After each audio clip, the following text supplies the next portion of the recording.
I've lived and breathed Wild Rift. We have gone through the best of the best. It's now or never. That was massive. This is going to be hype. This is your moment to shine. It's down to this final play. Bigger than me, you're not bigger than me. Big up on the streets, but I'm bigger on the scene. Yeah, bigger than me, you're not bigger than me. 我们是世界上最强的队伍，因为我们每个人都配合得很好。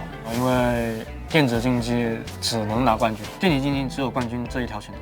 And they are styling, and this is almost a mentality check, if anything, coming out from DKG, just saying this is what we can do to you in game 1. Just imagine how it's going to be in game 2. 我觉得我们就是破晓杯的冠军，我相信 DKG 可以打败 DK， 就是整体比 RY 强吧，我觉得。在这次比赛开始之前，我就觉得我们 DKG 会是冠军。祝我们的对手好运吧，因为他们需要好运。我们并不惧怕 DKG， 相反，我们更期待能跟在 DKG 的正面对抗中拿下这次比赛的冠军。和熟悉的队伍打，可能就是怎么说呢？就可能会考虑的更多，如何在对局中进行一些针对。DKG 我们看到了你们弱点，然后我们也会抓住你们的弱点、你们的失误，然后来影响明天比赛的胜利。TT 这一路走过来非常的坎坷，但是我觉得我们值得拿下这些胜利，值得拿下这场比赛的冠军。The honor of being first anything is something no one can take away, and in Singapore today, either Dakun Gaming or ThunderTalk will shape destiny and become the first team to win an international title in Wild Rift. Welcome to the Grand Finals, everyone. I'm Daniel Digon Gonzalez, excited to bring you this best of 7 series alongside TJ and Riku. TJ. I'm so excited. I remember 4 years ago, I was at an event for a different mobile esport, and all the players were sitting around, and we'd heard rumors, whispers, that League of Legends Mobile was going to get made by Riot. And we're all sitting around going, do you think we can play in League of Legends? Do you think they'll have esports? And I am delighted to get to be here to watch the first international final. And look at us now. Riku. Yeah, exactly. I mean, it's crazy too, looking back when, I was invited to the League 10 event and they announced Wild Rift for the very first time in Singapore. And look here now, the very first international esports event for Wild Rift is also in Singapore. And I think that's lovely. All right. Hey, in the Horizon Cup, we've zoomed past our fair share of games, and I want to make sure that we relish the journey that these two teams took. And first up, it's the story of Dakun Gaming. A team that we've been hearing about since the Summer Super Cup, when the top Southeast Asian teams were scrimming a Chinese community team and apparently getting destroyed. DKG were the first team to qualify for the Horizon Cup via China's Open Qualifier, the Spark Invitational. Their blueprint has evolved since then, but it hasn't changed. This is a team first, built around their best coordination and map play in the world. And on the other side, there's ThunderTalk, a team you may remember as the Sino Dragons in the LPL. They made it to the Horizon Cup out of the WPL qualifier, but this lineup is literally premiered at this tournament here, Riku. Exactly. I mean, before the Horizon Cup even started, there were a lot of question marks on how they were going to perform due to the roster changes. On top of their new jungler and duo lane, Feibai and Z swapped lanes, which makes the entire dynamic of ThunderTalk completely different from what we saw domestically. Fast forward, questions were answered during the group stage, and even yesterday during the semifinals, they're still a terrifying team to go up against despite the massive changes. 4-0ing everyone in Group B, 3-2'd RY yesterday, and now they are at the Grand Finals. Well, Riku, that's ThunderTalk's story and how they got here, but what about their playstyle? Let's dive on in.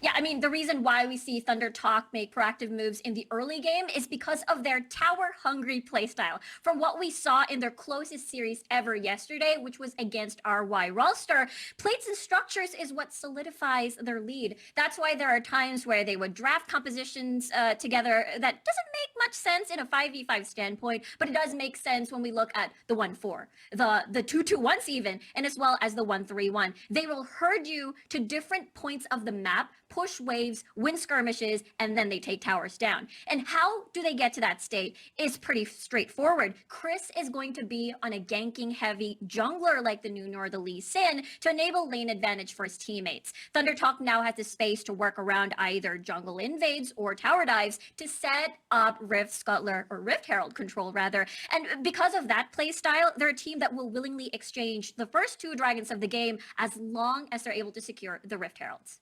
Now, thank you for that breakdown, Riku and TJ. We're not the only ones on today's broadcast. The 2 men who walked their walk with La Tigris on the Singapore set are going to talk their talk right now. Brandon and Omo, what's the vibe like in Singapore, brothers?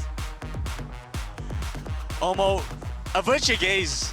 Don't look at this. I'm not looking. I do not want to see what's on your screen right now.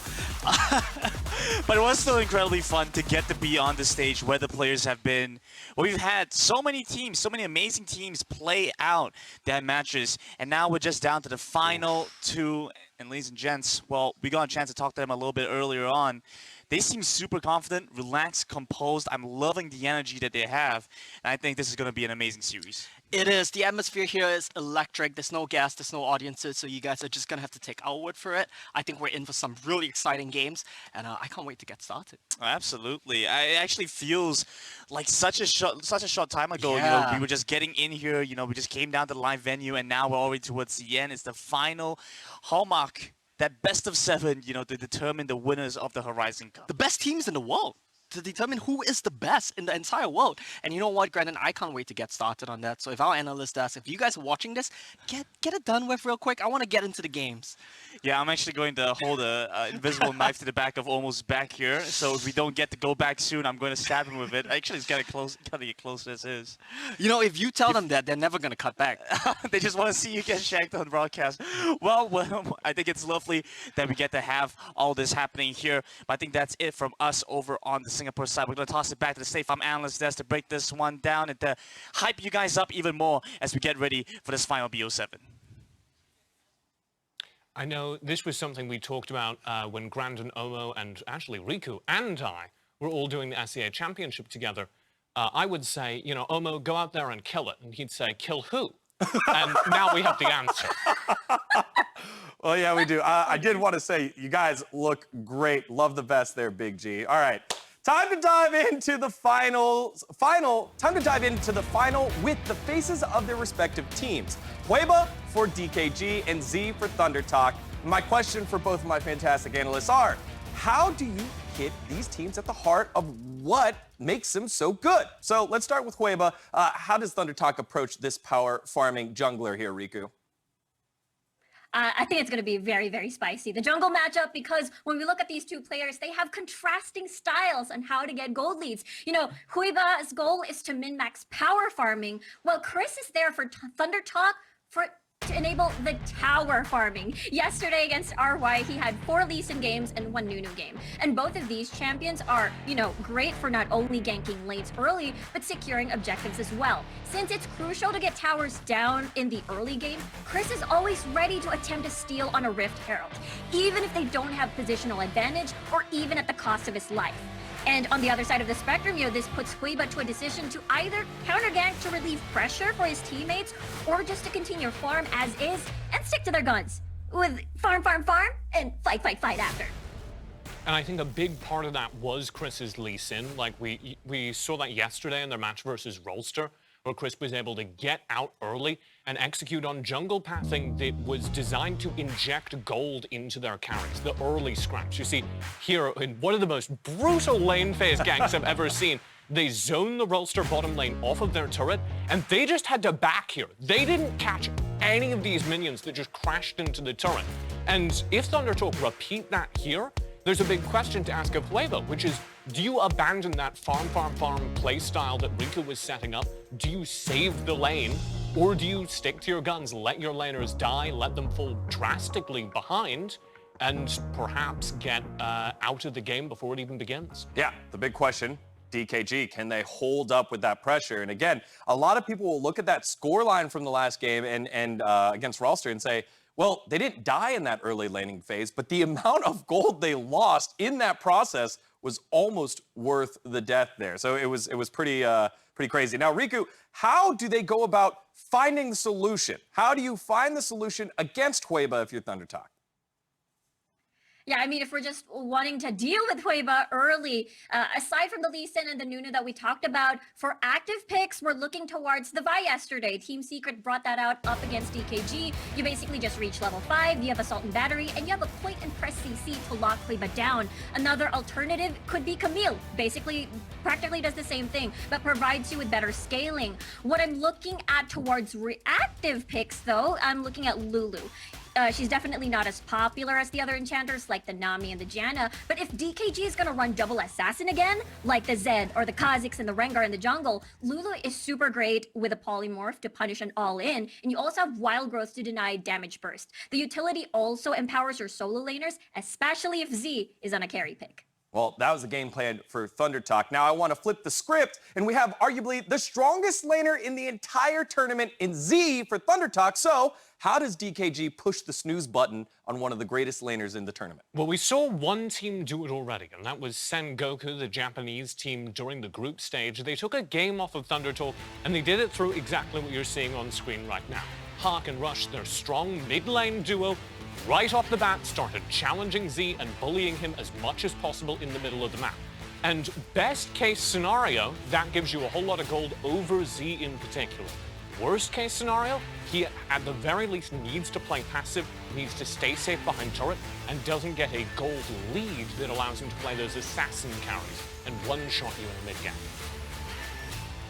Exactly, and it has something to do with the setup, because when we look at Hueba's picks, he will always be on a carry jungler, so reliable CC will not be in his kit. So to shut down Z, Yo should be on a utility with early engage like, Twisted Fate Gold card, Galio Justice Punch into the taunt, or maybe even the Diana Moonfall to pair better with Hueba. But if Yo is not going through that route, maybe he's gonna go Zed. You can always take advantage of the chaos during team fights and skirmishes, and use every single death mark on towards Z, so he's forced to play defensively. And of course, add Emo in that recipe, especially when he's on the Rakan, and Z will definitely fear for his life. So it sounds like it's a lot of focus onto slowing down what we all consider one of the best, if not the best player in the tournament in the mid lane. Is that possible? Are they going to be able to do it?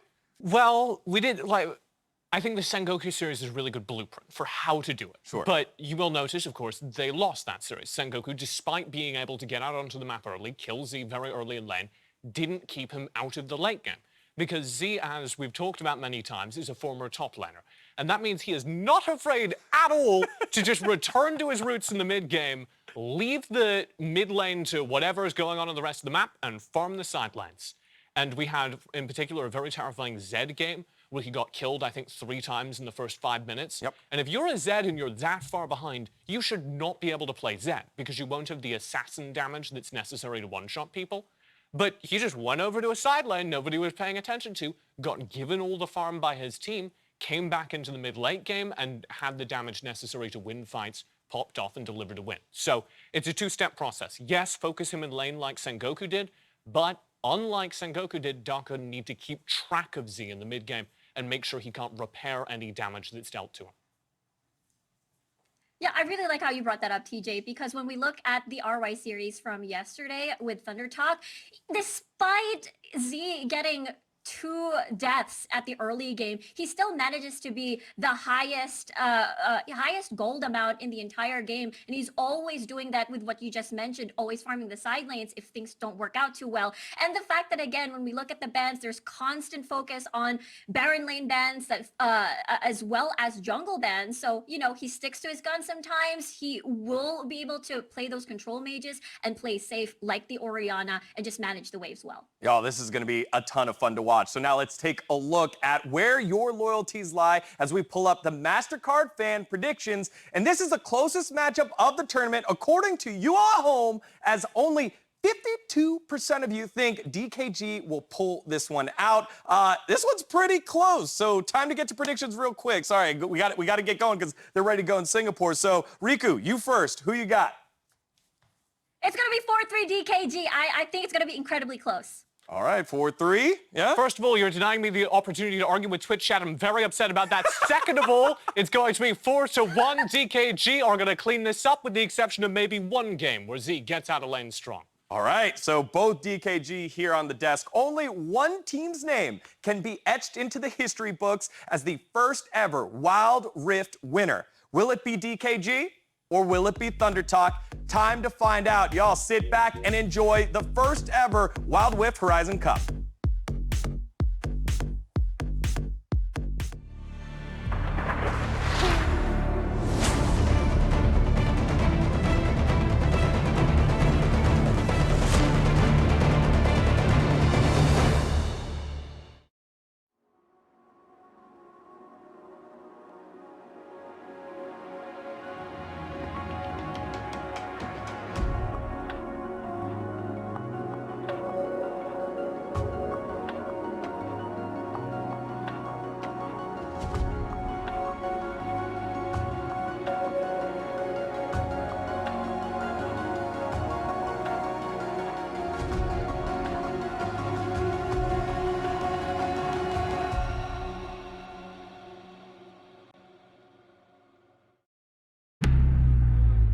晋级晋级只有冠军这一条选择，尽量打好自己的吧，我觉得。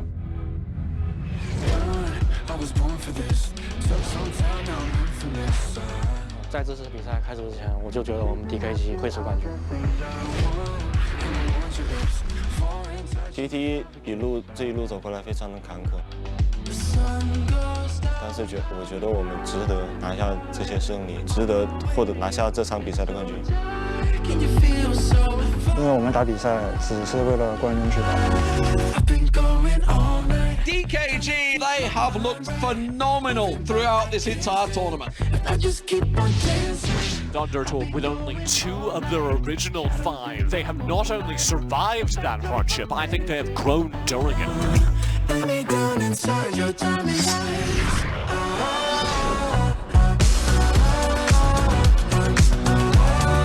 就是发挥自己最大的实力，然后和队友一起拿下这次的冠军。DKG 在我心里应该是战无不胜的吧。祝我们的对手好运，因为他们需要好运。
Dakun Gaming are ready.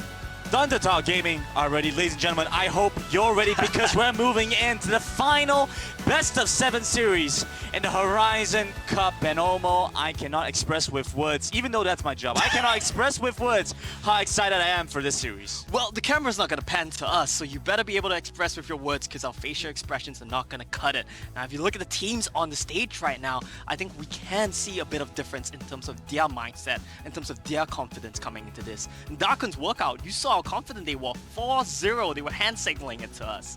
I mean, that's just the confidence you need, right? Yeah. Going into this one, even in yesterday's matches, when they had their opponents, they knew for a fact that they were going to go into the finals. It was a matter of when, not if. And it wasn't even that long. It took them 4 games to do it. They're hoping to close today out in 4 games as well. Just to keep everyone reminded, this is going to be a best of 7. So we've got possibly quite a few games coming to you guys. When we were having the interview with Z yesterday, he did say he doesn't know if they can win it today, but he knows he's going to give us a show. He's going to try to bring it to all 7 games. Well, let's see how things start out, because immediately we start to see some bands that are looking a little bit Z-focused, making sure that there's nothing on the table for ThunderTalk. And for transparency, Dakun Gaming won the coin flip and picked the red side. Yeah, so two things for us to keep note here in terms of the draft. Darken Gaming, what did we see from Team Secret yesterday? They identified you have to ban away the Riven, and that's exactly what Darken Gaming is going to do right here. Sorry, not Team Secret, it's going to be KT Roaster actually. Doesn't quite matter. And on the side of TT, you have to protect Feibai, banning away Fiora and Camille, giving your top laner the best chance he has to succeed here today in the grand finals. Especially because Feibai is likely going to be the one that's going to have to deal with the pressure coming from Huibai and YK. The two of them move so well in tandem, and immediately we get some strong pickups. It's the Lee Sin paired with the Zed. Get that away from the hands of Z, you have to take it away right away. Yeah, so ThunderTalk's priority here, they say if Ziggs is off the table, Varus is the next best pick. We know you're not going to ban that, we lock that in for ourselves. But Grandin, you already know how I feel about the Zed. I think this champion is the highest priority mid laner here for a reason. And with Riven banned away, what is he going to pull out against Yo on that Zed? That's the big question mark here for me. We saw surprisingly low win rate for Diana in yesterday's match, despite the fact that he was in the top half, even the top quarter of all champions picked in yesterday's matches. We saw it have a surprisingly low win rate. He just wasn't able to have the impact of an assassin like Zed does. Yeah, so in the DKG series, Diana actually did manage to win some games. Yo piloted that one very well, but keep in mind, in the ThunderTalk series, Diana lost every single game. And is that the answer to Zed here? That's what I'm curious about. DKG, they've shown two very mobile champions to start off the draft. And the answer from ThunderTalk is we're going to use a lot of CC, a lot of point-and-click CC that you can't dodge out on to keep you locked down. But Darkun Gaming gonna respond with their special. It's that Garen flag string. Oh, does it go into the Baron lane or does it go into the support role? Nobody quite knows. And that's why it was banned out against them in the previous matches. They're also going to pull in the brand now. An interesting pickup considering not much play in the competition and now in the finals.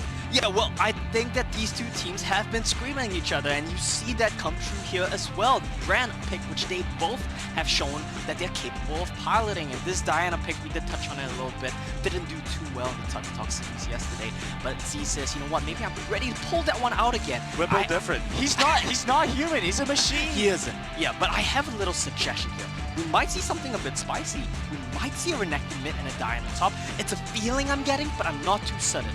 Alright, let's see how this one's going to play out because DKG still have that final pick, so they can decide where they want this Garen to go.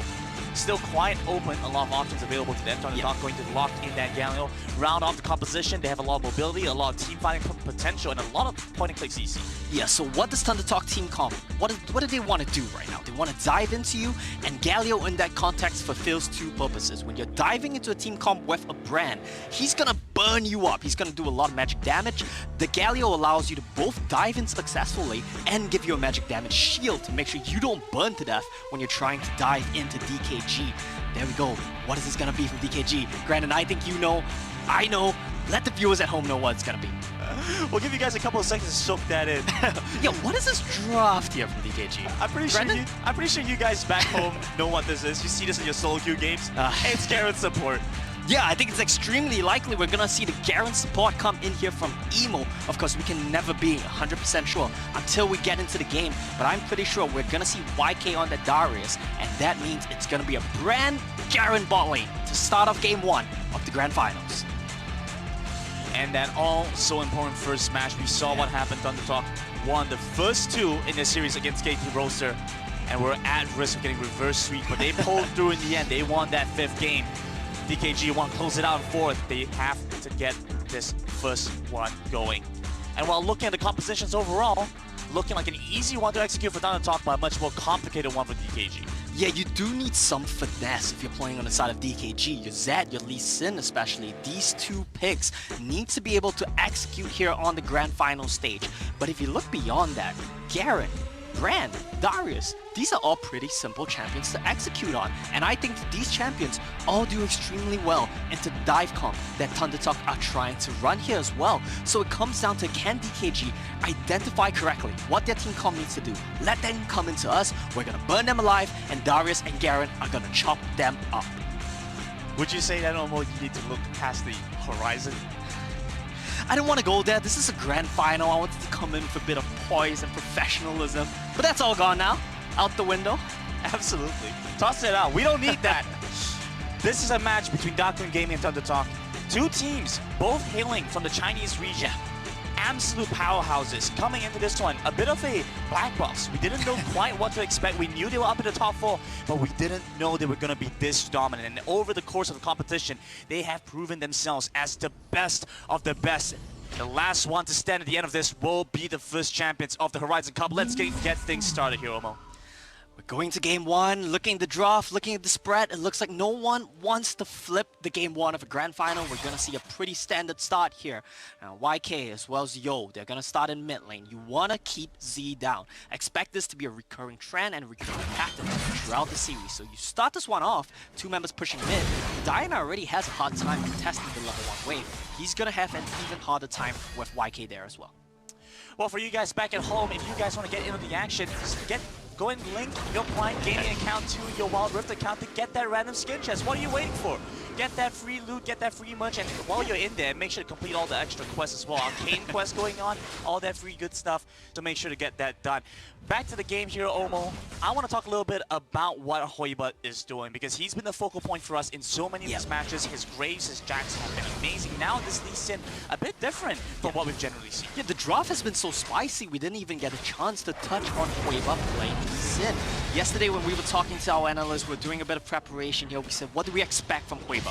He's gonna farm, he's gonna scale, he's gonna be the carry. But in game 1, he's coming in aggressive. He's saying, I can set the tempo here. I just didn't need to until now. Well, an interesting move coming through from Hoiba is going to end up collecting the cam. No, actually goes over to Chris. A lot of damage, Sonic Wave, Resonating Strike, but it's Chris with the execute for first blood to ThunderTalk. And we immediately hear the shouts, or the cheers, the elation coming from ThunderTalk, because they know how important this is. If you want to shut down DKG, it starts by shutting down Hoiba. First blood for Chris. That's why you pick the Vi. She's a strong duelist. She's simple to execute. Don't allow Hoiba a chance to outplay you. Just punch him in the face. And just like that, almost 1,000 gold up over Hoiba. His role throughout the competition in their own regional league was to deny the enemy jungler. Now he's the one that has denied himself. Play yourself. So Dakun Gaming, a bit of a back foot as they start this game off. They do manage to... Now actually looking at this, I believe that's going to be double Skullcrab ThunderTalk. Well, they were trying to do it, but I think the call came in from Chris to just back off. He wants to get his buy-in. He wants to make sure his tempo is secure. And I like what Chris is doing here. He's trying to give a bit of space to Faber. Okay, well, let's look back at this one again, because it's typical Hoiba. He's going for your jungle camps. He's looking to get the pick off. Yeah, but the Vi shield comes up just in time. And I think that's something Hoiba didn't account for. He didn't expect that to happen. I think we might have even missed a kill while looking at this replay. Yes. There we go. YK gets dropped as well. And what did we say is the key for ThunderTalk? You need to make sure Faber is secure. If he gets into the mid game, this guy knows how to team fight. He knows how to play the game. You just need to make sure his lane is secure against some of the best Baron laners here at the tournament. Well, that's going to be a nice move from Chris. They don't go for that bomb-side Skullcrab. Instead, put the pressure once again on that Baron lane. YK is going to drop early on. Yeah, I love how cheeky this gank is as well. They identify the timing correctly. Very brilliantly timed it. He hits level 5. I think they had no idea on the side of Dakun Gaming that Chris was already level 5. Because the way you judge the opponent jungle's EXP, you look at your own jungler and you kind of gauge it based off that. Because Hoiba did drop, so why Chris, he's gonna be so ahead. He was 2 levels ahead just a second ago. And yesterday, TJ said that Chris had what it took to shut down Hoiba. I thought he was crazy, but it turned out he might be a genius. This might be the start of that. This might be ThunderTalk's start towards that reign, towards that control over the game in the series.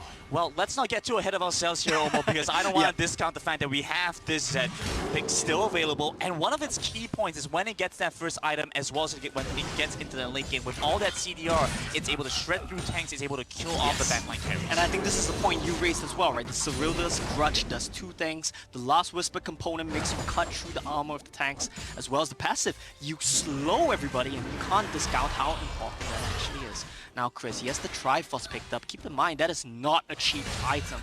This guy, 100% kill participation for ThunderTalk. He wants to get the first objective of the series here as well. That's a Triforce gap. That's the power of having a Triforce. But Hoiba, he's in here looking to try and contest. Gets caught by the taunt up and won't be able to finish that one off. Emo comes in now, has a lot of true damage, and will ultimately take down Chris. Rift Arrow goes over the Dakun Gaming. We're stolen it away. That sacrifice would not be in vain as Dakun Gaming managed to escape by stealing away that Rift Arrow. And correct me if I'm wrong here, but I think the presence of mind from Emo, if he he did what I thought he did. It's actually really brilliant. He used the Demacian Justice to execute the Rift Herald. Let's take a look at the X replay and see exactly if I'm correct here.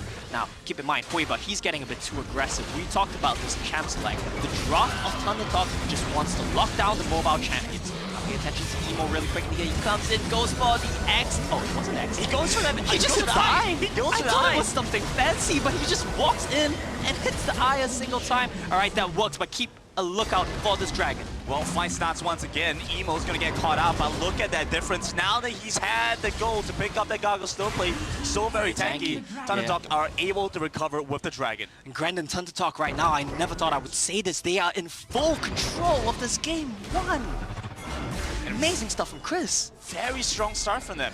Chris has been a very important part of how they got this early game lead. Let's take a look at this Rift Herald up to the top side because I think this one could actually end up converting into more. You know, I think supports are just not used to the timing of when you pop the Rift Herald because supports are not really often the ones who pick up the Rift Herald. So that one, it was a bit of an overkill on a turret that was already dead. Emo didn't exactly calculate it too well. Doesn't get the second charge. It's a bit wasted. Nice. Yeah, it would have been nice. But you got to keep in mind that was just a bonus here for DKG. They lost the fight. It's just that Emo managed to steal the Rift Herald. So that's nice. But keep in mind the way the game state is playing out right now, it's still extremely close. And when we talk about Dakun Gaming, this is exactly what we say. They always know where to get gold. You look away for a second, and they're even in goal. They are ahead in goal before you even know it. And this is, it looks like what's happening yet again. And to reinforce that point, Yo's in the side lane. Yeah. It's only 6 minutes into the game, but he's already identified, I can be in the side lane, I can share the jungle with Huiba, and I can also push this one out. The minute Feibai walks forward, clears out that wave, Yo's gonna be right there. Yeah, but the problem for Yo right now is that his jungler is not able to help him. The way we saw Zed have success was when he had a partner to play around. You know, just as I say that, Huiba goes. You say that, but looking at it again, Huiba is actually not going to find anything just yet. Nice damage coming through. Z's going to flash away, but the damage will come across. And what was said about not having a jungler?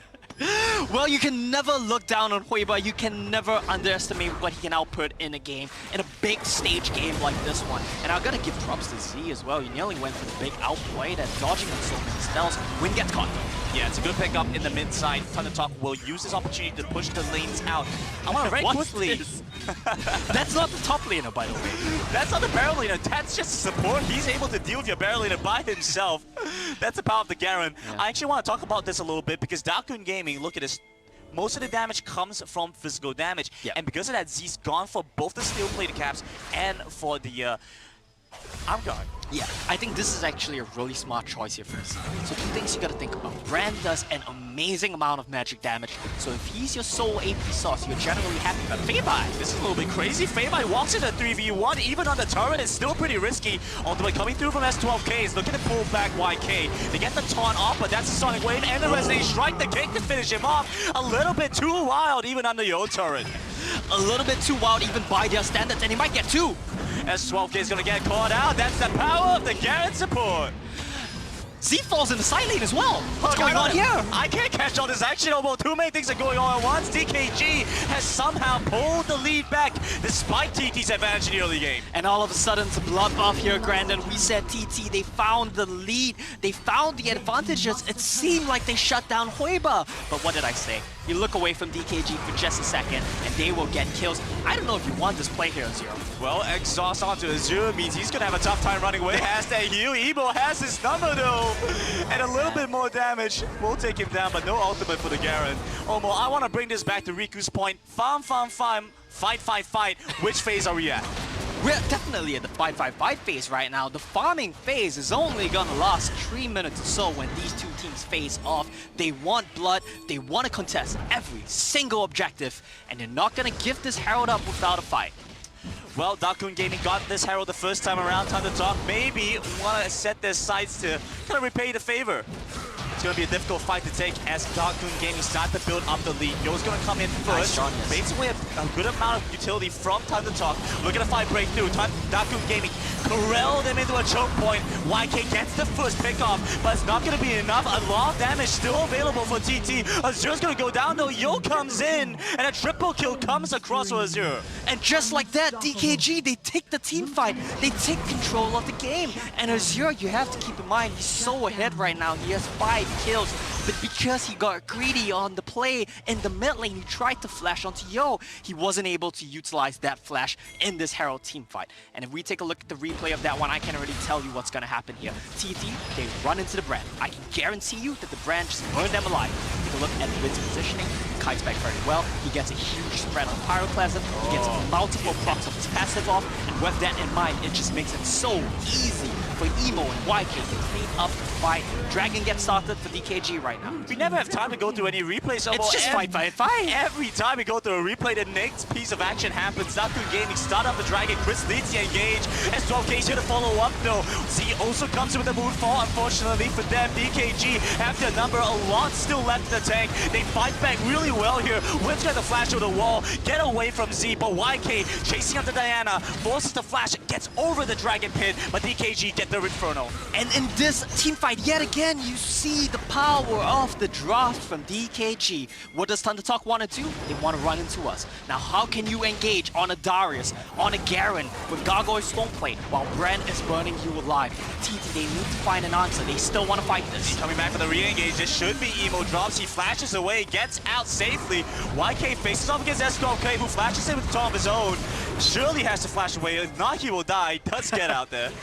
Gets out alive, but that's gonna be the Dragon for DKG. That was the Herald for DKG. The gold lead, it's not massive. Oh, the Herald didn't even drop. The team fight went on for so long. I thought the Herald was taken, but this will just go over to ThunderTalk. And we're seeing right now the game of trades, Grandin. This is the closest series, the closest game I think we've had in the early game in the playoffs thus far. And it only makes sense. It's only poetic. The two Chinese teams from the different leagues there facing off in the grand finals of the first international Wild Rift event. It's tooth and nail, but every moment counts. He's gonna get caught out, has to find a way away. But Ignite takes him down. That's an important pickoff for DKG. And I love how Emo is being enabled right now. He is an active playmaker for the side of DKG, and you gotta keep in mind in their series yesterday, it wasn't Hueba who got the MVP, it was Emo, and for good reason. Now Hueba is gonna join us, but is he in trouble? Oh, this is a little bit sad for Hueba. He's stuck on the turret. He's gonna have to take on Chris. The Hourglass will keep him alive for now. Flash away, and he single-handedly holds them off, while DKG will make a mess in the mid lane. DKG, they get a kill in the mid lane, they get a kill in the bot lane. Hueba outplays 1v2 in the Baron lane. They can do no wrong right now. It's a game of trades, it's pretty close, but it seems like DKG, they're taking these little leads in every fight, and they're slowly but surely starting to pull away with this game. And it's looking more and more like the Dakun Gaming have been able to gap the entire competition. Those are very strong words, Even in the beginning, as we looked at ThunderTalk, take a strong lead in one of the closest early games we've seen. Dakun Gaming have responded incredibly well in a mid-game composition with some scaling options. Yes, they definitely have. And I think right now for ThunderTalk's side, what they need to identify is they need to realize that they need Varus to poke before they take a fight. I get it, your comp wants to dive, but you gotta poke first. What is this? First things first. It's a pick off onto Azure. S12K is going to come in. They should still end up getting this turret. Nice kickback, just to secure the kill. It will be Yo.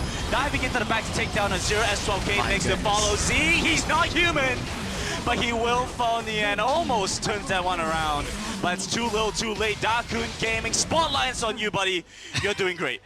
They're doing amazing right now, and Azure, I think he recognizes the danger that he's in the context of this game, in the context of this team comp. I said his poke was the most important thing for the side of ThunderTalk Gaming. He recognizes that he knows he cannot die. He itemizes double defensive, Zhonya's, and GA, but it's not enough. It doesn't keep him safe against Hueba and Yo. He's in so much trouble, but he needs to be able to poke. So that means ThunderTalk, they need to identify, we have to protect S12K. That's why we drafted Galio. That's why we drafted Vi. He should never be alone. Azure should never get caught out alone on the mid lane. Look, here's the thing, Omo. I'm looking at that Rift Tunnel right now, but I don't see a place in a world where ThunderTalk are going to be able to use it. All three lanes crashed in towards them, if not super hyper extended. There's nowhere for them to go easily.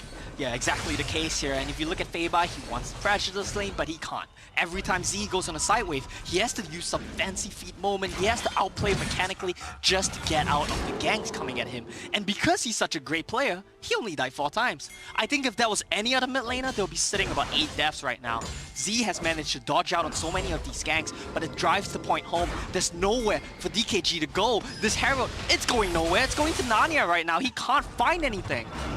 Well, it's looking for the closet. It hasn't even got to the doors yet. It's maybe walking up to the attic somewhere. It's blindly walking through. It's taking a little stroll. It's taking a little bit of a stroll, yeah, through the garden. Before it decides what it wants to get done. ThunderTalk, on the other hand, know what they want to get done.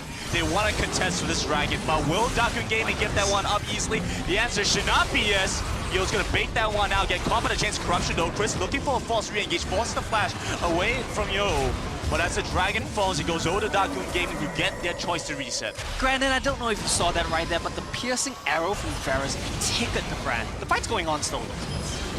Okay, I'm gonna hold that top for a moment because Dakun Gaming, they're going aggressive. S12K comes in to get the lockdown onto Evo, but he just flashes out there and says, I don't want any of that. Z comes in with a massive boot foe, and suddenly Dakun Gaming looking a little bit close, but not close enough as Yo shreds past them. Weaver coming in clutch as well, has the Guardian Angel. Azure locking and notching the arrow. Instead, Dakun Gaming chasing after the Garrett support too fast. You can't run away from this guy. He's chasing after you. Chasing you. The way, Azure, where are you supposed to go? Dodges away from it. They have no idea. They have no idea. It's hide and seek right now. But Weaver found him, and it's too bad. You're still gonna get caught out, but not much more found for DKG.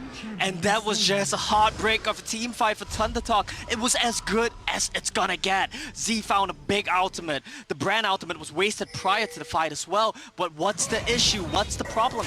You are lacking the damage. Now look at Win. He uses the Pyroclasm extremely early on and gets a good bit of poke down, but because it wasn't in the main team fight, it just doesn't have the same impact. And this is the problem. Look at how messy this team fight is, and this is exactly what Dakun wants. Z finds as good a Moonfall as he's gonna ever get, really. And still, not enough damage. That's the problem here. Azure had to itemize, double defensive. He's not gonna be doing very much, and even that doesn't keep him safe. Well, Ben started off for DKG. Yo zones away to jungler, takes him down along with Evo. I don't quite remember Michael Myers having a sword this big. Well, granted, I really don't know what to say at this point. First, the bad jokes, that's supposed to be my thing, as well as the game state. I mean, ThunderTalk, it looked as good as it was gonna get to them. But DKG, like we said, you look away for a second, and they're in full control of the game state. Yo, 7-0 and 6. Look at Huiba's kill line. Did you know that this guy got solo killed at level 3? You would never guess it. No, you would not. Yeah. DKG have been able to recover amazingly through that early game, especially with the power of the Zed. The pick that you said was going to be the most highly prioritized mid lane. Looking at the playoffs match yesterday between Team Secret and Dakun Gaming, I just thought that the Zed had to be first picked, really. I thought this champion was too strong. There were too few answers to it, and it seems like DKG yet again today, they've correctly identified Zed. Just the strongest champion in the mid lane right now. He banned away Z's Riven. He has no answers to Zed, and Yo's just taking over the game. No one can touch him. The difficult look for DT there. Backs against the wall as Dakun Gaming. Looking to try and close this one out. Z playing on a knife's edge, but that's what he's known for. He has the ability to do that because he is as good as he is. Well, I don't think that was intended, though. I think that might have been a bit of a whoopsie. We can't say. He's that good. He's in the Matrix. He sees what we don't see, Omo. But it's not enough, Brendan. That's mid lane taken down. And Dakun Gaming will open up the first inhibitor as they continue to try and squeeze this game out. We're looking at an 18-minute game, and yet it feels like Dakun Gaming are ready to close it out in the next 3. Yeah, it's insane to me because if you look at the early game, if you saw the leads that Chris found, if you saw the way that Z was scaling, the way that the Zero was scaling, you would think that coming into the mid game, DKG were gonna have a hard time. But DKG, they're not phased at all. The moment we get to the team fights, they just take full control. I think part of that is the amazing team comp that they have. Their team fighting ability on display right now. ThunderTalk looking to try and force the issue there. Feibai has to run away. S12K loses a lot of health in the process as he tries to come into the fight. But a flash from Wade might be a little bit too aggressive. He's looking for a re-entry angle, but it's too difficult for them. They don't have the firepower. They don't have the manpower to take on DKG. 13,000 gold lead for DKG. They're slowly demolishing turrets bit by bit here from the side of ThunderTalk because the Elder Mountain Dragon is spawned. So DKG, they're gonna reset, they're gonna back off, and they're gonna come and play for this one. What can ThunderTalk do here? They're already losing the team fights. If they lose this Dragon as well, I think they run out of options, Granted. Well, surely the gold lead caps at some point. DKG will hit critical mass. Long ways off. Full items, full builds. Grandin, look at this. Look at the item that Huiba has. Look at the confidence that this man has. He's against a Vi Galio, Renekton's crowd control, and he does not care. He says, I don't need a Jonius. I'm gonna give my teammate a shield from the Locket because I know I can outplay them. The confidence on this Lee Sin from Huiba.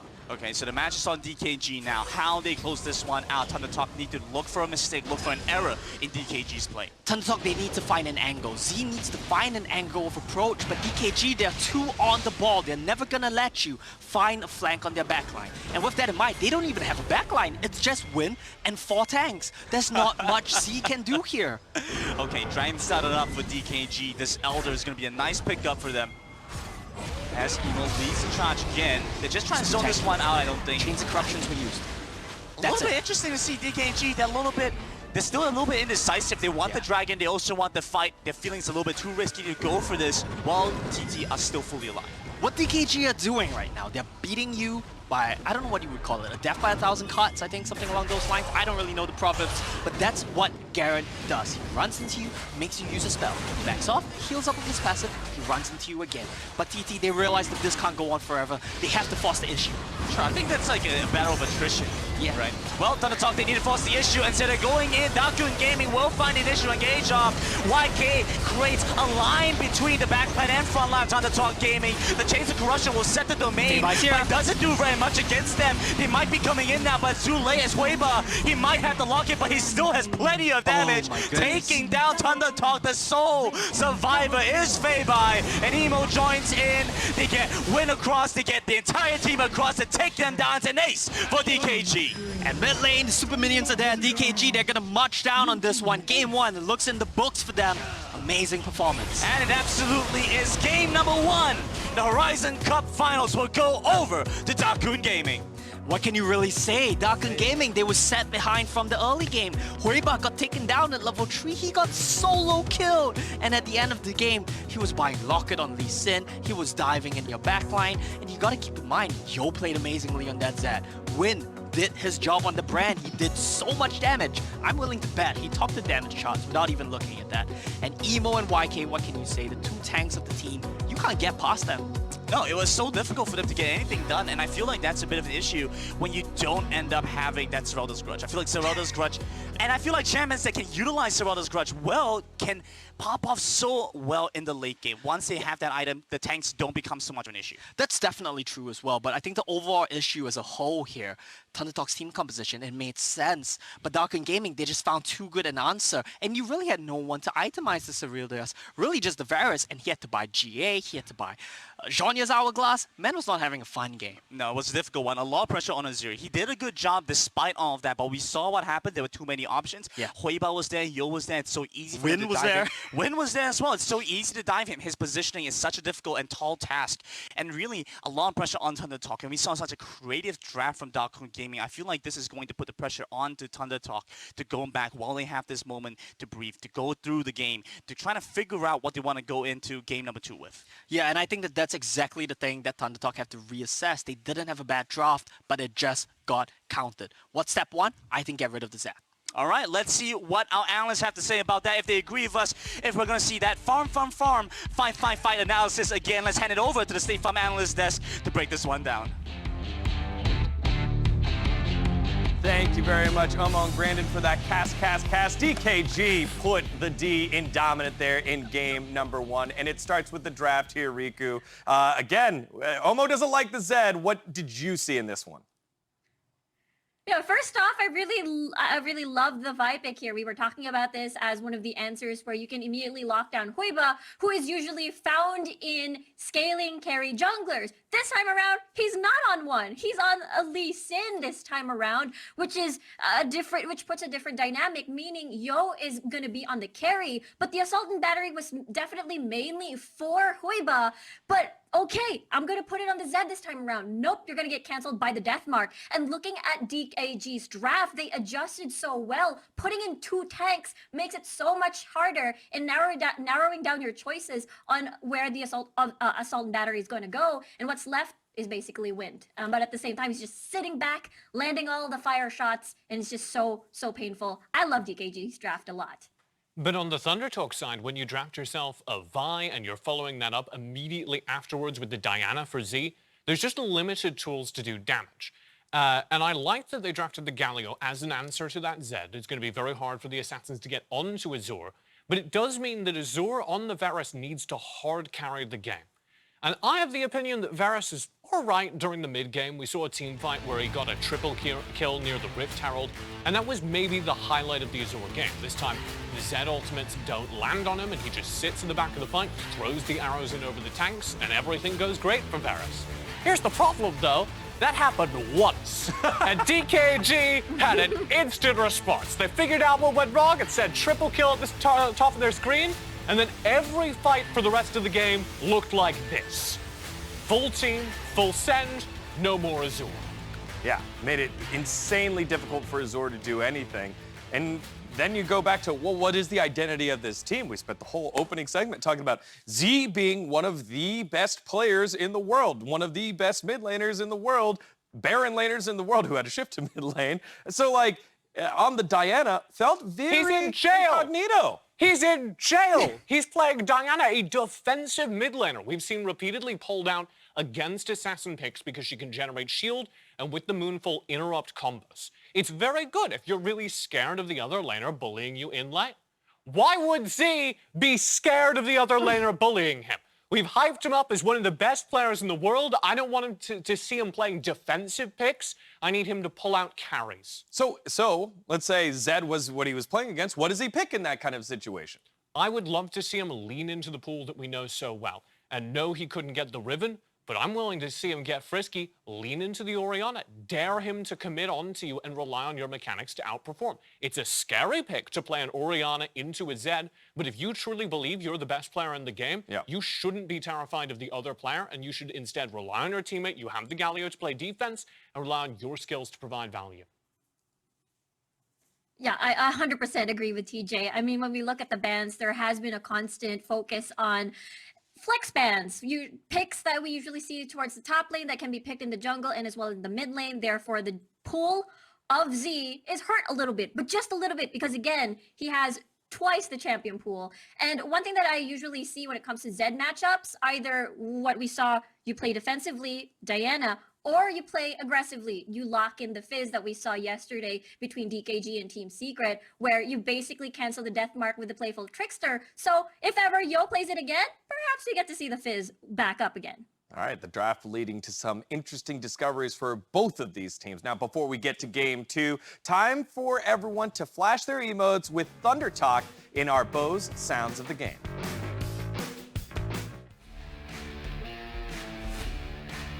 我们不急着打龙，不急着，我们稳赢的，我们不要跟人家拼了。我跟你说，我们越推越舒服。对，我把下线带了，我把下线带了。先破个吧。等我他妈跌到120。哎，这里，兄弟，我拉出来了。来，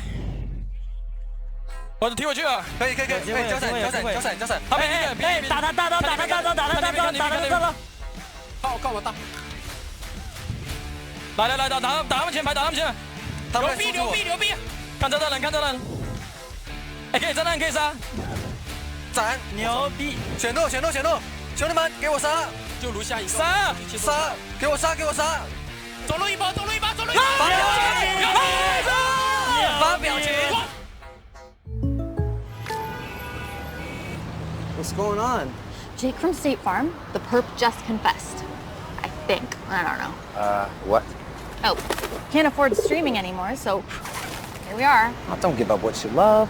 State Farm has options to personalize your policy so you get a rate that fits your budget. Oh, that's great. The subtitles would be nice.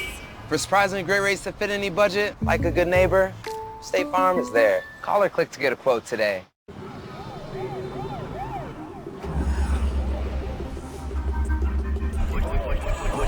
Would you ride for me? Handshake, one of a kind, homie. I be trying to vibe on the wave. I'ma be me.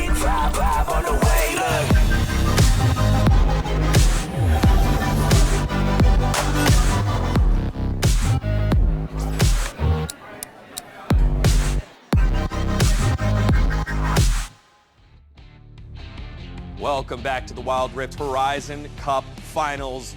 Game number 1 went the way of DKG. Game number 2, what does that hold for us? Let's find out with the draft. Digon, TJ, and Riku here with you to bring you the draft. And TJ, just that last draft didn't feel very ThunderTalk-y from what we've learned from the whole tournament. No, distinct lack of thunder, distinct lack of talking. Because the entire time we've seen them play, they've been built around Z. We had a little tidbit from Grandin on the floor that the team was literally saying to each other, we're going to build around Z. We know Z's the shot caller for the team. He said so in an interview. Every draft till this point has been Z as the primary carry. He was in Diana jail, and there was no way in that composition for him to be the functional early or late game carry of ThunderTalk. I need to see that shift in this next game. I need to see them trust in him and give him a hard carry character. All right, well, here we go. Draft for game number 2 underway between Dakun Gaming and ThunderTalk Gaming. No bands yet taking their time here, Riku. Yeah, I mean, I wouldn't be surprised if it's going to be the same bands. You know, you want to remove the Ziggs primarily just to make sure that the 131 isn't enabled for the side of DKG, and the Fiora as well that has been terrorizing the jungle and as well as the top lane pool. So I'm definitely not going to be surprised. But the thing is, will ThunderTalk still revert to the usual? Lock in the Varus perhaps, or maybe open up the Ziggs and then see if it's going to be a Ziggs versus Varus battle. Never mind. I'm really interested to see DKG in this draft banning away junglers' early game presence. It feels like they drew something similar from the Rolster series that we did when we were talking ahead of this show, that Chris was a huge part of that. And when he could get out on the map early, he was really disrupting the side lanes. And DKG, having seen that, had shifted to prevent Quavo from receiving that kind of pressure during the first couple of minutes.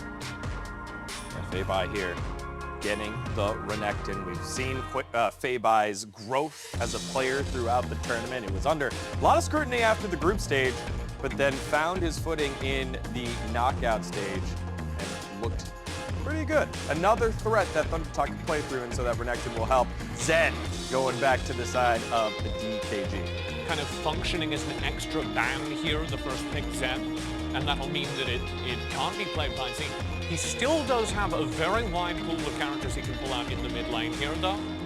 Riku, you were calling for the Fizz. I would love to see something similar to that during the latter half of this draft. Yeah, that's true. I mean, ThunderTalk doesn't have to reveal too much in their draft just yet because they've already seen DKG's mid lane. And at the same time, I'm also curious whether or not Queva is going for default. Is he going towards the scaling part of things, or is he going to revert back or revert into something entirely new that we've already seen in the first game, which is setting up for the early game for the rest of DKG. But I like the Senna pick. Do you want to pair it with a Gragas? Do you want to pair it with the Malphite that we've seen constantly? And Z is going to be on this Twisted Fate that will definitely enable the side lanes as well as the early game. And this is looking an awful lot like one of those Vietnamese pick compositions that were very popular around the time of the SEA Championship. And it's going to revolve around the Twisted Fate's gold card from Z to open up fights. Once he lands a gold card, you can look at the Renekton stun, the Senna route as follow-up tools. And the idea is that individual targets get caught by that chain of stuns and just get melted. It actually works very well into Jax because he cannot dodge the gold card. Well, surprisingly enough, the Jax gets on through. We talked a lot about Hueba's Jax coming on in, and that will get locked for DKG along with Brand, but it's Malphite coming on over for ThunderTalk. I think both the Malphite and the Brand are very important to note on here. The Malphite is going to be paired with the Senna, so the Senna is giving extra gold over to the Malphite, and he's going to be able to build AP or if he would like to and do a lot of damage. On the opposite side, the Brand, though, is the reason this Kha'Zix is coming out. That's going to be an AP scaling character, DKG, relying on their late game team fights here, recognizing perhaps that ThunderTalk are going to be able to drive them late. Riku? And we finally see the Spooky Ghost Assassin here in the finals. It is the Twisted Fate paired with the Assassin. Basically, when you hit level 5, you're going to hunt down the enemy jungler, which in this case is going to be Hueba, who wants to farm peacefully in his jungle. Peace no more for him, because Destiny into the Kha'Zix is going to be deadly. Yeah, and it's a Leona to close things out here. So you got the Zed, you've got the Jax, you've got Brand. There's a lot of damage damage on this DKG squad, but ThunderTalk gonna try to, at level 5, when you get the ult, start to dictate the pace of the game, and that's gonna be a lot on Z. We've seen Z play this Twisted Fate before. He turned it into Machine Gun Twisted Fate with Rapid Fire Cannon. You just dish out a ton of damage, you can attack further than other people, and will be able to outspace Hueba in certain situations here, TJ. Which puts an awful lot of emphasis on the moments just around the time he hits level 5, around the 8 to 10 minute mark. That's where Twisted Fate can kind of break away from the game. He farms more efficiently than other characters, and if he can earn a gold lead right around then, race kind of past Lichbane and RFC before other players have reached their second item, he is a terrifying single target damage threat. There it is. The drafts have been locked. The characters have been swapped.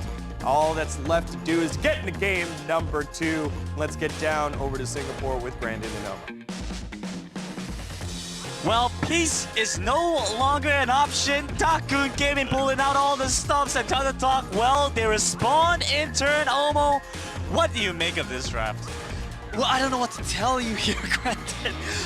You want me to do it? You want me to do it? Please, go for it. All right, well, ThunderTalk are feeling the pressure, so they decide to play for some early game strong pickup champions. Once they have those, they get Z to roam around, they get S12K to engage DKG. Well, they farm up, they scale, they do a repeat of what we saw in game number 1. Yeah, you got some good points there, Grant, and I gotta give that one to you. But on ThunderTalk's side, like TJ mentioned, there's a timer on their comp. There are things they can do. It's very heavily reliant upon the Twisted Fate Kha'Zix duo. But once the game gets going, once Hueba gets a couple of items, Counter-Strike's just gonna shut down Z, and that's not what you want to see here. Well, we do see them go into this game. Game number 1, we didn't see anything too out of the ordinary. Both sides look to do that again. Yeah, look at the bot lane though. This time around, we might see something a bit cheeky from Azure and S12K. I don't think they win this one. Their jungler just says, you guys don't win that one, come leash from me. Yeah, give up on that idea entirely. They're gonna go back towards that turret, just hold on there. Yeah, well, I want to touch on DKG's draft a little bit here, right? We talk a lot about the Twisted Fate, about the Kha'Zix, their ability to control the early game in terms of a 2v2 situation, mid-jungle setup, but DKG, this comp, I think they could not be happier. If you think about DKG drafts, this is about it. You get a stable top side, you get a mage bot laner, along with some engage from Emo, and you just allow Yo and Hueba to do their thing, and this draft enables just that. Look, it's not Garen, but it is that Leona, and you were talking up Emo in that previous game. I thought he did great. How does this look? How does Emo look like on Leona? Yeah, I think Emo's Leona is one of the best as well. We consistently see Leona not be a valued pick here in Wild Rift, not be a strong pick in general, because she's just hard to play. It's hard to hit Solar Flare, it's hard to hit your Zenith Blade, but Emo makes these spells look, point, and click. So I think he's going to do a great job here, pairing together with Win. That's a lot of potential magic burst damage as well, and that allows Hueba and Yo and YK to really just clean up these team fights. And look at this, ThunderTalk's mid-jungle, they are working as a duo, they are running in tandem, they don't want to give Hueba this. Okay, well, Hueba's going to have to back off, and very nice presence of mind from ThunderTalk to deny that one away, especially since they had vision, courtesy of Feibai, so they were able to contest that early on. Yeah, and look at the bot lane here from ThunderTalk. They wanted to start off that scuttle, but they're just gonna back off. They are gonna say we don't want to get collapsed on. And it looks like once again, ThunderTalk, they try to go for a double scuttle setup, but they kind of fail on the execution. I think the timing, the syncing is a little bit off here from TT, but that's okay right now. What is the timing window they need to hit? They need to hit level 5s on Z, level 5s on Chris. They need to get the outs, they need to find something before or as the dragon gets started. And they need to get these little pickoffs to get tempo for the dragon. And it's so difficult for ThunderTalk because Dakun Gaming have such a powerful bot lane pairing, right? Emo as well as Win have an incredibly strong bot lane duo because a lot of burst. Because you have a lot of burst. This is a weakness, this is a strength that not a lot of marksman plus Leona pairings have. The weakness that Win does have is that he's a lot more immobile. He doesn't have as much utility, so it is a little bit more risky for him. So if ThunderTalk are able to get the initiative to get the pick off first, it could punish this bot side duo. Especially at level 5, right? I cannot believe I talked about ultimates for ThunderTalk side without mentioning the Malphite ultimate. I mean, we do see a lot of them miss here in the Horizon Cup thus far. To be fair, it is a very hard spell to hit. They flash away from it. It's not a miss, it's a dodge. However you want to defend these players, I think it's fine. Well, There we that go. didn't That miss was not because they miss. get the engage on to win. That should be a kill. And first blood over to ThunderTalk Gaming. Perfectly on timer. 3 minutes into the game. Yeah, we were having a little bit of a chat that we didn't even notice the level 5 timer from Z. I don't know how Chris died. No, That's not Z's great. gone! It's a Oh double! no, Z died as Things well. are going terribly! Yo's come in now! It's on to SOK! He will take him down Chili! And 3 kills go back over to DKG. And they're gonna go for the dive here on Feibai as well. Waiting out the dominance, the Ignite comes across and with the counter-strike, it's only a matter of time. And time for Dakun Gaming to find 4 kills in game number 2. Brandon, Dakun Gaming. Well, it looked good for TT yet again, right? It seems like that's a recurring trend. It looks good for TT for a second. It's all a lie. It's all a lie. It's all a mirage. It's an illusion. The moment you look away, DKG, they run the game. And let's take a look at the X replay right now. S12K sets this one up very nice. I want to pay attention to how Chris and Z dive little mechanical mistakes. Chris runs in. He takes too many turret shots. He didn't flash out in time. I don't know if it's nerves, I don't know what it is, but here on the final stage, these little mistakes are costing ThunderTalk so much. I thought Chris died somewhere else. I didn't even see him die to the turret there because it just didn't make sense in my head. We had to watch that one twice. It's so painful to see. Well, Dakun Gaming to get the initiative towards the Rift Turret again. ThunderTalk have that gold card ready so they can perhaps look for something. Not available. It not is, here. it is, yeah, it's up, but he's not here, so it's a big pain point. Dakun Gaming grab that Rift Turret. I don't know, like it seems like things are starting to collapse here for ThunderTalk. They need to reassess the situation. They need to take a breather. What they did well in What's game going one, on? Why did Chris start that one up? SOK will come in with a double man knockup. Yo comes across, has to flash, but he has so much damage available. They trade back for the Zen, but 2 have already fallen, and with a Zero stuck in the pit, he won't be able to buy much more time. He finally joins into the fight, but Evo is there, Win is there, the power of this bot side duo. Weaver joins in, it's good measure, it's good night for ThunderTalk. Oh my goodness, Brandon and DKG yet again. They get everything. Rift Herald takes the top turret, they take the kills, they take the dragon, they take it all. It looked good for a second here, but look at the Pyroclasm. It bounced. Win's gonna need to change his name after this. It's gonna be DKG Fire after he finishes the set here. This Grand Pick is doing so much work in every single skirmish, in every single team fight, and he's just burning ThunderTalk alive. Look, I can't speak for anybody else, but that's my kind of humor. Well, DKG get that second turret for themselves. Will also demand pressure from 3 from ThunderTalk to respond to this push. Look, I don't know what to tell you here, Big G. This game 2 is looking brutal. We thought we saw a huge swing in momentum in game 1, but DKG 5 minutes in game 6 minutes in game, sorry. And they have a 6,000 gold lead. This is exactly what we talk about. When they get control, it's 1,000 gold a minute. When you get control against Dakun, you look away for a second, and they're even yet again. Dakun's not going to let that happen. They are going to keep this lead, and they are going to press the advantage consistently. DKG will continue to push that advantage, and for a composition that was supposed to pressure the early game, ThunderTalk are losing that window. Well, point and click, he just walks out. It's like, all right, well, respect It's to show that he can hit it. That's the point. Respect me. Exactly. He heard us talking about his point and click solar flash, and he had to put on a show for us. I mean, Win, if he was in position there and the Pyroclasm did get to bounce yet again, then that would have been a disaster, right? But once again, in position to catch on to Z, to flash away this Twisted Fate, just to stay alive. There's so much pressure here. Brandon, it's the same thing as last game. They have too much burden to make something happen. ThunderTalk, the only place that Twisted Fate can do is to play around Chris on these Kha'Zix. And they started it off well with the bot play, but little mistakes just make them lose their tempo completely. With the tempo gone, Jax really just takes over a game. Twisted Fate can never threaten him with his counter-strike. Chris has the presence of mind to check that, but why can't he do? Look at Z, what can he do? He's stuck under his turret. He cannot port to the Renekton lane. He cannot play around his jungler. ThunderTalk, they have no control. They have no foot in the game right now. And Omo, didn't you gleam a little bit of insight towards that Twisted Fate pick from some of the teams today? Yeah, well, this was exactly the problem. We kind of were eavesdropping on them in the dressing room, and they were saying when we pick Twisted Fate, we lose the team fighting power in the early game. That's exactly what happens right now. That's exactly what you said. D-Gon and TJ, they mentioned once Twisted Fate gets some items, he starts to be able to pump out damage. But you need so many items. You need Rapid Fire Cannon, you need Lich Bane and Roa as well. 3 items. Counter items for me, Brandon. How many does Z have right now? Well, I'm gonna say 1.5. It's looking pretty close to just to take completion. It's a very difficult spot for him to be in. And if he has no avenue to play around, his jungle has to play hide and seek in his own jungle. Chris is not having a fun game. Feibai can never push past neutral. He can never trap inside with turrets. Where can Z go? He can't do anything. Destiny Gate has been used once in 8 minutes, granted. It's not a good spot to be in. YK is gonna hold Why his is own Zero here there? on the turret.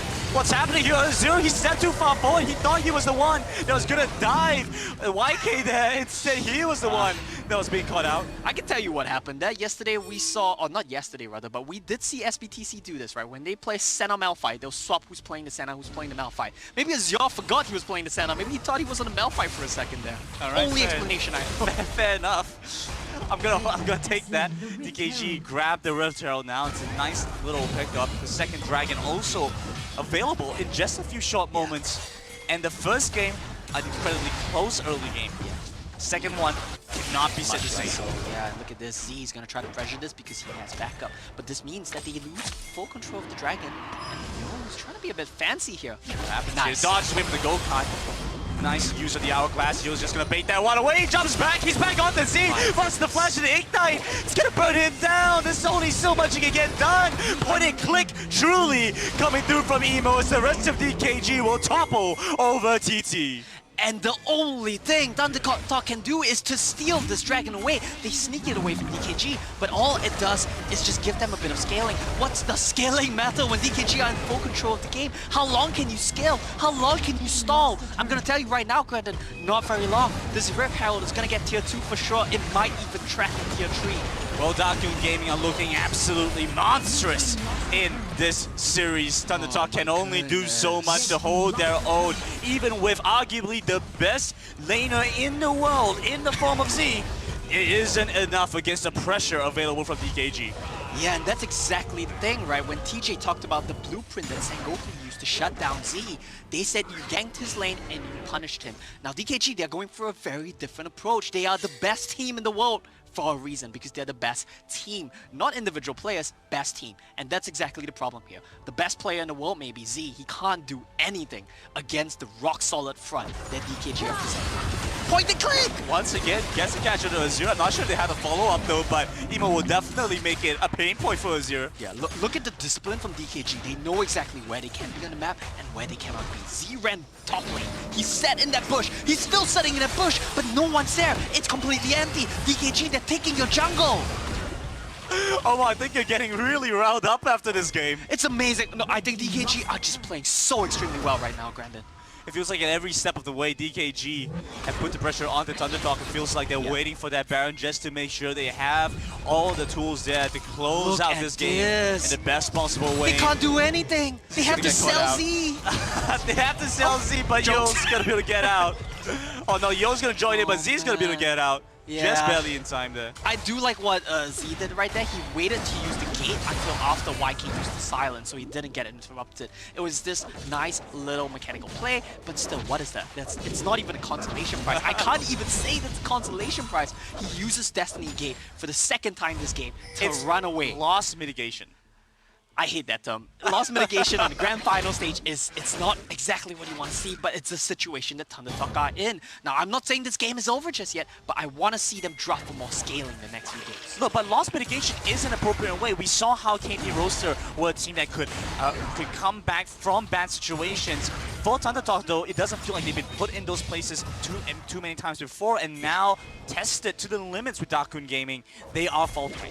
Yeah, I mean, when you look at the series between ThunderTalk and KT yesterday, they played it to 5 games. They showed off so much of what they had in their books, of what they prepared for the final stage. Dakun, I think they're reading them like a book right now because they saw yesterday what they can expect from TT. Well, once again, it looks like Z's gonna get caught out. They're actually indecisive. A little bit of Feibai, a little bit of Z. They have both options. SLK comes in now. Doesn't get anything done. He goes golden, dodges away, win! You're a monster in this game. Dakun Gaming will just punish ThunderTalk more. Dakun Gaming, this team is not real. We've been saying Z's not a human.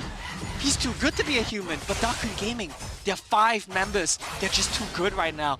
Not only are they reading every single map movement from ThunderTalk, they're reading the mechanical plays. They're reading the outs that they're gonna use before they even use it. When Golden as S12K was mid-air. And keep in mind, he was in the center shroud yet again. So he was ready to go there. Win, I don't know what to tell you. He's playing so well. Yo was playing so well.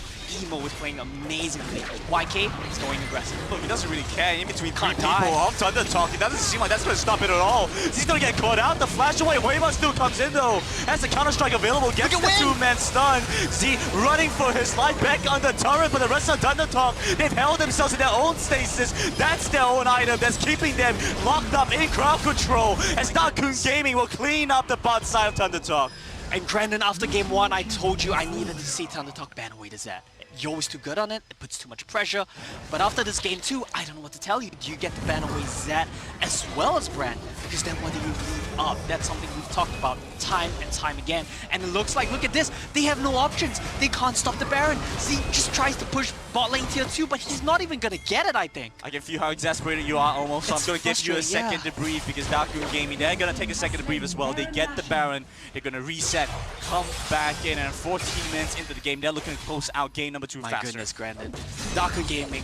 I mean, I'm a bit frustrated for the side of ThunderTalk, but I can tell you, they are trying to make every play they can. That first bot lane play that they made was picture perfect. It was timed so well. 3 minutes, 10 seconds was the timing of that play. You could not have done it any earlier, but still, Dakun Gaming, they always find a way back into the game and then to snowball the game. And that's exactly what we're seeing here in this game 2 as well. They're gonna get the Dragon, and I think with the Baron in their back pocket as well, what are they gonna do? They're gonna spread onto 3 lanes, maybe even 2 if they're feeling it, and they're just gonna pressure the inhibitors of ThunderTalk.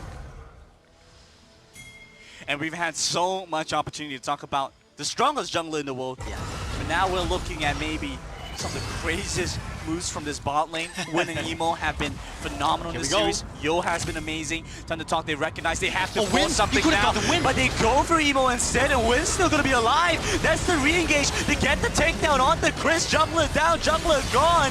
Yo looking for a re-entry angle. Z's gonna use his stun, but it's not gonna get much done against DKG.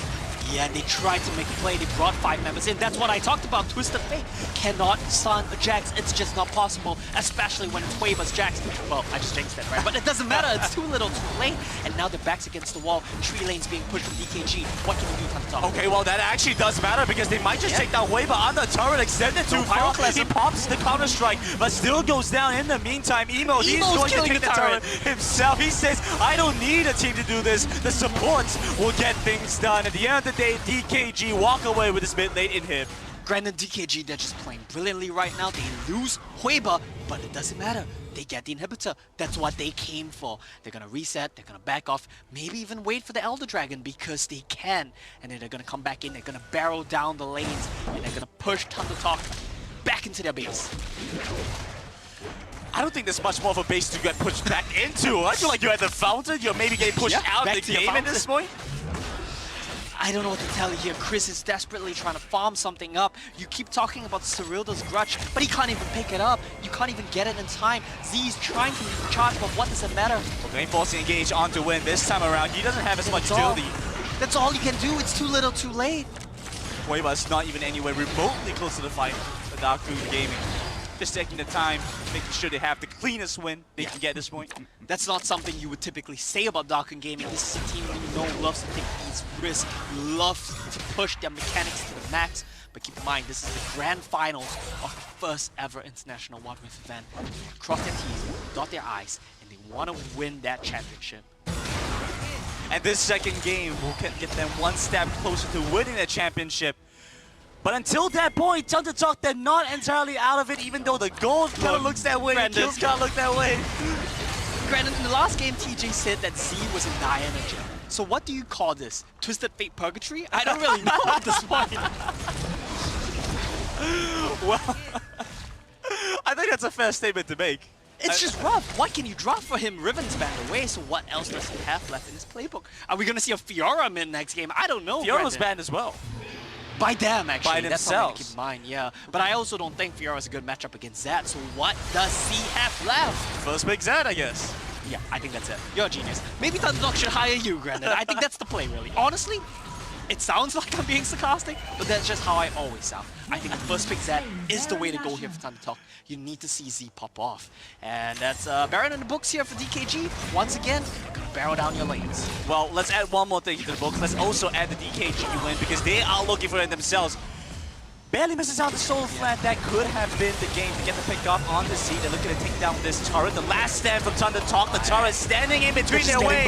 But YK, he's so strong. Look at this Garen. He doesn't even care. Weaver diving under the Nexus. Z sent running back into the base. There's nowhere left to go. The only place to go is game number 3 as Darkun Gaming pick up the second. Amazing, amazing performance from Darkun Gaming. This team, they're coming here with a purpose. They're coming here to show that they are the best team in the world. We saw their confidence in the pre-game interviews. We saw their confidence walking onto stage. ThunderTalk, I think they did what they could in the early game. They do look dejected, and rightfully so, because it seems like for every play they make, for every punch they take onto DKG, DKG will punch back twice as hard. For ThunderTalk, they still have the potential to pull something away. This is that, in a sense, regional match that they were never really able to have. You know, the franchise league versus the open qualifiers, being able to allow new teams to come in and inject it into the competition. It feels like Darkun Gaming have been such a powerhouse. Yeah, I think that's exactly the case here. And with that said, we have to keep in mind as well the struggles that ThunderTalk faced to even get here in the first place. Keep in mind, they made it to the grand finals as a team that was gutted, really. Their roster is far from incomplete. It's beyond incomplete. They had only their mid laner and their top laner. They role swapped. They are missing their jungler. They're missing their bot laner. I think Chris is still doing amazingly here, but we really need to see Azure and S12K step up if they want to make a dent in the series. So many things changed for ThunderTalk coming into the Horizon Cup, and yet we're able to make it into the grand finals. We need to see a little bit of that magic as we get ready for game number 3, if they want to be able to pull back that reverse. And honestly, not that, you know, they still have 2 more matches at the very least. Yeah. And we know they have the mental fortitude. We know they have the stamina to really play out a long series. They played 5 games against Roaster Y yesterday. Nearly got reverse swept. It takes a lot of mental fortitude to stay in the game after that one. And hopefully they still have something left in the tank here as well. Well, let's see what State Farm Analyst Desk have to say to break down that match and to see if Z is going to be locked down ball and chain once again in this next match. But otherwise, back to the State Farm Analyst Desk to break that one down. Thanks, guys. 2 wins in the books here for Darkun Gaming and ThunderTalk on the back foot. Riku, that last game there, we saw the Twisted Fate. We knew it needed to be important. What did you see in it in the early game before things got out of control? Yeah, that's the thing, right? I was anticipating a certain play when we checked out and saw the Spooky Ghost composition where you have a Kha'Zix, you have a Twisted Fate. We saw this being prevalent because of the scaling late game junglers that have been very popular at the later stages of the group stages, and therefore this was one of the answers. But we didn't get to see that, you know, come to fruition. It was mainly towards this bottom lane play. Which is my favorite play of the entire tournament. Like, everything looks really good when they engage along those lines, using the Twisted Fate to access the bottom side of the map, set up for everything else. That's where you want Twisted Fate to be executing on all game. But unfortunately, you have a couple of things that go wrong for ThunderTalk. One of them is down bottom, and the other one's right here, as ThunderTalk go into this pit and just get barbecued. They get hit with the pyroclasm, and they realize it's a bad time, and Azura kind of walks in here a little bit too late, and then Z is like, I can get you out of there, and he walks in, and everyone's coming one by one, and the same thing just keeps happening. They all get picked off. Yeah, it just felt like in an instant this turned into the I think I can mentality for ThunderTalk, where I can make the play, no, I can make the play, and multiple times here, it didn't quite work out that way. Yo, looking like a world beater here, able to buy a little bit more time and then pick this off here on Z, who tried to get away. Emo picking this one up here, Riku. Yeah, I mean, I really love this Leona pick as well, and of course the Garen, because when DKG saw the assassins again, like the Kha'Zix, you basically narrowed down, forced them to focus on other targets. It's impossible to target the Zed just because of the death mark. So it's just Wind, who's basically very, very hard to get because you have to go through all of those chunky boys like the Garen, like the Leona. And I just wanna commend DKG for for this pivot. Like, they're not exactly matching TT early game. It's them taking full control this time and just shutting down shutting down ThunderTalk every single time they want to make proactive plays in the map. And it feels like we're seeing the limits of, like you were talking about, Digon, the individual mindset over on ThunderTalk. They've won a lot of their games through the power of their individual laners, their individual plays that those characters and heroes on their team can make happen. But when you have these players who are so used to making heroic 1v3s happen, and they try to do that versus a team that is always synced up, always communicating, well, we saw what happened in the Dragon Pit. That happens to them. DKG are capable of backing off and playing every fight aware of the attempts at heroism that ThunderTalk are going to bring their way. Yeah, and I love the conversation that Grandin and Nomo were having earlier, setting the table for the history of these two teams, right? DKG qualified for the tournament through the Spark Invitational, which was open to all the teams in China except those that were in the LPL, which participated in the WPL qualifiers where ThunderTalk came on through. And so the fact that you have teams that came from franchise leagues compared to teams that came from everyone else, it feels like this cool bridging of like, hey, what would happen if we got to see these two teams play? Well, we are getting to see it, and ThunderTalk are struggling right now as Dakun are rolling here, TJ. And I think one of the best examples of that kind of individual mindset, the things that ThunderTalk do really well, was in the opening moments of that game, where we did see this really cool executed bottom lane dive. Everything goes to plan. Z teleports in, you've got the sync up perfectly, and yes, this is a team play, but it's reliant on the individual outplays. There are very few mid laners that would go in with the game plan of, I'm gonna teleport underneath the turret, everything's gonna work out, trust me, bro. And it did. Teleported in, land the gold card, everything goes well. They found 2 kills and flashed forward past the turret, not content with just the take. That's the stuff that makes ThunderTalk special. And now it's time for our Cisco Every Second Counts, which was literally seconds after that first kill, right, TJ? No, don't do this to me. It was great, right? Nothing else happened right afterwards. Just kidding. With that dive, Zed rotating, Johnny on the spot, right on time, and the tower getting a huge assist as well. So the movement at that time seemed perfect. Every second counts, as in maybe you should have walked out from behind the turret a couple seconds earlier. Yeah. Every second counted in that one. And you know what? ThunderTalk need to count all their seconds. They're down 0-2. They need to win 4 in a row to start coming back on in. Well, maybe not 4 in a row, but they still got to get 4 to get back in here. All right, as we take a quick break, check out the shirt Ebro Gaming's Teaks posted earlier, signed by so many players in the Horizon Cup. How cool is this? We'll see you here for game number 3 in just a few minutes.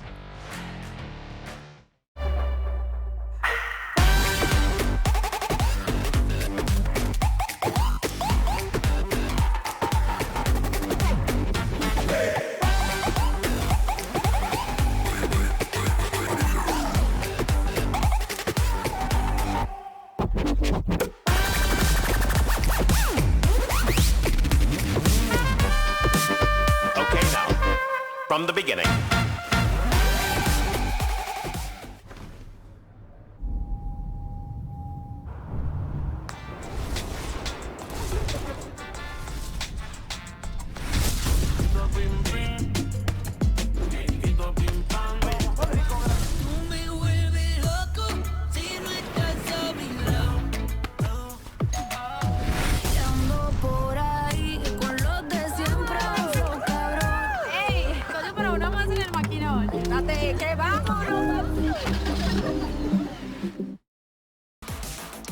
Welcome back, ladies and gentlemen, to the Wild Rift Horizon Cup here in the Suntec Convention Center. And Dakun Gaming have posed a challenge, not just to ThunderTalk Gaming, but to the rest of the world to say, can anyone give us a good match? They've taken 2 fantastic games away from ThunderTalk so far in this best of 7 series. Well, Grandin, I have something to tell you. There was someone who came here to challenge Dakun Gaming yesterday, and it was Team Secret. They took a game from Dakun Gaming, utilizing the Zat pick from Tatsuri. So what's the solution here? This is exactly what we talked about yesterday, right? We were having a conversation, we were discussing how can they possibly win this game. If Tatsuri Z could pop off and carry a game against Darken Gaming, I have no doubt that Z, on a champion like Z, can maybe pull off something along those lines. So stop putting him in jail.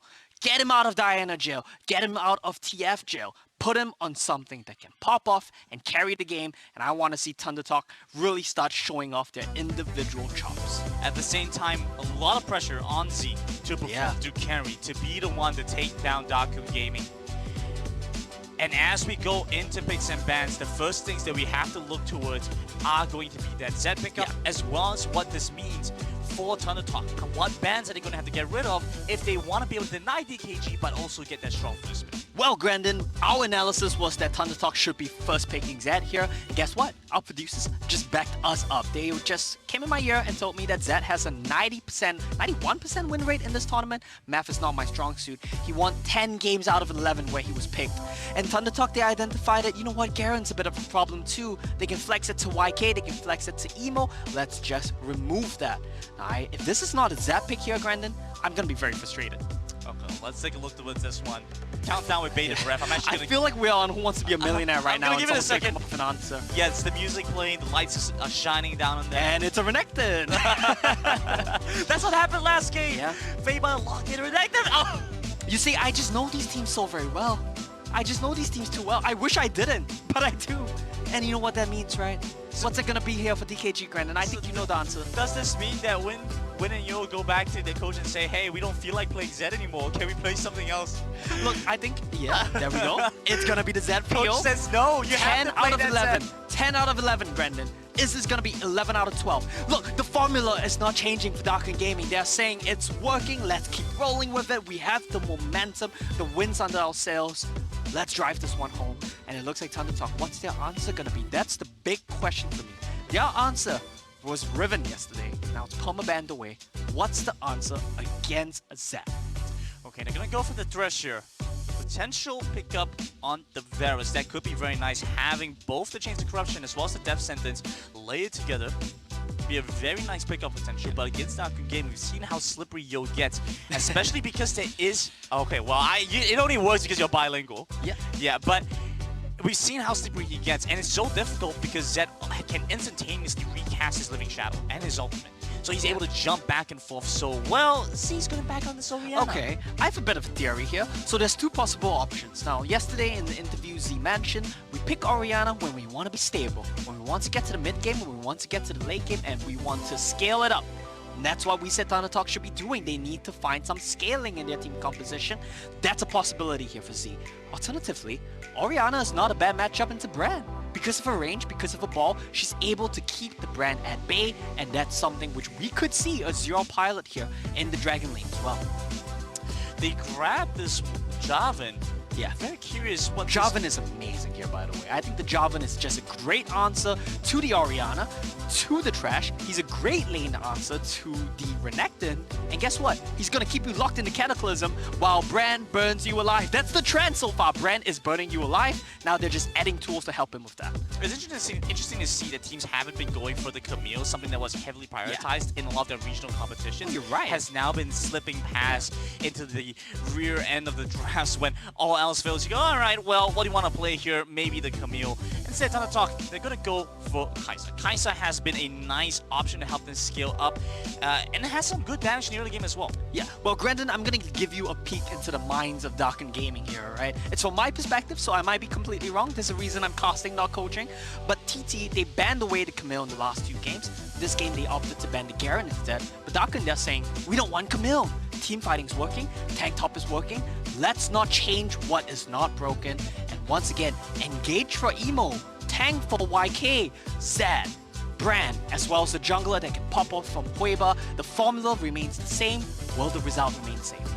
I'm curious how this one's going to play out. Hueba, again, now on this config, similar to how the Lee Sin plays out, it's a little bit more facilitative, a little bit more supportive, especially in these side lanes, making sure that Yo has the opportunity to get those dives off, those ganks off. But it also means that Huema won't be able to play into the style that he has been working with in the Horizon Cup, one where he's able to single-handedly turn the tides of the game and push it in his team's favor. Yeah, he can't 1v9 this game. He's not on the Jax again this game. But I think what Huiba does so well on the Kazakhs, and what plays into the trend of the series so far, is that he's going to do very well to not let ThunderTalk ever push side lanes. That's been the trend so far. Well, Chris is going to get that Vine. And judging from the way that we saw things go in that first game, yeah, Huiba, I think, is going to give him a little bit more respect. Not go He's for not that. going to invade your wolves this time, huh? Hopefully not. So Chris should be able to get a little bit of a free pass through the early game, right? But what we've been seeing as a mate, I wouldn't call it quite an outscale. That's what you got to keep in mind. Sure, but I wouldn't call this quite failing from ThunderTalk. But they haven't been able to get the double Skull Crabs despite every time looking so close to doing so. Yeah, definitely the case, but this time around they've gone for a different approach. I don't think they're going to prioritize the early game as heavily, and I kind of do like it, because the last 2 games, when the burden was on them to find something, to just really get the ball rolling, they slipped up several times throughout the games. This time around, Kai'Sa for scaling, WRE for scaling. Can ThunderTalk win these late game team fights? ThunderTalk need to find these late game team fights. It's not a matter of they can. They have to find these fights if they want to stand a chance to win against Dakun, who have been looking stronger and stronger. They've been evolving as well. I mean, it feels like just yesterday we were going into this. Teams are landing in Singapore looking for scrim partners, and Dakun Gaming was destroying the scrim scene.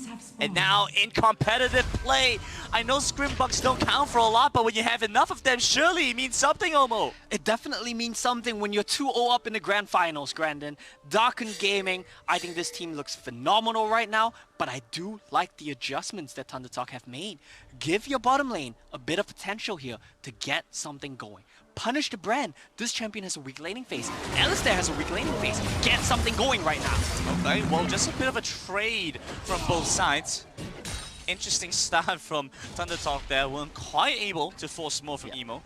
Yeah, you just want to chunk him out, and you want to slowly whittle him down. Every flay you get, he should be losing 1 or 2 bars of health. You do it one more time, and Emo should be out of the lane. That's the idea here. They are the stand-ins. They are the substitutes. S12K and Azure. They're coming in to replace what I thought was an amazing bot lane from ThunderTalk. Sawyer and SY, I thought they did amazingly for this team. Now Azure and S12K, they're trying to duplicate that performance here.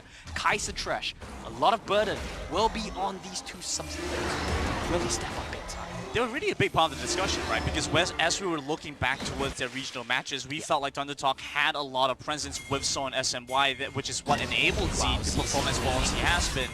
But at the same time, Azure and S12K have been performing well in the Horizon Cup, but as they go up against DKG, they are really pushing their limits here. We start to see things happen. Well, Chris is looking for that bot lane gank, forces the flash away from Blinn, preemptively gets out of vision. I like what's happening here.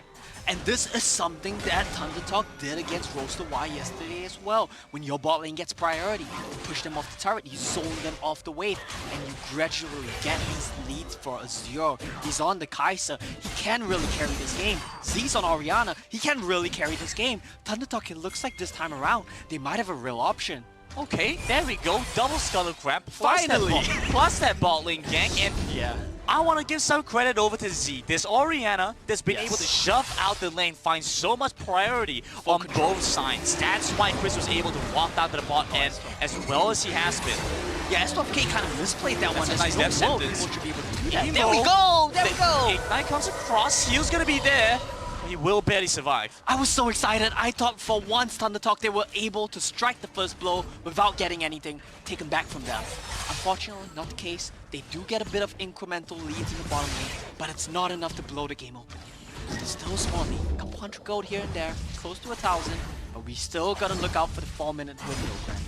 When the Dragon spawns, when the Herald spawns, that's when Dakun Gaming is their strongest, that's when the Brand pick shows off, that's when the Zad pick from Yo really starts to pop off as well. Can ThunderTalk survive that storm? Well, they need to have some good team fighting around those neutral objectives like you mentioned. But DKG getting ever so much closer towards those big power spikes. I mean, just looking at the laning from Dakun so far, so unassuming. They're playing under their turrets, playing it safe, and yet you just know the pressure is on ThunderTalk to make things happen. even if not to make things happen, in this game, they have the scaling option. So if you're not trying to make things happen, can you at least not explode the moment a team fight begins? Because we have seen that from ThunderTalk earlier in the series. They have made uncharacteristic mistakes on the grand final stage. Hopefully this time around, they managed to stabilize a bit, but the clock is ticking, Brandon.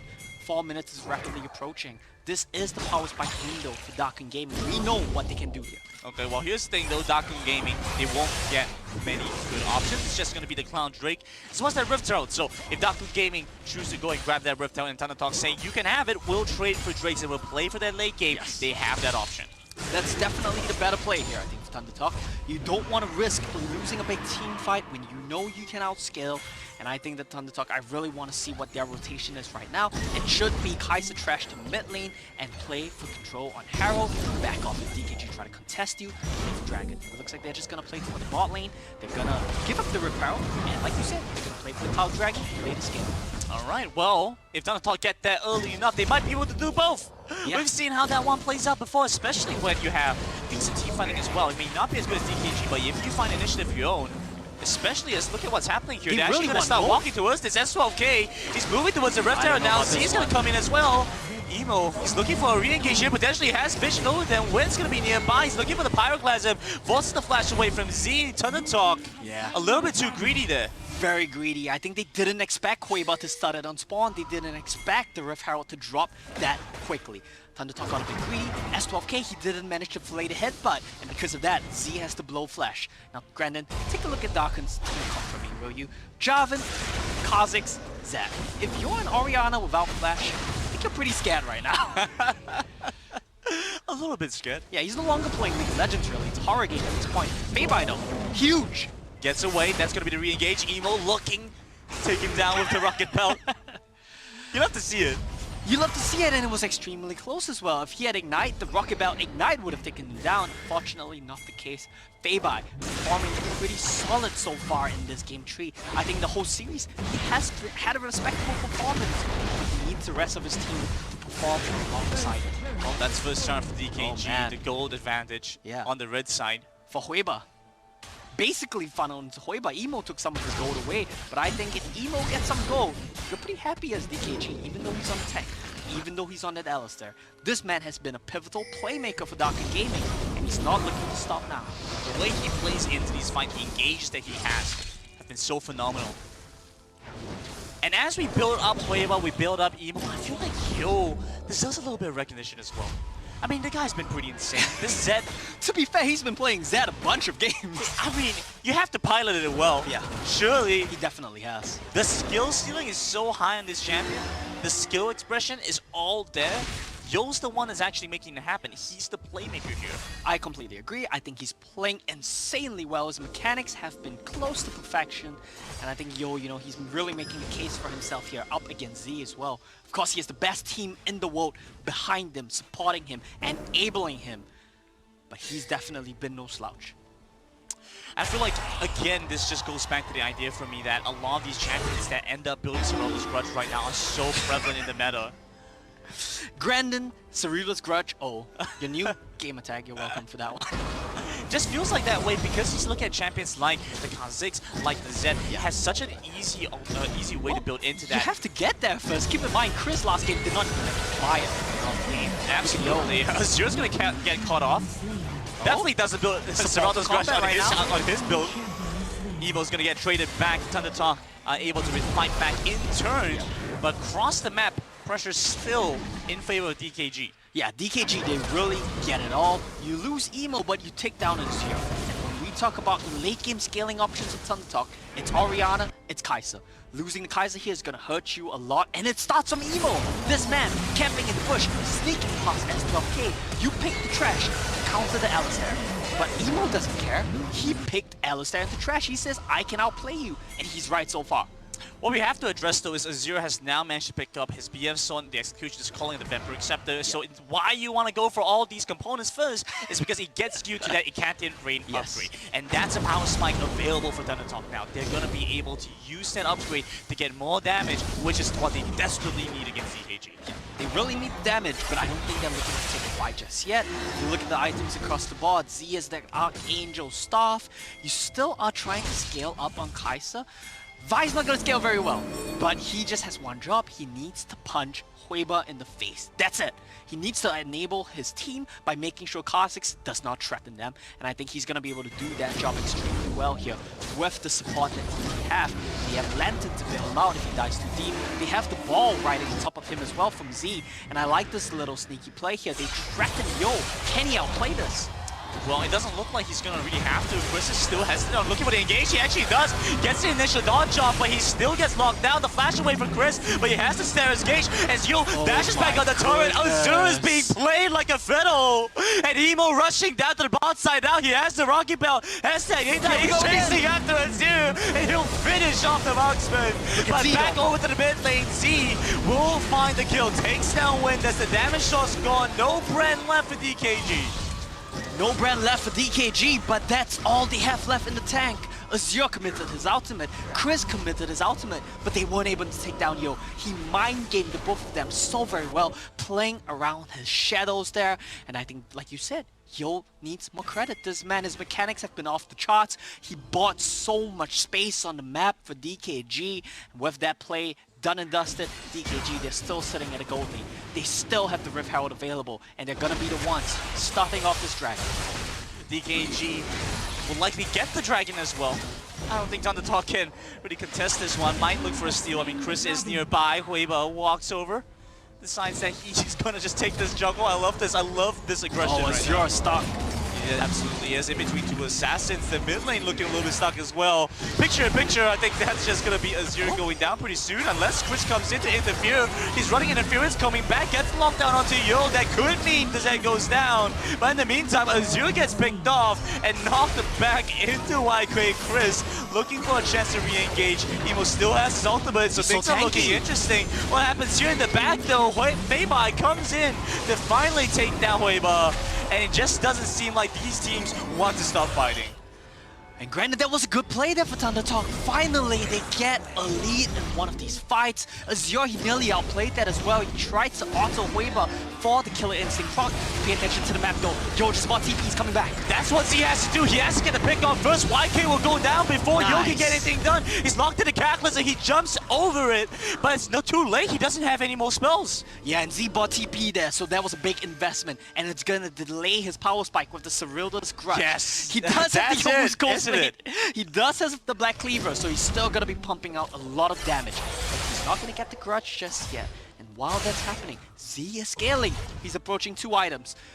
Azure is scaling. He's approaching 2 items. Feibai has been quietly performing very well so far in this series. He is on 2 items as well. So a lot of very real threats here for ThunderTalk. I think the next dragon we're gonna see in a couple of minutes, TT will look to fight. They'll look to take the 5v5.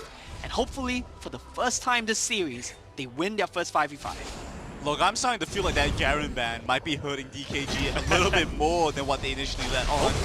Feibai actually going to have to face off against Huiba. Z misses out the chance for the shockwave. He was invisible. In Z's defense, Huiba was invisible right there, so he tried to predict his movement a little bit. Unfortunately, not going to get that one, but I still think Feibai and Z, the 2 duo members who were here from the start, are doing very well. Azure caught out that death sentence would stop Yo, but Azure walks back in. Yes, You can't do that, not against this guy.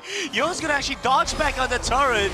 The Zhonya's will keep him alive. Chris comes in here, looking to take down the Zeb, who has the flash, so still can get away with the Ignite onto Chris. A little bit more damage from Huiba.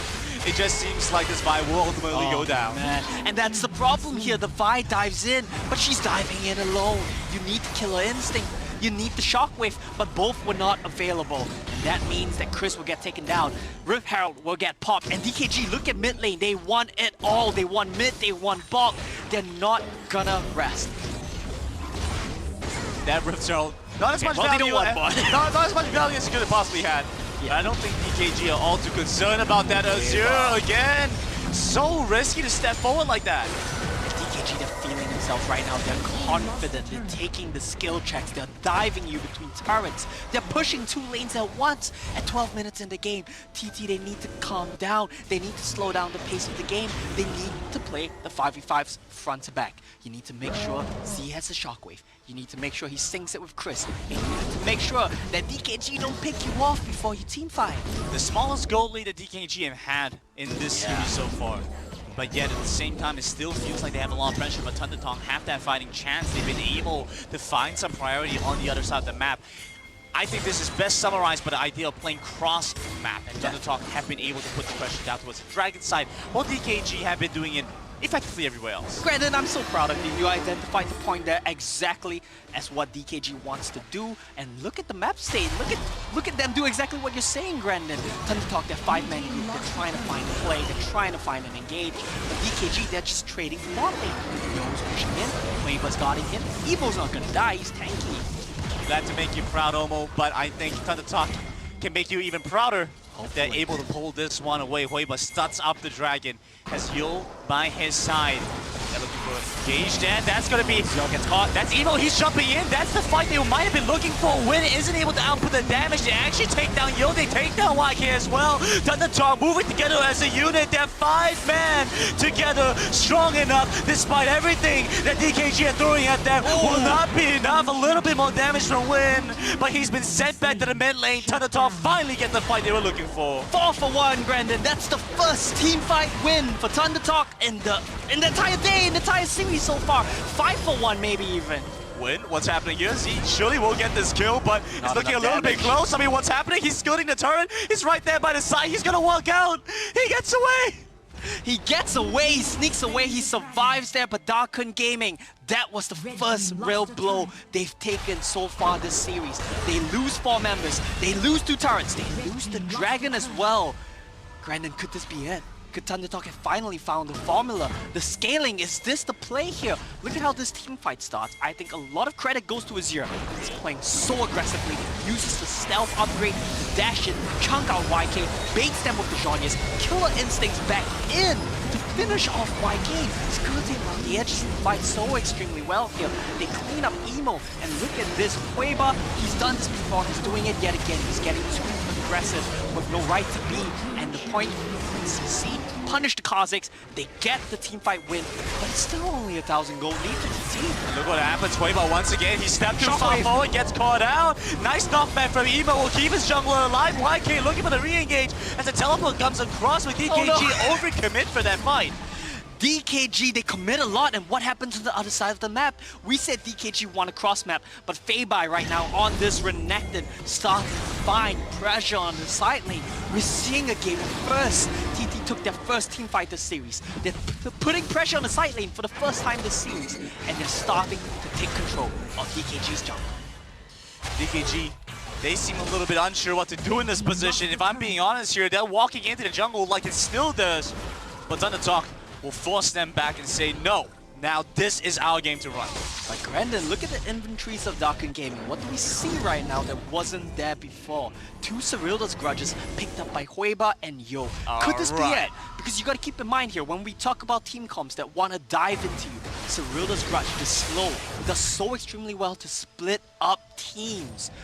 That could be what we see here. We might see something where Chris dives in, Feibai dives in, and Z and Azir get zoned away by Cyrilda's grudge as well as the threat of the double assassins. Look, I'm gonna say that it is. I like the item enough to say that it will be. My man here is not cheering for either of these teams, he's just cheering for Cyrilda's grudge. Cyrilda's grudge will win you the game. That's all I'm cheering for, that's what I'm looking forward to see. I'm cheering for TT to tie this one up, so hopefully that's not the case here. With that in mind, they're gonna jump on Z.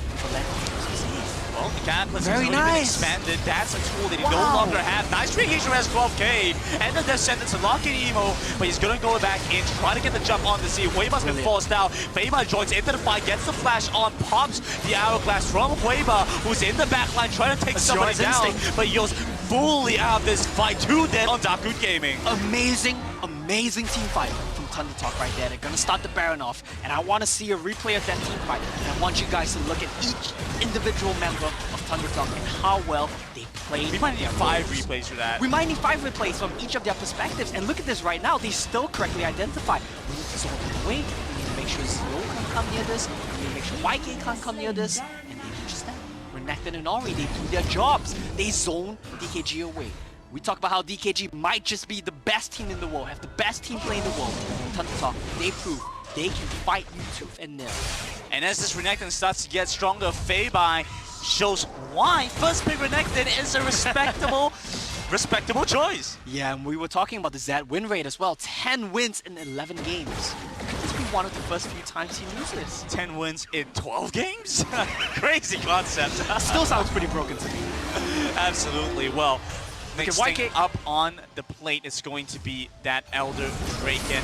YK, he has been having a tough time looking for an engage here. Emo, he's trying to force something. He's dived in deep under ThunderTalk, brought the fight to them, but see with a two-man Shockwave will obliterate Win. He's immediately out the fight in Azul, dives in aggressively. Feibai is there. Chris, he's holding on Yo by himself at ThunderTalk Gaming. You can't quite count them out because when the timer comes down to it, they are here to play and they will look to end this one off. 3 alive on Dakun Gaming. They pull back Hueba. They're in the base onto the Nexus. 5 strong standing in front of DKG, working away at that Nexus. Slowly but surely, Azure will finish it off. The Shockwave will finish it off. ThunderTalk pull back their first win. A convincing win there from ThunderTalk, and you know what I'm gonna say, Grandin. We have a series on our hands. 2-1 for Dakun Gaming, but ThunderTalk, they prove they can strike back. They correctly identify we need to drop scaling, we need to remove the timer, and they played that 5v5 team comp to perfection. I mean, it's just business for ThunderTalk. Look at them. They're not even too excited about it. They say, well, it's just one game. We have a bunch of games to still go about things. Let's get ready for our next one. They identify what they needed to do.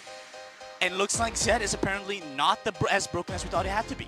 Yeah, I mean, the Zed was still doing so well in the early mid game. You correctly identified that DKG had to stop playing for side lanes. But DKG, they were a bit too greedy there. They started taking team fights, which they shouldn't have been. And I think if you go back, you watch the replays, look at how Chris played every single team fight. He had one job and he knew it. He just went to 1v1 Zed every single team fight in the last 5 minutes of the game. He lost every 1v1, but it doesn't matter. You just keep the Zed away from your team, and he did just that. Yeah, hold him in place, make sure he has nowhere to go. The sacrifice, ultimately, from he didn't even die, though, so that's amazing. Fair enough. Doesn't have to die to make sure he holds Yo in place. And we start to see Z come in, that stable Orianna that they were talking about. Yeah, that's exactly the words he used in his interview yesterday. Stable, and he's scaling.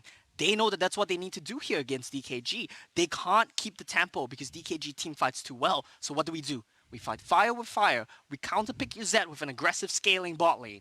And we out-team fight you. Amazing stuff from ThunderTalk. Amazing stuff from ThunderTalk, who have now managed to pick up their first win in the best of 7 series. Let's toss it over to the State Farm Analyst desk to break down that amazing game. Thank you very much, Big G. And TJ, what we got on our hands? It's a series. Lots of series on our hands after that win. ThunderTalk come roaring back finally. And a lot of it had to do with that early game, which was stable. It was a stable early game where they didn't get blown out right away here. And a lot of that comes from Chris, who right off the bat was going into those side lanes, providing pressure down bottom for Azure like Riku and I asked him to do. And lo and behold, we get to these team fights where they not only have Azure online, able to do damage, but Chris also got a decent injection of early gold from all this action, and Z has been quietly scaling in the middle of the map on that Orianna. So ThunderTalk have multiple damage dealers in these fights.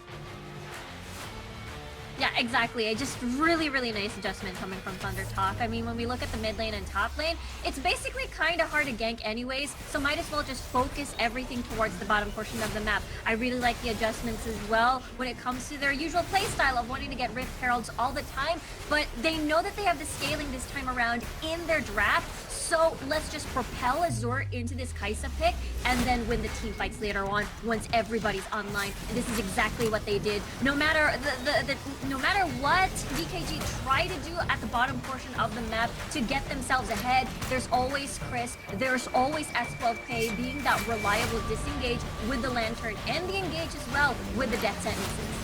Yeah, and in this point of the game, it felt like the Orianna got to scale, and we got to see how impactful some of those shockwaves were, but it felt like a multiple player step up here with S12K on the Thresh, making huge plays. Azure finally showing up on the Kai'Sa of all bot laners, dragon laners that it could have been, still dishing out the damage here. And I'd also love to echo what Leonard said on the desk, which is we got to see Chris actually really mitigating the backline impact of this Darkun Gaming team. Vi in the late game becomes kind of just a CC machine. You're not relying on her to do too much damage. You typically build her a little more tanky, and she delivers on, hey, there's a Zed diving our backline. I've got a solid 30 seconds of just stun that will stop this Zed from killing our key carries. Yeah, and did exactly that. We wanted to take a look one more time at the team fight prowess that ThunderTalk got in these games, because we didn't get to see a lot of it in games 1 and 2, but here, around the Dragon Pit, it was huge. The Orianna was huge. And this was the team fight where I knew ThunderTalk could win this game. You see the early focus onto Z in the back of the fight. He's just able to stopwatch. And that is two things. First of all, for the first time this series, Z has enough damage that there's a really dedicated focus on killing him. And second of all, he can just stopwatch, and there are other players on his team who can deliver on the damage necessary to win that team fight. In particular, Azure and Feibai being able to come into that fight as secondary damage dealers, get the people off of Z so that he can come out of the stasis with the Orianna and end the fight. Riku? Yeah, exactly. I mean, we saw how Z's building up more on that Seraphs. Everybody's prioritizing the stasis. You basically, I felt like Huiba and as well as Zed were really hungry for kills, but because of the defensive items on the opposite side coming from ThunderTalk, it just made things extra harder. Yeah, I mean, when we took a look at that game highlights to start, it finally started with, I think, champions at level 8, level 9. The highlights that we saw in games 1 and 2, it started at level 3, level 4, very early on in the game, and that's because of our State Farm assist of the day. Here's Chris saving Feibai on the top side of the map in one of the first games DKG threw at him. Watch the engage from Emo here on this Alistair. He's been doing this all game. Protobell in, and the Protobell rockets are blocked by Chris, who gets in position to take a hit. And because of that, it prevented the game from spiraling out of control. We had seen DKG consistently find success in those early ganks. That was one of the earliest ones they had in this game, around 5 minutes. Imagine, he goes down early, first blood over to DKG, they lose momentum, they lose the top tower, and how quickly that could have snowballed out of control. Okay, as we go to break, catch a listen to All In on the official Horizon Cup playlist on Spotify. And check out even more tracks like Get Jinxed through the Wild Rift profile. More Horizon Cup in just a few minutes. Walking on this road, you know just where to go, you follow your heart and soul. Moments passing by. Welcome back, everyone, to the Wild Rift Horizon Cup Finals. ThunderTalk Gaming win game number 3 and make this a series, as DKG are currently sitting 2-1 in this best of 7. So first team to win 4 games there, and it would have been pretty crushing for ThunderTalk if they did not get that last one. A lot of teamwork, a lot of great play from Chris to facilitate a stable early game to get their major solar laners online. And I do just want to run through the kind of shopping list for ThunderTalk here.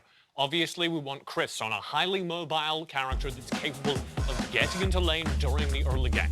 And then the key carries, you're looking at Azure, you're looking at Z, they both need characters that are capable of scaling throughout the game and doing damage in the mid to late game teamfights. Last game, that was Kai'Sa and Orianna with Chris on a Vi. Anything like that will make me very happy, Digon. All right, well, we'll see how this goes. The bans have been pretty standard here. ThunderTalk still on the blue side, as that was DKG's choice. They decided to go red side. So on the blue side, still banning away the Fiora first. It was Fiora, Ziggs, Camille. On the opposite side, Riven, Nunu, and I think the last one was Lisa. Oh, they're banning Thresh this time, so S12K gonna have to find something new. And a big part of the game that we saw last time was around Emo being able to hard engage on the Alistair over and over again, creating teamfight opportunities. And S12K finally, it felt like, had a support character that could answer that, be equally impactful in teamfights through CC, and and they've decided to get rid of that real early in this draft. Riku, first 3 picks now in. The Zed finally in the hands of one of the strongest solo laners in all of the world. Yeah, and then that's the response. You know what? We're just going to pick something safe in the mid lane. We're going to get the Diana. We're going to get the shields. But a pick that really calls my attention is the Varus pick. Varus pick has been the answer to Kai'Sa lanes. Either you force the Kai'Sa pick here, do a lane swap, or you pick something else. So with the Varus now here in the draft for DKG, they're basically saying, hey, do you still want to pick the Kai'Sa? We're here. But I love what ThunderTalk have built. We gave them a shopping list, Riku, and this is everything on the list. They've got the milk, they've got the eggs, they've got the Zed, able to be the carry champion for Z, and Chris has his Lee Sin to access lanes early. Is Zed the eggs or no, TJ? Zed is the eggs because if anything happens to him in the early game, he'll break. Nice. I was not ready for a great response, but that was fantastic. Renekton going on over to the side of YK. We're waiting for that last one. You know, speaking more about this Varus pick, Wind was the one that has looked the most impressive, I believe, on Varus early on in those group stage matches. In my brain, he was synonymous with the Varus Vi going on over to the opposite side. And so Hueva might just be a facilitator in this one. And that's huge for me. DKG are getting not their shopping list. They've gone to the store and none of the things they wanted are there because Hueva's not going to be on a late game carry champion. In a late game, Vi is a facilitator, like you were saying, mostly a tank. If you're looking at their mid laner, Yo, who's been a huge part of their game, they're stuck on a defensive Diana. And sure, Wind does have the Varus, but Varus is not a big damage threat. They're a facilitator that sits in the back of team fights and layers things out. There is not a single carry champion here for DKG, and that means they need to start the snowball rolling early, compensate for their lack of damage by getting an early start that injects gold into those counts. And then Gragas, the final one, locked on in here for ThunderTalk. You look at the Garen, you look at the Gragas, you know that Emo can play support Garen, but you assume that the Gragas is going at the support role with the Senna, and we await the final pick here for DKG. Yeah, this still could possibly towards Feibai on the Gragas. We've seen him perform at the early stages of the group stages here in the Horizon Cup, and it has been, a little bit 50-50 here and there, but it feels like, he was still ramping up. I really like this from DKG with the final pick on the Rakan because they're doubling down on the heavy engage. Salt and Battery, Grand Entrance, Moonfall, everything is just going to layer down, and there's just so many targets, squishy targets that you could pick up, like Chris on the Lee Sin. You got Z on this Zed as well. And of course, don't forget Azur on the Senna. And it feels like, to me, perhaps a disengage coming from the explosive cask may not be enough with this, all-in composition from DKG. They do have engage, but I don't see any damage still, Riku. And that's what I'm worried about for DKG. Into something like Zed, like Senna, that late game's gonna hurt from ThunderTalk, and I don't see any answers for DKG. Level 5 is gonna be very important for DKG. They will have the tools with their ultimates to pick the fight when they want, but as TJ has pointed out very clearly, it feels like their damage sources will dwindle out later on. And on ThunderTalk, it's the Z show. He's on Zed. It is the Garen on the top side of the map, which means Gragas will be a very huge disengage tool for ThunderTalk against the aggression from DKG early on. To get into the action, it's time to send it on over to our casters. Will it be 3-1 DKG, or can ThunderTalk win 2 in a row? Let's find out with Big G and Omo. Let's find out indeed. It's going to be game number 4 between Dakun Gaming and ThunderTalk Gaming, and I have to say, looking at the draft so far, it feels like ThunderTalk have stolen away. It's the greatest heist of the century. Stolen away Dakun Gaming's draft. Not just that, Grandin, it looks like both of these teams have kinda swapped drafts. If you told me ahead of today that Hueba was gonna be playing Vi in the grand finals, I would not be believing. What was that about you? What did I not say then, that you had to repeat that as swapping drafts? I don't know, I wasn't listening to you. What's new? It's okay, but we're gonna go into the game really quickly for both of these teams, and I want to point out a couple key elements here, Grandin. Firstly, what did we say? The coaches finally heard us. Z on Zed, it's only poetic, it's only right, and I hope he has a pop-up performance here. Keep in mind, Dakun Gaming, the one game that he dropped the team secret was against Tatsuru Zed. Now Z on Zed, can he repeat that or do even better here? Okay, here we go. 10-12 is the scoreline for Zed in the Horizon Cup so far. Let's see if it goes to 11 out of 13 or if it's going to keep building up. Pretty good math there, Grandin. Of course. That's the way we do things in the Horizon Cup. Okay. I was a bit afraid there because if S2LK had the body slam, he might be in a bit of trouble. They will just destroy the ward that win place. So that's already a nice little start there for ThunderTalk. They start getting lane control. Emo, I want to point out really quick, he's on his Rakan. He had an amazing performance on that yesterday. He was the MVP of the series against Team Secret for a reason. And a lot of that was because of that Rakan. He's played 3 different champions so far. In Game 4, he's playing a new champion yet again. Will this be the key? Will this be what Darken Gaming need to pull ahead even further in the series? And on the other hand, though, I don't know. If you just look at ThunderTalk's draft, the Garen, the Zed, even the Senna for a 0, it just looks too good to me. This draft seems perfect for ThunderTalk. Well, here's the thing, right? When coming in here, now playing for the Varus is a very different look from what he was doing with the Brand. The Brand had so much damage, he was able to single-handedly output enough damage to help them win a lot of fights that were otherwise disadvantageous to them. Now in a situation where they are lacking damage, they don't have something suitable to really shred past TT. Yeah, a lot of pressure will be here on YK and on Yo to really pop off in these team fights. Yo needs to find the backline. But this is the same issue we talked about in Game 1 with Z playing Diana. What backline are you diving here? There's only one backliner, and it's Azure. So you have to kill Azure, and then the question is, who kills the tanks? Who kills the Garen? Who kills the Gragas? The Zed even is going to be pretty tanky, pretty slippery. The Black Reaver, and I feel like DKG's comp just doesn't have the answers. ThunderTalk, for once, yet again, rather, I forgot they did it last game as well. They might contest up with Scuttle. Trying to put something in place here. ThunderTalk walk over, trying to contest that one. They already got the top side Scuttle Crab, and so just covering that second one as well. Yeah, it was close. They nearly got it. They managed to almost contest it, but it's not quite enough. It's an interesting move from ThunderTalk, right? Because even in those moments where they have been contesting them, they don't always try to get the second Scuttle Crab. It was only that last game that they really did, and I guess, well, double Scuttle Crab means win.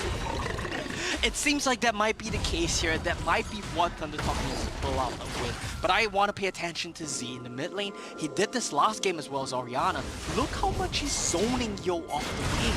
This guy's laning is just insane. His team fighting is amazing. I just want to look out for Z as the series progresses, as the game progresses, because we talked about the mechanics that Yo had on Zed. I want to see what Z has in store. Weibo was in the mid lane. You just see Zed. Well, ZZ, knowing what was up, he walked back, stepped away from the tower, stepped away from the wave, despite the fact that it was shoved in, did not overextend where he could have, and Weibo would have been right on that. Very, very disciplined. He manages to pressure while not putting himself in any danger, and that's why we sing his praises. That's why we say he might be the best player in the world. I do like the trading coming in from Weibo. Like I said, I think he's quietly been performing. He's quietly been one of the best players on the side of ThunderTalk this series. His Garen is going to be well in lane against YK. And I think when he becomes a tank later on, he gets tankier and he runs in front of Zero's healing and shielding. He's going to be a real menace to win the rest of Darken Gaming, who just don't have the damage to tear him down. Look, and that matters so much, especially as we take a look towards that first Rift Tower, that first Dragon. Yes. The lack of damage from Dark Moon is going to be an exacerbated problem in the late game, but we're going to have to start seeing some of those those symptoms appear in these early fights. This is a repeat of last game. Oh, but they whiffed the execution. This is exactly what they tried to do. Look at what Z's doing. He dodges away from the move foe. This guy's insane. He gets the shield back. Chris Weibo comes in with the flash knock-up to finally take down the kill. But things were looking so close. It's actually given time over to Weibo to walk in the mid lane to trade back 1-for-1. Weibo finding pressure from the Baron lane. He leaves his lane early, he kills the jungler, and does that mean that ThunderTalk are gonna get this Dragon? Dragon started up, Wynn's just gonna have to face off against Weibo, but that also means YK joins in. Things looking a little bit dicey as DKG have the collapse coming through. Very nice rune. Chris will once again finesse his way through the Dragon, steal that one from DKG. And YK doesn't find anything. The Renekton moves down to the Dragon, but everyone kites away, everyone respects him, and he would not be able to slice and dice his way into that. It gets secured by Chris, but it looks like DKG are going to try to trade on that one. Let's take a look at the X replay right now. What happens in the mid lane? He gets kind of caught out. He gets jumped on by Weibo, who's a level up. but the fancy feed dodges out on the Vi ultimate. That's exactly why Zed can outplay Vi. You use your outfit to dodge his, but it's not enough. He goes too near the danger zone of the Vi, and he just gets taken down. You know, it's really as simple as that. Fei comes in. I think this was instrumental. I've been singing his praises. He's been put in a tough spot, and he has still managed to deliver. Finding a kill was what gave ThunderTalk the Dragon. But in the meantime, Dakun Gaming were able to get that Rift Herald, so they have something to kind of show for their efforts. Dragon Turret will still go over the ThunderTalk though. Amazing performance so far from ThunderTalk. They're hitting the right notes. They're getting what they need to on the map. They're finding incremental leads. And I love the lane assignments right now as well. Zed is uncontested, and Garen is going to be a brick wall that this Diana cannot overcome. Well, this Garen has been an issue, especially when ThunderTalk were playing against it, recognizing that fact, they're gonna grab it for themselves. It's not gonna be the support position, but still an interesting one nonetheless. We've seen both looks, we've seen it in the Baron lane, in the support role. Either way, the Garen just seems like such an effective one. You could invest, I think, it's a battle of attrition, where you just have the Garen coming in, dishing out a little bit of damage, especially because they don't really have good sustain, good healing, unlike the Senna available for ThunderTalk. Look, Brandon, I think he read the Art of War. I think he'll be familiar with what he said. In the War of Attrition, Garen always wins. That's on Chapter 2. Chapter 2. I guess I missed that one out. Z's gonna go in though. This is actually a little bit dangerous. He jumps back in for Hoiber. Will he be able to get out? The living shadow. He flashes away with the moonfall. Can't come through from Chris. He keeps still alive. You are not real, man. Best player in the world, Grandin. That's why we say Z might just be the best player in the world. 1v2 against Hoiber, and yo, he picks one and gets out alive with a little support from Chris. Oh my goodness, once again just continues to reaffirm the idea that this man is just a robot in a human skin. He's a robot designed to play Wild Rift, and damn is he good at it.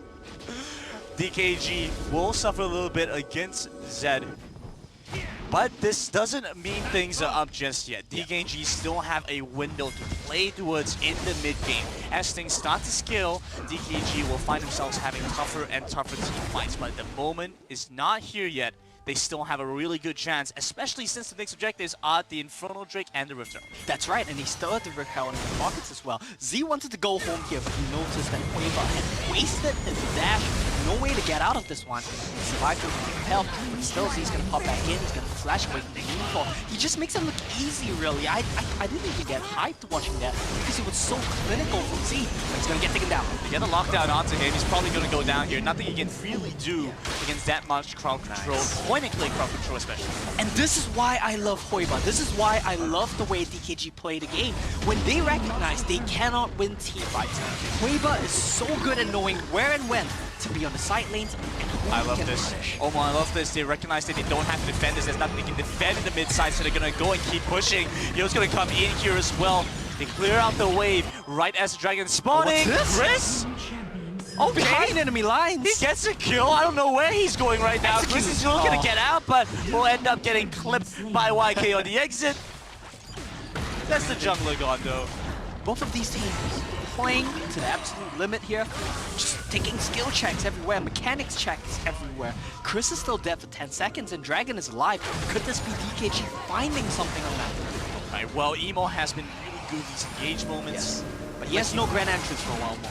Like you, well, I think it's the quickness. The quickness, that's right. So he doesn't have that right now. It's going to be a little bit difficult to lock DT in place. DKG start off the Dragon, looking for a fight here. The damage comes across and they will fall apart. Dakun Gaming use the Dragon as bait, pull them into an alleyway, and they unload their full power, get the Dragon, get three, and Fei nearly goes down as well. It was a bit of a disaster there for ThunderTalk. We talked about how Emo did not have the quickness, but he doesn't need it to make the grand entrance land. Like I said, this man is my MVP because he makes every support engage spell with point and click.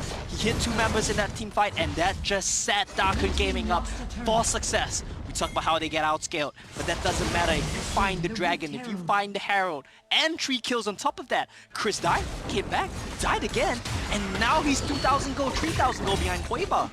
Alright, here's my thing, Omo. Here's what I need to figure out from you. What is it? Okay, let's take a look at the actual replay first. This is actually really good because I wanted to actually watch what happens. Just look at Emo. Just look at how Emo plays the team fight. Azure did not respect him, did not keep his distance, and... Okay, there we go. Here we go. Where is Z in this fight? He's out at the back, he can't get in, he's looking for hits. This is the Z show, a composition that had the Z in mind, and without him, they don't have anything. Dr. Gaming are gonna get knocked back. That's Feibai coming in to take down Win. Emo goes down as well, and suddenly DKG are back at the back foot. And this is what we need to see from ThunderTalk. They need to trade blow for blow. They do outscale, but you don't want to give DKG an inch because then they'll take a mile, and before you know it, they'll be marching on your Nexus. I love ThunderTalk's willingness to fight back, to punch back, and they won the mid-turret. Win and Emo are still dead. Re-engage comes across, they can actually take down Azure right in between his team. Yeah. DKG finessed that kill. No Zhonya's Hourglass available for Azure means that he just gets taken down by Yo and Hueva. Z does get top lane, but DKG, they're gonna get mid off this hero. Yeah, they're looking to try and break this one as quickly as possible, but the re-engage comes across from Chris. He's looking for the kick, dodges out the chains with the stasis, re-engage from Emo, but he gets on the turret. Hueva checked that kick perfectly. If not, Chris would have lined up a multi-man knockup. Amazing stuff from Darkun Gaming. Amazing presence of mind. And Darkun Gaming, they get that charge off, but the mid turret's still up, so they don't manage to immediately equalize the trade from ThunderTalk, who are able to get that Baron lane turret. Yeah, so a little bit of gold flowing back into the pockets of Z. Nice little flash there to dodge out by Win. But that's a long timer. It's going to be a while before he has that again. And with that in mind, look at the items on the side of Darkun Gaming. When there's a Zed on the opponent team, you gotta pay the Zed tax, you gotta buy the Zhonyas. 4 Zhonyas on DKG. I mean, that kind of speaks for itself. I don't think we have to talk too much more about that. They're just afraid of ZZ, and that's completely understandable. And not just the Z at this point, it feels like Feibai is coming in as a massive threat at this point. You saw him walk in between DKG, take out Win, and Emo was quite invalidated after that because DKG don't have any more damage, they don't have any follow-up. The Rakan was caught alone as a result. Just feels like the Garen is paying so much back. And there's two key elements of the draft that ThunderTalk I think they've really found go in their favor in this game. Number one, like you mentioned, ZZ, he's gonna pop off this game. There's no real tools to lock him down other than Hueba's Vi, and he's gonna have a hard time because Z is such a good player. But the other thing is something which DKG kind of messed up. They kind of drafted themselves into a hole, and no one can kill Feibai. As the game progresses, we're gonna be looking at this guarantee scale, not in terms of damage output, but in terms of how unkillable it's gonna become. DKG and ThunderTalk feel like they're a bit of a standstill. Both sides just really trying to hold on to this mid turret. At the same time, get the silence a little bit, but it's dangerous, it's risky. You have so many potential targets and mobs that will exist in the silence. Bit of a fancy footwork moment there from Chris, and like you mentioned, yeah, it's very dangerous for both of these teams. They're showing the side lane. There's a lot of potential to get taken down by a Zedly Sin for DKG. There's a lot of potential to get taken down by Hueba's Vi for TT. There's so many side lane threats that it comes down to a stare down in the mid lane over this Cloud Dragon. Okay, well, Zed is actually going to rotate over first. Z gets first mover's advantage. Yo playing catch up, he's running over now. That Dragon is there. YK stunts this one up. DKG will need to reposition through the mist. They won't be able to see much from ThunderTalk's side. This is the power of that Greg, is you have that you have to engage, you have to disengage all the... DKG are split up right now, but this means that Yo can find an angle on the backline. Here we go. Okay, Feibai charging in. That's the engage from Emo. It's Z coming in to take down the Rakan. He has to flash away. The shield comes through from Azure. As the Dawning Shadow, Yo won't be able to find much more done. Instead, watch as Yo dives into the back. He's taken down the first, taken down the second. He's holding Z on his own as well. It's gone into stasis. The rest of his team, and there's backup for dead ThunderTalk. And that was just too scattered of a team fight for ThunderTalk. They spread out across the map, and that just gives DKG's comp too many avenues to find individual pickoffs. They kill Azure, Chris dives too deep, Feibai dives too deep, Z could not find the damage, and DKG yet again, we said they were gonna get outscaled, but they're just finding team fight win after team fight win.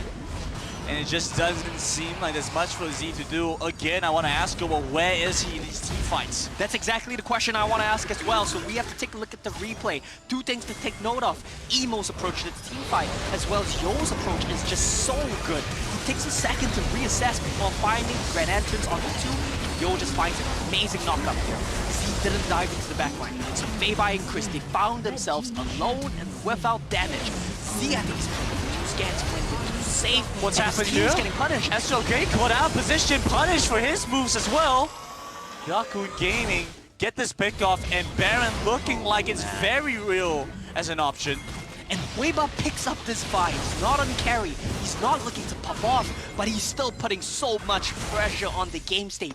You cannot side lane versus him. And Z, he's too afraid to dive in against Hueba as well. He knows the Vi is staring intently at him every single team fight as Baron gets stuck. That's the dominance gone. The engage coming through from Z as Feibai tries to build some space for his team. Chris losing so much health is disastrous for their progress. Yo dives in, jumps onto Azir, but he gets the root off to stun that Emo with a beautiful re-engage to get the pick off once again on his center. And it seems like ThunderTalk, they cannot win these team fights. Darken Gaming, they're too cohesive. Their team fighting is too fluid. They find the pick, they back off. They find the pick, they go in. They identify the moments exactly right each time. And I think Z, honestly, Grandin, we keep calling for him to pick up the set. It's been a bit underwhelming here. Just doesn't feel like he's been able to have the impact that he needs and doesn't have the window to get anything done. S12K will once again be the recipient of a DKG care package sent back to base. Sent back to base, Azure, his laning partner with him as well, and DKG this time around, I don't think they have any fear really of starting the Baron. Chris is alive, but we know DKG as a team, they're so good at playing these setups. They would never let Chris anywhere near the pit. But Chris has been amazing at stealing away these objectives before. He's going to jump in, Feibai is going to flash for nice the one to get out. Emo loses a lot of health in the process. They need to lock down the whole Z in place. He is trying to keep the game from leaning in the favor of DKG too much, but it's such a tall task. And Grandin, the only reason why Z could do what he just did was because Hueba outed Feibai. That was the key there. It gave Z the space he needed to just output damage in these team fights. Now, in the next few team fights, Hueba is just going to keep us out. He's going to stare at Z, and I don't think we can see the man do anything. I have to point this out, but I'm looking at this now, I'm dumbfounded. Z has no stasis items, no Guardian Angel, no Hourglass. He can't, he needs damage. He needs to kill them. He needs damage, and as a result of that, every fight, every move he makes is so critical. One misstep, he will die. Like you mentioned, Hueba's ultimate will definitely get the kill because there's nothing he can do. He can't go into stasis and wait for his team to save him. Another thing is, if he uses his ultimate to dodge Hueba's out, like we saw in the laning, he's gonna lack damage to kill one of the key targets, like Win, like Yo. He doesn't want to be outing Hueba, but he's being forced to play too safe because of that. A damaging situation for ThunderTalk as DKG sit at a 7,000 gold lead. Elder Drake now spawning up means there are two objectives on both sides of the map to play for. DKG cannot just camp over one. And we said that ThunderTalk without scale, well, you don't have much time left. Your scaling is done. This is it. Do or die. Scaling options are running thin.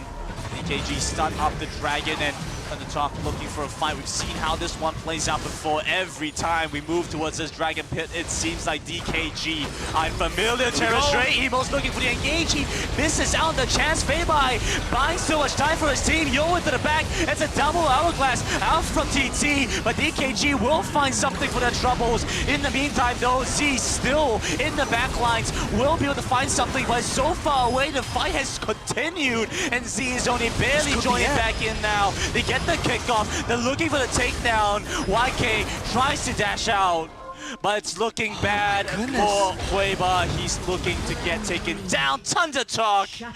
It's a Z show all the way. It's the Z show all the way. He caught stuck. His ult's back up. His ult's back up, and he wants Yo. No Zhonya's Hourglass, but that's he does that flash. Okay, that's a little bit of damage. That's the Seralda's Grudge. He knows that Yo has something there, so he can't overcome it. They don't want the kills. They just want the Dragon Grand and start it off. They're delaying the game. They're delaying DKG's return back into this. Win picks up the teleport. 9 seconds left on Emo. YK standing in between TT and DKG. Win builds up the arrows, charges that one up. Goes joined back into the fight, but wasn't able to reset the counter teleport. Coming through for Feibai. He joins back in. It's a massive fight. Z's over onto Yo. He has the number. His is diving in. Chris is on the dragon. They grab this one back. ThunderTalk will also take that win. They're taking down YK.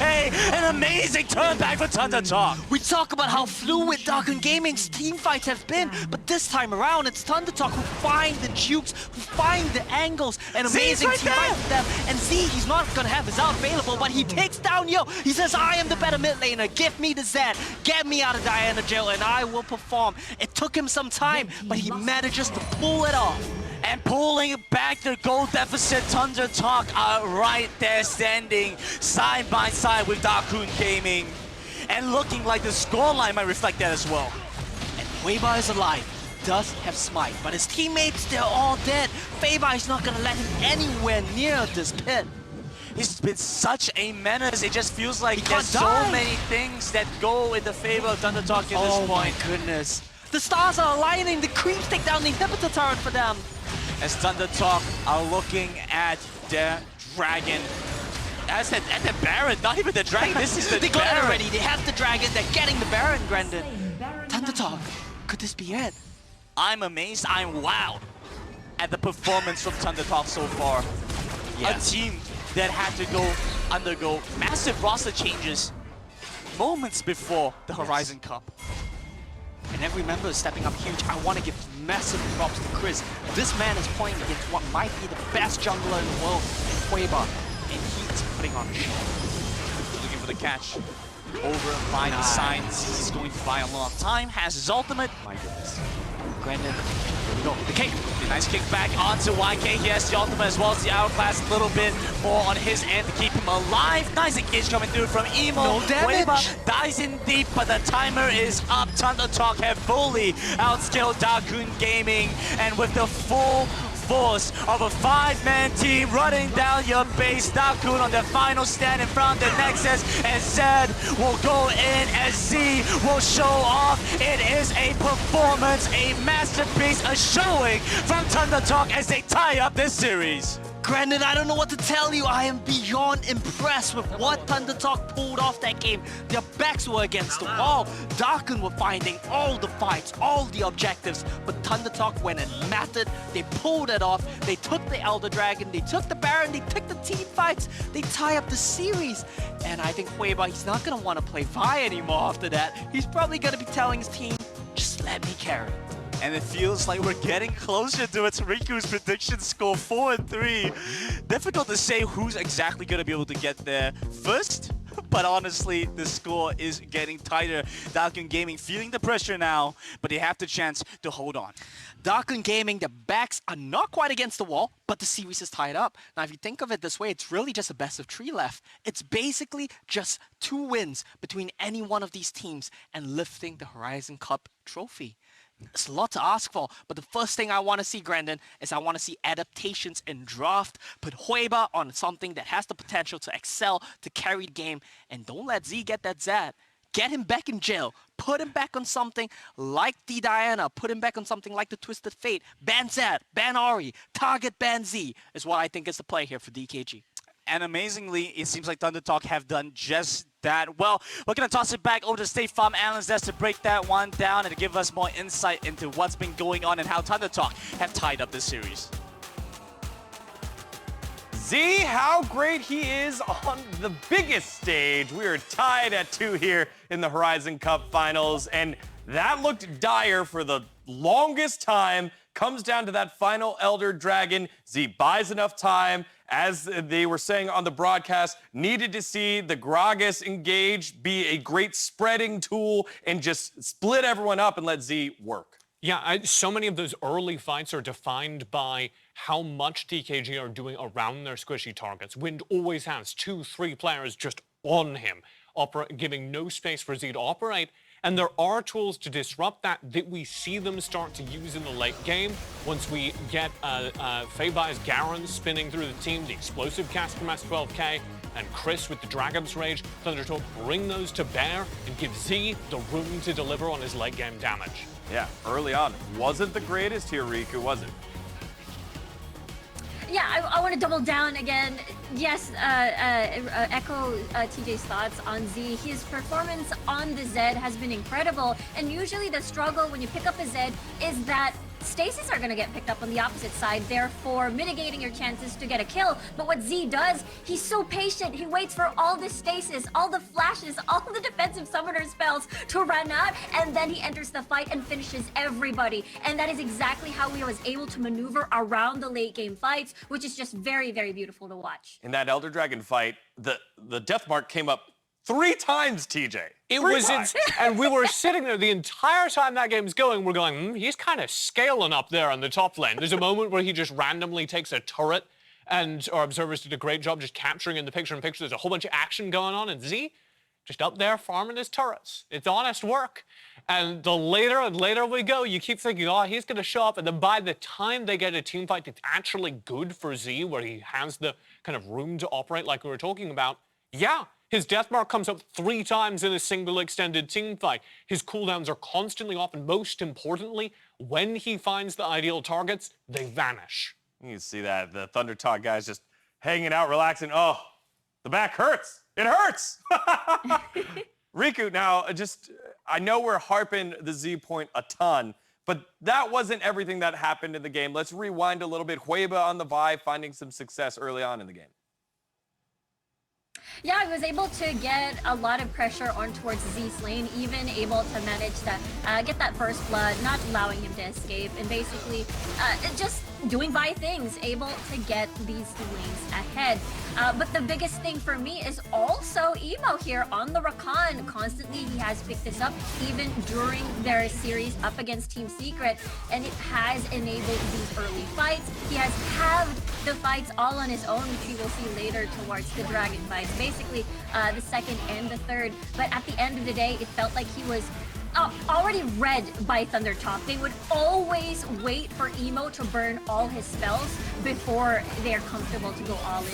But I think this is one of the first examples of a piercing arrow into the grand entrance, into the Moonfall. It's just so beautiful to watch. And this is how DKG was able to get the early lead. But at the same time, you know what TJ said, what Omo said, they are in a ticking time bomb where they're going to fall off, Renekton's going to fall off, Barrett's going to fall off, everybody's going to fall off. And Riku, I've seen this story before, I cast it before. This is the Sengoku series again, where, yeah, the early game's great, you do a great job shutting down Z. And Z says, fine, I'm gonna go play by myself. Goes over to the side lane, and by the time you come to the late game team fight, it doesn't matter how well DKG played the early game, how well Hueba shut him down, because when you give Z a character like Zed that can deliver in the late game, this is true also for the Orianna he pulled out in the last game, he will deliver when he has that late game gold, and he will always find some magical way to generate enough gold that he reaches full item build at exactly the same time as his opponents who have been smashing all game. Yeah, it was just fun to watch the target selection by Z in a lot of these fights. On the squishies earlier, then had to figure out, well, the only guy I think I can ult right now straight off the bat is the Rakan. And Rakan was trying to slip away a little bit. And then later on, scales up, comes into this fight late, able to clean up on this one. Then they take the Elder Dragon, they take the Baron, they close this one out. And now with 2 wins apiece, this becomes a de facto best of 3 now.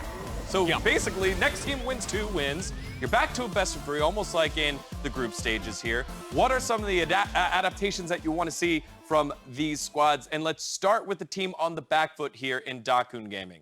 I think a lot of what went wrong for DKG was what we identified in the draft. They had a team that could win a lot of early team fights off of compositional power. They had a lot of really good chain CC, some good team synergy. But once you get out of that early game, they hadn't done enough damage or won enough fights and gotten enough ground off of them to put away a team like ThunderTalk. They need to draft themselves either the tools to end games early or the tools to match them in the late game. Their team fights are good, coordinated, but that's not going to win you entire games versus ThunderTalk, who are tenacious. All right, well, we'll see what the changes bring. Time for a 30-second break. On the other side, it's Game 5 of Dakun Gaming versus ThunderTalk Gaming. See you in a bit.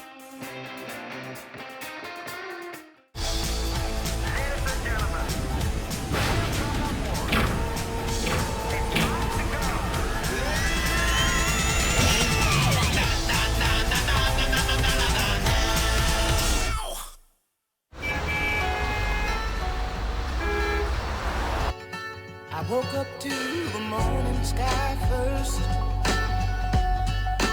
Baby blue, just like we rehearsed. Welcome back to the Suntech Convention Center for the Horizon Cup as we go into game number 5. And Omo, in game number 3, I said DKG posed a challenge to the world to say, anyone that can come in here and play a series against us, please step up to the plate. And ThunderTalk delivered 2 back-to-back wins to tie up the score 2-2. And Grandin, like Degon said, it's now a best of 3. The grand finals have come down to this. Who can get the next 2 wins will take it all. They'll take the title of the best team in the world, Grandin. And I'm hyped to see what DKG can pull out here. We said they need to make changes, and changes are they making. They're swapping around, they're picking up the blue side, still banning away the Riven. That's a fair call, but now they have first pick priority. Do ThunderTalk now have to ban Zed? That's the question I want to ask. Okay, first things first, Camille removed from the equation. Yeah, because like we were saying, DKG, don't change what's not broken. If it ain't broke, don't fix it. They didn't need to pick the Camille. But now, after losing 2 games in a row, maybe it's Camille time. ThunderTalk correctly recognized that, ban away the Camille, ban away the Fiora, and the trend since yesterday has been protect Feibai, and he will pay you back in kind. He's done just that. Okay, Zed still available, Ziggs still available. It's gonna be Zed. So Ziggs must be banned, demanded from TT if DKG don't ban it themselves. So there we go. It's exactly what you love to see. And now it comes to the question yet again. What are you gonna play into that Zed? Is it gonna be Garen Ori? That's what I'm thinking right now. Maybe not an Ori pick. Yeah, there we go. It's gonna be Garen Lee Sin. Maybe a 3-4 Ori here for Z. You want to stabilize the game. You want to scale up. That was how they won game 3. We saw how well Senna was able to look for TT, but of course we've seen DKG playing towards the brand composition before and things of that manner. Unfortunately for them, I feel like that Garen is actually a very key part of how these compositions work out. The fact that he's such reliable tanky, he's such a reliable tank. He also has, you know, the silence, a little bit more damage with his execute. He's so hard to kill, right? The problem is not many marksmen have high amount of DPS in the current meta, and Garen just excels in a situation when no one can DPS him down. Maybe something like a Vayne will pop up later as the series develops a bit more, but I don't think we're gonna see that just yet. Maybe Z's Vayne, exactly. Now, I want to ask you a question here, Grandin. Can TT flex Garen to the support position? Because this Darius matchup into Garen is going to be a very favorable one for YK. It gives him the potential to blow the game wide open. Would you look at that? You hit it right on this. It's not very hard. I mean, these teams, I can read them like a book. Hopefully they can too. They can read each other very well. That's something that I think is a common trend as well. We were speaking to the teams a bit just now. They said they know each other so very well. We're seeing the familiarity kind of pop up a bit here. And I want to see right now, what is your answer to Brand? Okay, here's an interesting thing for me. They lock in the Darius instead of the Renekton. Renekton was not banned in this game as well.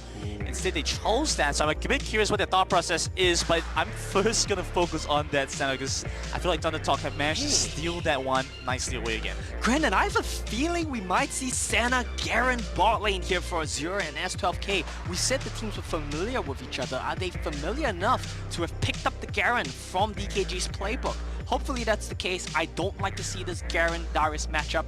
There we go. What did we say?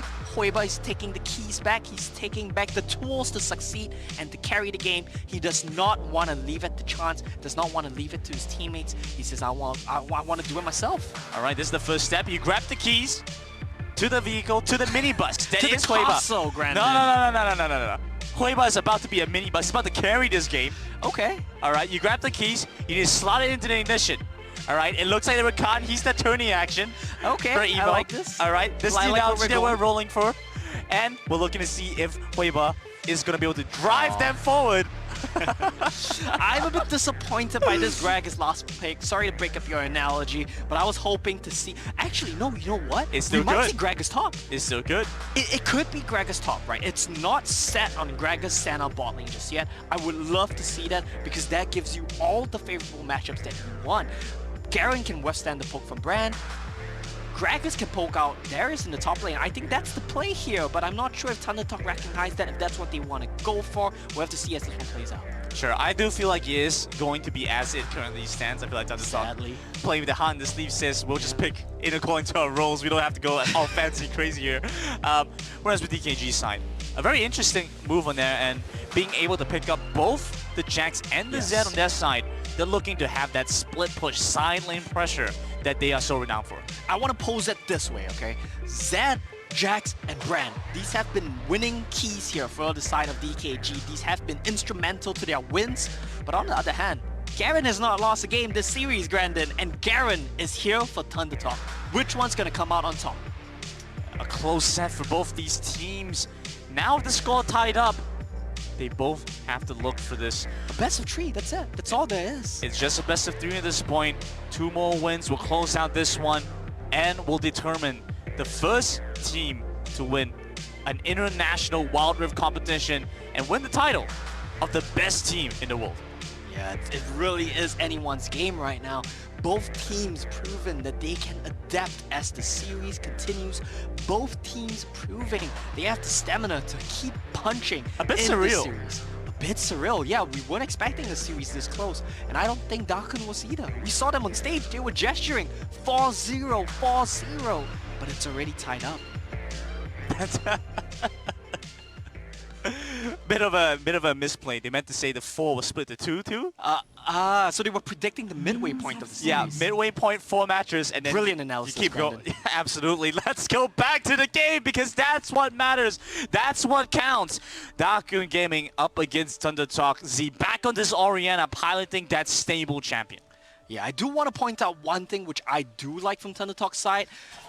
The fact that they have the Gragas now is actually really nice against the Brand because champions like the Brand, short range, low mobility, they struggle against displacement. That's exactly what Gragas does. That's exactly what Lee Sin and Orianna do with their ultimates as well. So a lot more threat on to win this game. Hopefully he doesn't get as free a game. And I want to just look at his mid lane. I want to just look at Z.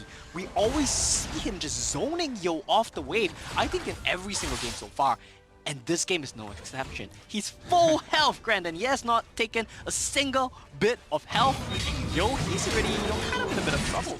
Yeah, he does this on Orianna, he does this on Zed, whatever champion you give him. Yeah. Individually, his lane just has so much impact. He as a player just puts so much threat on the game. And you know what the insane thing to me is, Grandin? He does this while never being punished. He never gets ganked. I don't think I've seen Z die to a gank or even blow flash from a gank so far this series. Here we go again. Game Here one. we go again. Till is always time. Are they gonna get the double scuttle? They're looking to try and punish Darkun Gaming, not being able to respond for this. Taking their time by clearing out more than they're supposed to. Huiba is going to respond by walking up first. They're actually going to be able to collapse in on Feibai. So just nice moves from Darkun Gaming to come in. And this is exactly because of the the Darius Garen matchup.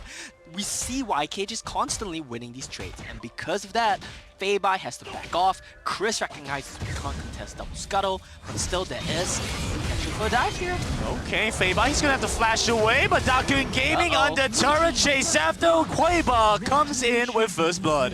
And that's why I hate the narrative that Huiba's just gonna farm. If you give him a chance, he's gonna take the opportunity to make a proactive play.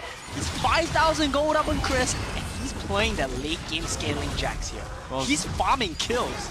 Well, Z's walked up to the Baron lane to try and cover, grab some of that farm, and he had the right idea in mind. Unfortunately, a little bit too late. Actually curious where Z starts to move over. You can see it right about this point, right? He starts to move over. Feibai's caught under turret by himself. He's just running over as quickly as he can. Says, just wait for me, I'm coming. But it's too late. Huiba, like you mentioned, it doesn't have to be farm. It can just be fight. You can do it all, really, and this is why they say you gotta get you a guy that can do both. Huiba's doing both on that Jax right now. He's bringing his team to a good start here in Game 5. But we've seen how this one plays out before. Darkun Gaming and ThunderTalk, 2 teams. Well, the early game lead doesn't exactly mean the game's gonna go that way. Yeah, exactly. We have seen both of these teams show that they are capable to come back from early game. I don't know the word for this. Early game losses? Early game goal deficits. There we go. It's been a long series. I'm losing a bit of my brain cells. Feibai is losing a bit of his lane as well right now. He's getting zoned off the wave. This is exactly why I didn't want to see this matchup. If Garen starts to fall behind, he loses all wave access, and the world becomes YK's oyster on this Darius. It looks like that's starting to happen here, Garen. Well, we asked earlier on, or in the previous game, what was going to happen right around that 4-minute mark, which team was going to be able to find around these objectives better. Now we're looking at ThunderTalk with a similar composition, but with a control mage instead of an assassin. Yeah, this time around, I think the answer is clear to me. Darken Gaming, they're coming in strong. No Dreyfus yet for Hueba, but he has all the components. YK is comfortable fighting. Feibai is not tanky enough. Yo and Win, you know they're ready to go. We've seen the Zed Brand duel from them already, but it looks like ThunderTalk, they get here first. They're gonna sneak this one away. Well, ThunderTalk get there quickly enough. I think they might actually have enough time. No! Oh, you know, that one actually got a little bit spoiled for me. I heard the team starting to scream on stage, and I figured it was a steal. A bit unfortunate that you get it all for Darken Gaming. You get the steal, you get the Herald, you're likely gonna get this turret as well. And gold in the pockets of YK, Darius, Quavers, Jax. You could not pick better champions to put it onto. Darken Gaming. Looks like they're getting control right now. Surely not. Surely things won't go that way. Not in game number 5. The grand finals of the Horizon Cup. Yo. Oh, just waltz over the wall, steal the dragon, and meanwhile DKG immediately get first turret off the Rototic. Yeah, and the important thing right now is for ThunderTalk to reassess the situation, take a step back, realize we do outscale. Losing right now is okay. We're 3,000 gold behind. It's not a great spot to be in, but we can still scale. And they need to tell Chris, because you gotta keep in mind, this guy was not their starter, was not on their roster before this. You need to be telling him it's okay. How much HP was that on? Outscale. I have no idea. I guarantee you it was a mismind. That's the only situation that happens. You do not outdamage Slide or Zed combo at this stage in the game. So you just need to reassure Chris that it's okay, because he knows it's its fault right now. Well, reassure Chris, and he is a guy that has stolen many objectives before, now getting a taste of his own medicine. Not by the opponent jungler though, that's the insulting part. That's the part where you add the insult to the injury. Oh, it's fine. I'm sure he'll find a way to pull back despite that either way. Chris coming into this one has been a pretty big part of how TT have been able to grab those wins. Yeah. And especially against what we've been touting as the best jungler in the world, he's had a lot to kind of live up to work against. Yeah, definitely. He has not had an easy task so far this series, but I think he has definitely been delivering. He's been performing extremely well. But right now, I want to look at the game state, and I want to tell you how ThunderTalk has a chance to win the game. Darken Gaming, though, they're not going to back. They're actually going to jump onto Chris. Oh, no, he's panicking. Flashed away. Yeah. He had to use the kick as well. Exactly. Once he kicked, he was safe. But I think this is just the pressure of the grand final stage, the pressure of playing a game 5, starting to get to Chris. He needs to calm down. This is why his state of mind is so important. Big engage coming through for Emo once again. He's just so consistent with these. Z looking to try and displace Darken Gaming's engage. Yeah. In the meantime, the split push coming through from YK is huge as well. He's in full control. This is what we talk about. No wave access for Feibai. Hueba is going a little bit too deep in. It's going to end up being caught out, but he was right there at the side. You can just see ThunderTalk afraid to push forward because they know what happens if they do. What's going on in the mid lane, though? A bit of a fight coming across. Emo loses a good amount of his health. It's very interesting how this game is playing out. Only 1 kill for both sides, and yet a lot of action. Yeah, we're seeing fights in all 3 lanes. No one wants to back down. No one wants to give anything up. And I think that's the kind of finals I love to see. Both of these teams willing to challenge each other on every single lane. Feibai against YK. Z and Azure up against, who's that? Win and Emo. And of course you have Chris, who's been having the best game here, but we need to see him find something, get a bit of tempo back in the game. And I want to spell out to you, Brandon, how ThunderTalk can still win this game. Because if we look at Darken, we know how they win this game. They've got Zad, they've got Jax, they've got Brand, they've got all the tools to succeed. ThunderTalk, they have a very strong front to back comp, just like they did 2 games ago. They have the exhaust for the Zad, they have the exhaust for the Jax. And if they kite back, if they stop the engage from Emo, they might just find a team fight. And I think it's worth mentioning as well in describing what a front-to-back composition looks like, right? Because when we explain these terms, we have certain things in mind. But at the same time, with how things have been playing out, you know, Let me just make this quick because Dragon's going to be an objective. You know what a mullet is, Brendan? Formal in the front, right? Business in the front, putty in the back. It's the same thing. Tanks in the front, DPS at the back. That's all it really is. So it's really down to the mullet of ThunderTalk team comps. to be able to defend their backline with the tanky frontline that they have. S12K and Feibai are so instrumental in making sure nothing touches the back, but you have this Jackson Z going for it. Yeah, and that's the counterpoint. When you're playing a front-to-back team composition, the way to counter that is to hit them from an angle or hit them from behind. Kick someone out. Oh, wrong team. Get the Z onto the backline, get the Jax onto the backline, and most importantly, get Emo to chomp up either the Orianna or the Senna. He's capable of doing both, I'm sure, but just get one. And that's the key to breaking the front-to-back team comp. As Dragon finally gets stopped. Okay, ThunderTalk's watching out for this. Zero's gonna walk in forward as well. YK looking to try and zone out Chris. The mental effect is starting to affect these teams. They're going into the pit. The displacement coming across is going to go over to Z. I suppose the true mini-bus, the true carry is the machine that is Z. Both mid laners now stealing away a dragon apiece, and ThunderTalk, they find something in this game. We talk about their scaling. They should not be winning fights like this. They get a kill, they get the dragon, and they want to contest the Herald as well. Huiba, I don't know if you want to take this fight. YK has no way to come back. They have to give it up, Grandin. ThunderTalk, they're outscaling, but they're winning. But they're walking away from it. They decide the turret is safer instead. Just go straight to the mid lane, zone them out. Huiba and Yo zoned away from this. Exactly. That's exactly the play. I'm so proud of you, Grandin. I can shed it here. As we see these teams grow throughout the tournament, grow up till the finals, so is my co-caster. Correctly identifying ThunderTalk just wait. They're in no rush to make the play happen. They're in no rush to get kills, to get objectives. Just farm, just scale. When we team fight later, we will win the game.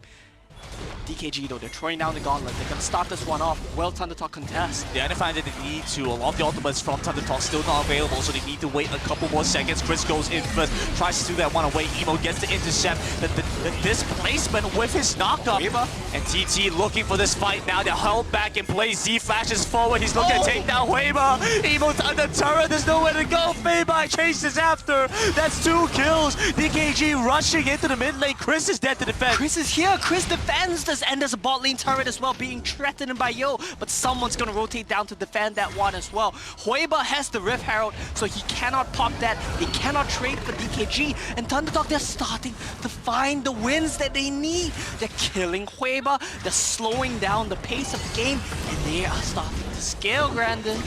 They are starting to scale, and DKG, they can feel it. They are feeling the pressure. Z's once again, I mean, he's an assassin on this Orianna. He's surely not playing a control mage.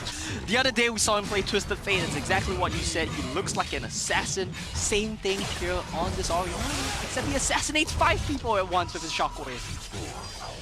And it doesn't seem like the giving away to Zed is much of an issue for this team. Let's take a look at the Axe Effect replay again for this one. Chris starts this one off, right? Tries to steal it, but he doesn't quite find the play. But look at the shockwave, gets Huiba. He's surprisingly tanky because of the extra resistances offered by his ultimate, but it's not enough. You have the Garen leading the charge. The question is the same. Who's gonna kill the Garen? This time around, there are answers. It's Darius, it's Brand, but if they're not in position to take the fight, there's still no one who can kill this Garen. And Feibai knows that. He's not afraid to dive turrets. He's a tanky, tanky boy. Yeah, the Garen seems to be the secret sauce, the thing that has been working out consistently well across these games. Chris is gonna be able to buy a good amount of time, just bait out the ultimate away from Yo. Chasing now Huiba in the top lane as well. Emo's actually going in really aggressively here. Feibai, he's buying some good amount of time. He is quite tanky. He takes down Huiba. And YK, he's locked up in place up against Z. Tries to do the best thing he can, but will get taken down by his counterpart. Both junglers dropping, but ThunderTalk find one additional kill here. Towers are gonna get traded, and this game is so close right now. Look at the gold after ThunderTalk gets this turret. It's gonna get all tied up. They're trading blow for blow, punch for punch, kill for kill. And I don't know, Brandon, whose game is this? It's anyone's game right now. It's looking closer to like a TT game though, with the way things have been playing out. It's been scaling in their favor. These fights have been going in their favor. This was just a nice bunch of movements from Chris. Yeah, it's a cheeky little play here from Chris, but I think he gets a bit too greedy. His team is already finding a win on the other side of the map. He doesn't need to be here. He tries to be a bit too fancy, a bit too funny, and he gets taken down. But ultimately, DKG, they don't get much out of this, and it's still ThunderTalk scaling. The timer is still taking for Darken Gaming. Is the Jax gonna be enough? Or ThunderTalk gonna find them outscale yet again? Well, it is both the Jax as well as the Zed, And the you Brand, cannot actually. discount the Brand. Yeah. Because he is going to have a lot of magic damage, something that Feibai is going to have issues dealing with. Amidst all the physical damage, you have magic damage. Emo trying to lead the engage. The Dawning Shadow gives a good shield. Z does not have the chance to use his ultimate, not with S12K's ultimate as well. But they do manage to stop the Rift Town in his tracks. And is this the pressure starting to get to Emo? This man was my MVP of the 2 wins that Darkun Gaming took, and of the match yesterday that they played as well. But here he botches the engage, he gets body slammed, he gets checked by S12K. This man coming in as a sub for the team alongside Chris and Zero.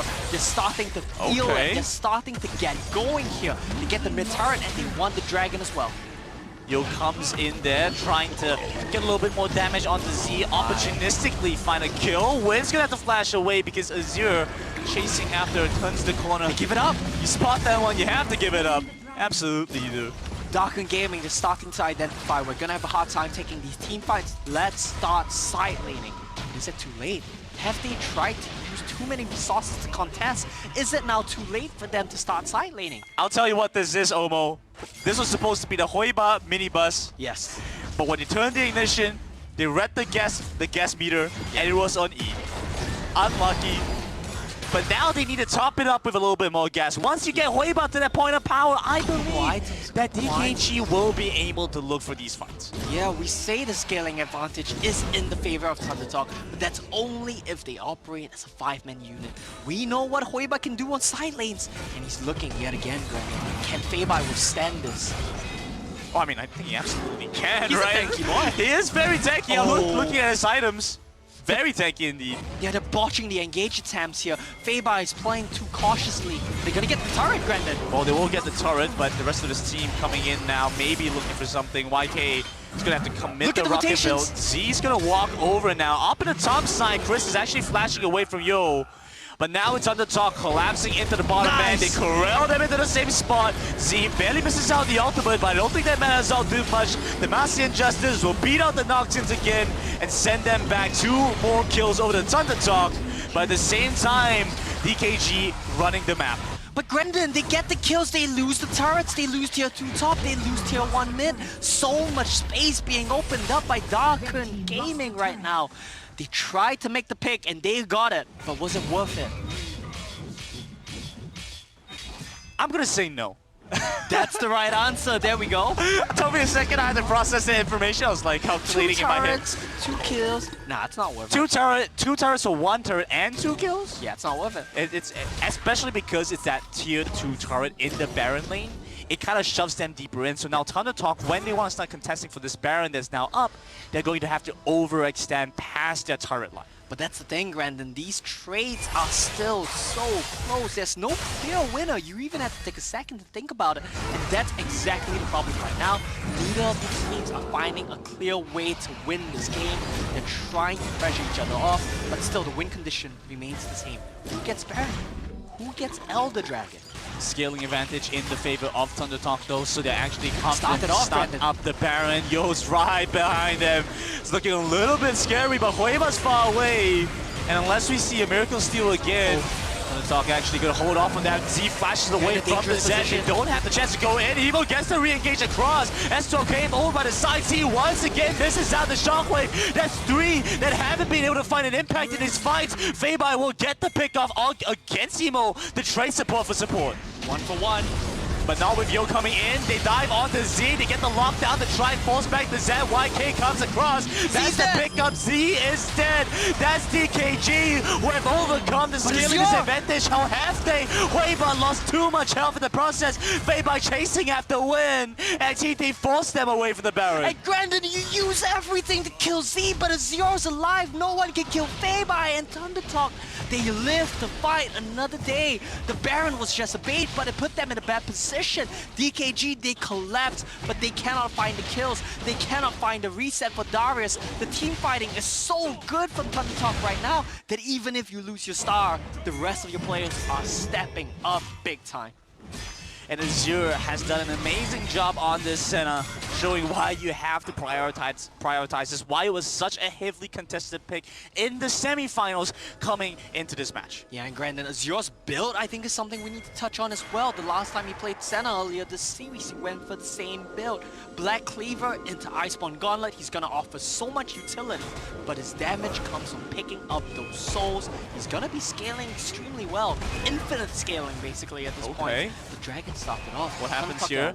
Emo, he's looking for this. Nice engagement as 12K. He knows that someone's likely going to be waiting there. Emo tries to go for the re-engage. That's 12K. He won't be able to stop that. YK is dead to follow through with the apprehended damage coming across. It's looking good for DKG. We're forced TT back. We're losing the members one at a time. Faber, he's tanky, but not that tanky. Put your baskets in the carry of Weiba. The minibus will bring you the distance. It was a triple kill for Yo, but it was started off by Emo. This was the man that we said needed to find the engage. You want to play front to back on the side of ThunderTalk, but what's going to stop you from doing that? It's Emo getting onto your backline. He had no flash, but he still found Z and Azure, this man, setting his team up for success on the Rakan.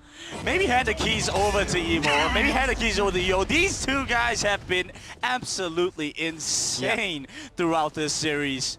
Yo, I think he's making Zed look like it's going to get another win. Zed looks like it might just get another win, and that's going to be Baron to DKG as well. It's not going to be game just yet.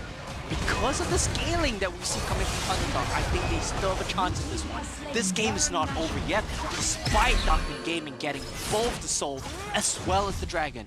ThunderTalk, they still have a fighting chance. That's but crazy. Is that enough? It's crazy. That's yeah, it's crazy. And that's the power of scaling. That's the power of this Orianna, the power of the Senna. But they need to be careful. They cannot allow themselves to get caught by Emo like that again. And Emo has the flash now, Grandin, so he's gonna be an even scarier threat in the next couple of team fights. As if Rocket Belt wasn't bad enough the last time around. Oh no!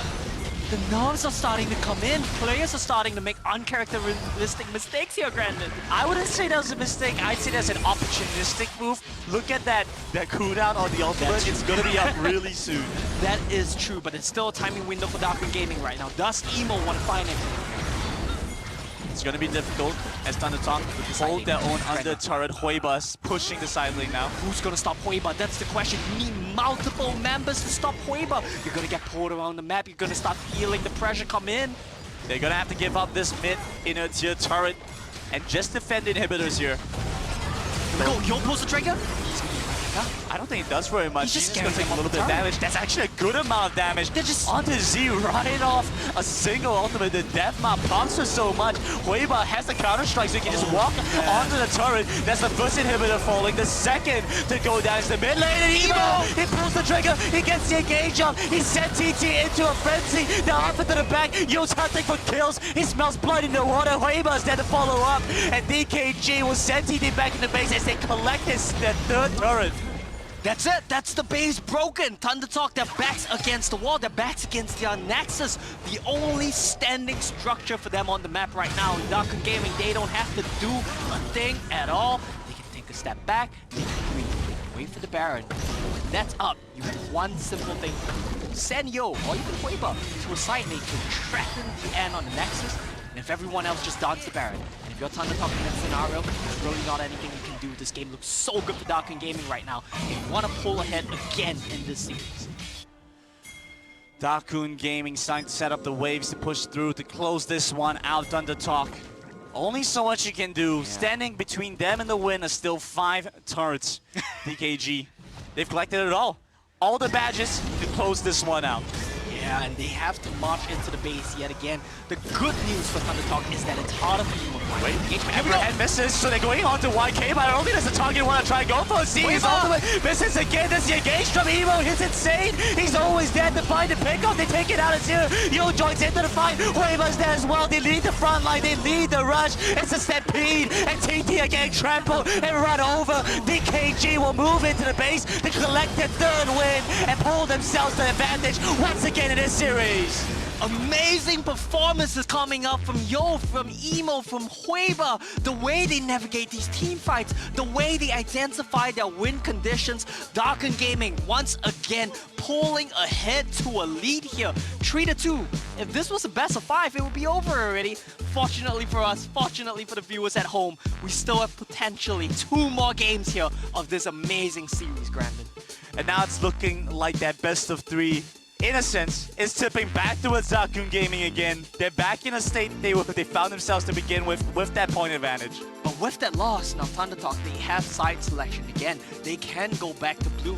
Is that gonna get banned? Is that gonna get first pick? So many questions to answer. I don't envy the teams right now. I don't envy the coaches right now. You have a million things on your mind, but you only have 5 minutes to get it sorted. You have 3 bans and you have 1 first pick. What's the answer here? I mean, there were so many things I felt like ThunderTalk did well, getting rid of the Garen, having picked up the center for themselves. It felt like they had a lot of the showings that they knew what needed to be done to take down Dakun Gaming, but at the end of the day, the performance from Yo, from Emo, from Hueba just seemed so spectacular and so amazing. Yeah, and I want to point out something as well. That was the first loss which Garen has taken all series long. This champion was nearly undefeated in the series. Not quite going to be the case. Too many counter picks this game. That's why he didn't manage to find a way to pop off. But with that said, Hueba's Jax, I think that's the biggest question for me. He was shut down extremely well by ThunderTalk. They played the team fights. They kited him around. But still, if he can't hit you, he's just going to hit your turrets. Well, you talked about the players, you talked about the coaches, but there's one more group of people I don't envy as well. It's the State Farm Analyst Desk who have to break down this banger of a match. So take it away, guys. We'll see you in a bit. I was about to say there, Grandin, you don't envy us? You know why? We have a great game to break down. We had a couple of Dragon Steals to kick things off here, but it starts with the draft. As you were saying there, Omo, Zed going back and forth between the teams and now has become one of the highest contested picks in this series. And we said one thing when we were looking at the draft for this game. Both these teams won. This is maybe the first game during the entire tournament where both of Dakun Gaming and ThunderTalk got exactly what they wanted. Dakun Gaming managed to get those scaling threats we were asking them to bring into their roster, with Hueba getting his Jax and Yo getting that Zed. And on the other side, ThunderTalk also get their late game team fight. So it's very clear from moment one, both teams are looking at the 20-minute mark and saying, I'm pretty sure we win those. Yeah, and one team did. One team won it, right, in Dakun Gaming. But the steals early on from the Dragons, I think, were a big part. And again, another game where the early game didn't break for ThunderTalk. And so you're thinking, hey, look, Z, here's an opportunity for you to get huge. Here's an opportunity for you to carry. But it didn't quite pan out that way here, Regan. Yeah, I think for this series, it's safe to say that whoever gets the early lead isn't a clear indicator just yet. Only possibly when we look at game 1 and 2. The rest of the games we've had so far have been incredibly close, and it had boiled down to all of these Elder Drake fights. I wanna commend S12K and Feibai as well, who have been amazing serving as the damage soakers, as the neutralizers in every single team fight that they do. And they always keep an eye on Emo, who is the biggest and only threat for Engage on the opposite side on DKG, even during the previous game. So every single time they want to silence him, they want to body slam him to make sure that the Engage doesn't pull through. And it has been time and time again what they've been watching out for. But the thing is, at the end of the last minutes of this game, where during the Elder Drake fight, Emo was able to get a huge Engage where it was Yo was able to follow through with the Zed. And this little sequence that we just saw, where there was a hard dive down bottom from ThunderTalk, was kind of where the game turned, because ThunderTalk overcommit on the bottom kills, and Hueba does go down, but Yo gets an entire turret to himself, and the gold just shifts over in their direction. And this fight, where it goes relatively even, is kind of a harbinger of doom, because the last thing ThunderTalk want is a DKG that can trade 1-to-1 with them in this late game. And that is what happened there. The final fight here around the Cloud Dragon, or Elder Dragon, the Cloud Elder Dragon, was just a cleanup here by DKG, at that point fully scaled. And, you know, when you talk about ThunderTalk in the mid-game, they caught the fight they wanted over by the Rift Herald, and it was them grouping. It was them fighting together as a team using the Orianna, not necessarily the solo lane assassin that we're used to Z seeing, but that was the power of their comp at that time. But then, as you said, over-indexed on team fighting, over-indexed on kind of chasing those kills, and it was Hueba on the top side of the map, or it wasn't Hueba, it was Wind that was able to pick up the tower in the mid lane. They got the tier 2 on the top side of the map as well, and it was just a lot of influx of gold heading on over to DKG to stem the tide. Just a fun, quick stat. This is the second time this tournament that we've seen Z on Orianna steal a major objective with his Shockwave. He did it once with the Baron earlier in the tournament. So he's just terrifying. Even in a game where he's relatively quiet, he's still providing utility. But I do think it's a good note that he was relatively quiet. A lot of that for me goes to what Riku was talking about with Emo, who is just such a hard engager for this DKG side. We saw the Alistair game where he was proto-belting in every single opportunity and getting so much value. That's beginning to be a huge problem because just by virtue of how well DKG can communicate and coordinate in team fights, they're getting extra value out of all of their characters. They're essentially getting a 10% damage boost because the enemy team is hard CC'd. We saw that earlier when they drafted a composition that had almost no damage in game 3 and were still able to get a huge amount of early game value out of it because all of their stuns and CC were so well coordinated. Right. Riku, the games are close here. Your pick's still in the running here, right? 4-3, I believe, is the pick that you had here. Yeah. Are you sticking to it as we go towards game 6? Yeah, I'm definitely still sticking to it. 4-3. Still towards DKG, though, but right now it's looking close.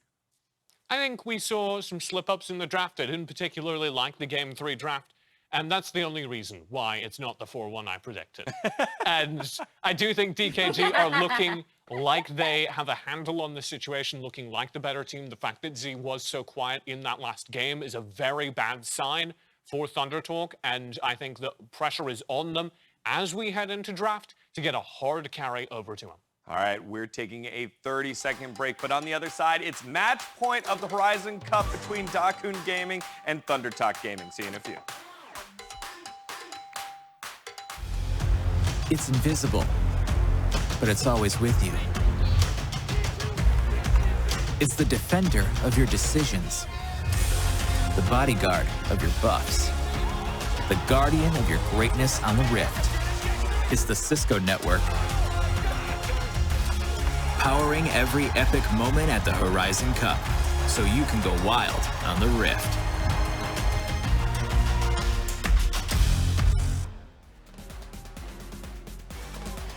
Game 6 of the Grand Finals of the Horizon Cup is going to soon be underway. And ladies and gentlemen, if you asked a lot of people going into the finals if we would have had a Game 6, they would have said no. But now, as we see Dakun Gaming pull ahead once again to lead 3-2, ThunderTalk have the chance to even it out, and Dakun sit at match point. And Grandin, TJ was one of those naysayers, but look at where we are now. ThunderTalk, they're finding amazing moments in the series. They're finding good drafts. They're finding good team fights. But still, the question remains, is that enough to take on the powerhouse that is Dakun Gaming here? Starts with draft, though. Starts with draft, and ThunderTalk have moved back onto the blue side, saying we need first pick. First pick apparently is the thing that's going to decide things. Why? Because of Zed.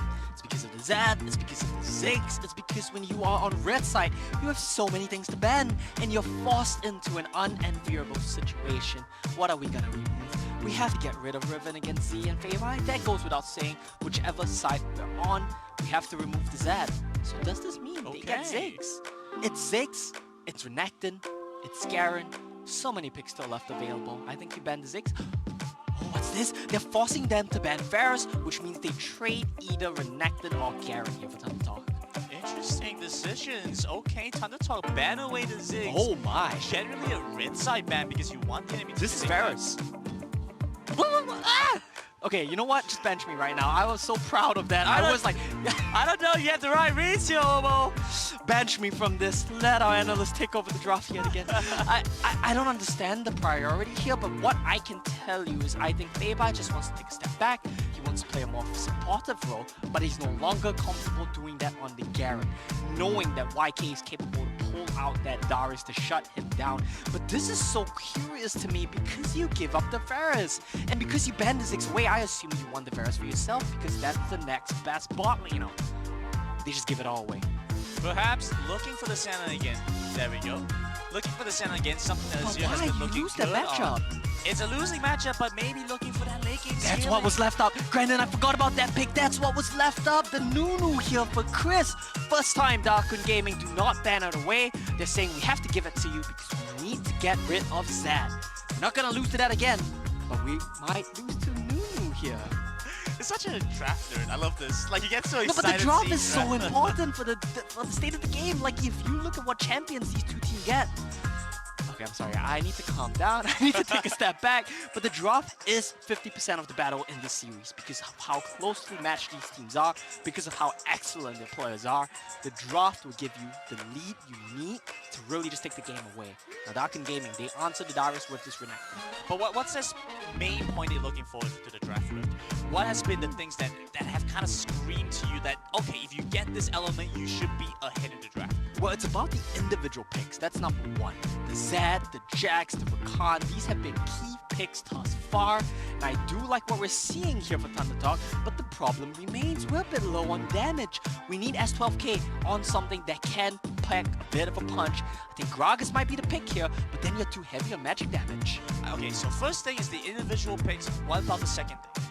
Well, then you need the synergy, you need the team to really come together cohesively, and then you need to make sure you're good at shutting down what your opponent wants to run. Now, DKG, they have the ability to side lane here yet again, but ThunderTalk, they answer with the ability to force team fights. Now they have an answer to the side lane. Okay, there we go. That's the essence, the vibe for these compositions as they will finish things off with the Garen support. It's no brand, but it is the Varus. And now with Huibam again on this Jax, we're looking at a strong side lane, but with a Diana, I'm not sure how this one plays out. Well, Diana is capable of side lane by herself as well. So what we could likely see from Darkun Gaming is something we have seen from Huibam before. You send the Jax to follow the Diana around the side lane, and whoever comes into the side lane is likely gonna die. That's something we see them do very often in the regional leagues as well as here at the Horizon Cup. And I want to point out something to you, Brendan. How poetic would it be if Darkun Gaming start game 1 with Garen support, close out the series with Garen support, and keep in mind in their regional league, I do believe they won match point with Garen support as well. Is this the key for Darkun Gaming? Well, it looks like that might be the case, just running very tanky members across the board, and having that impact seems to be the answer for Darkun Gaming in this series up against ThunderTalk. Well, Darkun sit at match point, so it's down to TT to be the playmakers, to be the ones to pull ahead and tie this one up yet again. And they're no strangers to playing at match point, no sir. They played a full 5-game series up against Roaster Y yesterday in the semifinals. So this is a series, and ThunderTalk, they want to bring it all the way to 7 games. They want to bring it all the way to 7 games, and we can see the teams, they still have some energy. We're here backstage, but we can still hear the shouts coming from the players. Honestly, it's intimidating me quite a bit. The war cries almost, no? Yeah, the war cries, exactly. I think that's exactly what we're seeing here. You try to give some lame analogy about bus driving, but both of these teams, they are going to war right now, Brandon. All right. One-upping me with the analogies. I like that, painting a picture. Because this is gruesome one. Fairly gruesome one.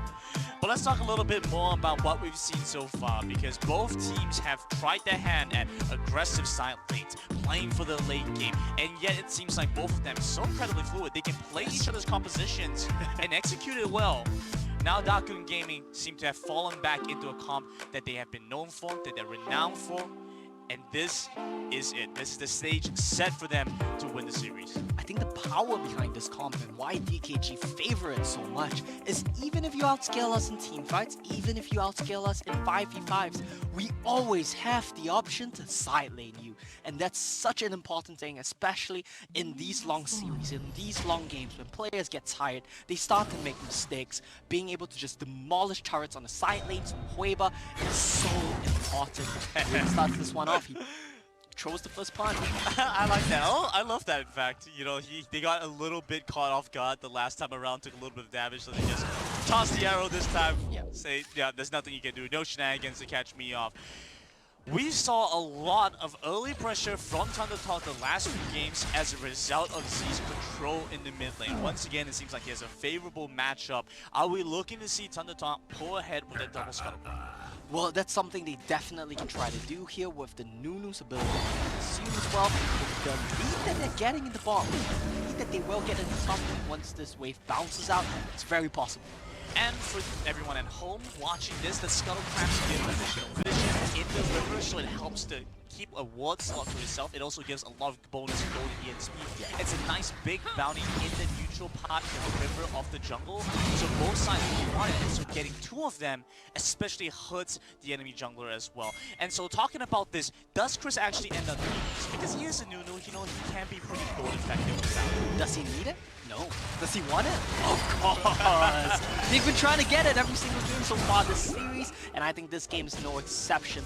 The control from Z in the mid lane, they can start this one off. Here we go! And like we mentioned, Huiba, he already used his jump early on. This means the flash must be expended as the first Scuttle Crab will go over to ThunderTalk. What did we say about the bot lane matchup? Full control for Azure and S12K. This means they can just roll their snowball back down to the bot lane. This should be the double Scuttle Crab start here for Chris. Well, Huiba has to take the scenic route going through the jungle. And double Scuttle Crab, like we mentioned, it's a shrine, it's gold, it's EXP, and a nice little lead It's the for first Chris. big objective of the game. It might not seem like much, but it genuinely is. I mean, you look at the gold difference right now. No, not the gold difference, the EXP difference. Yeah. Chris is level 5. He has his ultimate at 2 minutes. The fastest level 5 in the game right now. That's the impact of getting double Scuttle.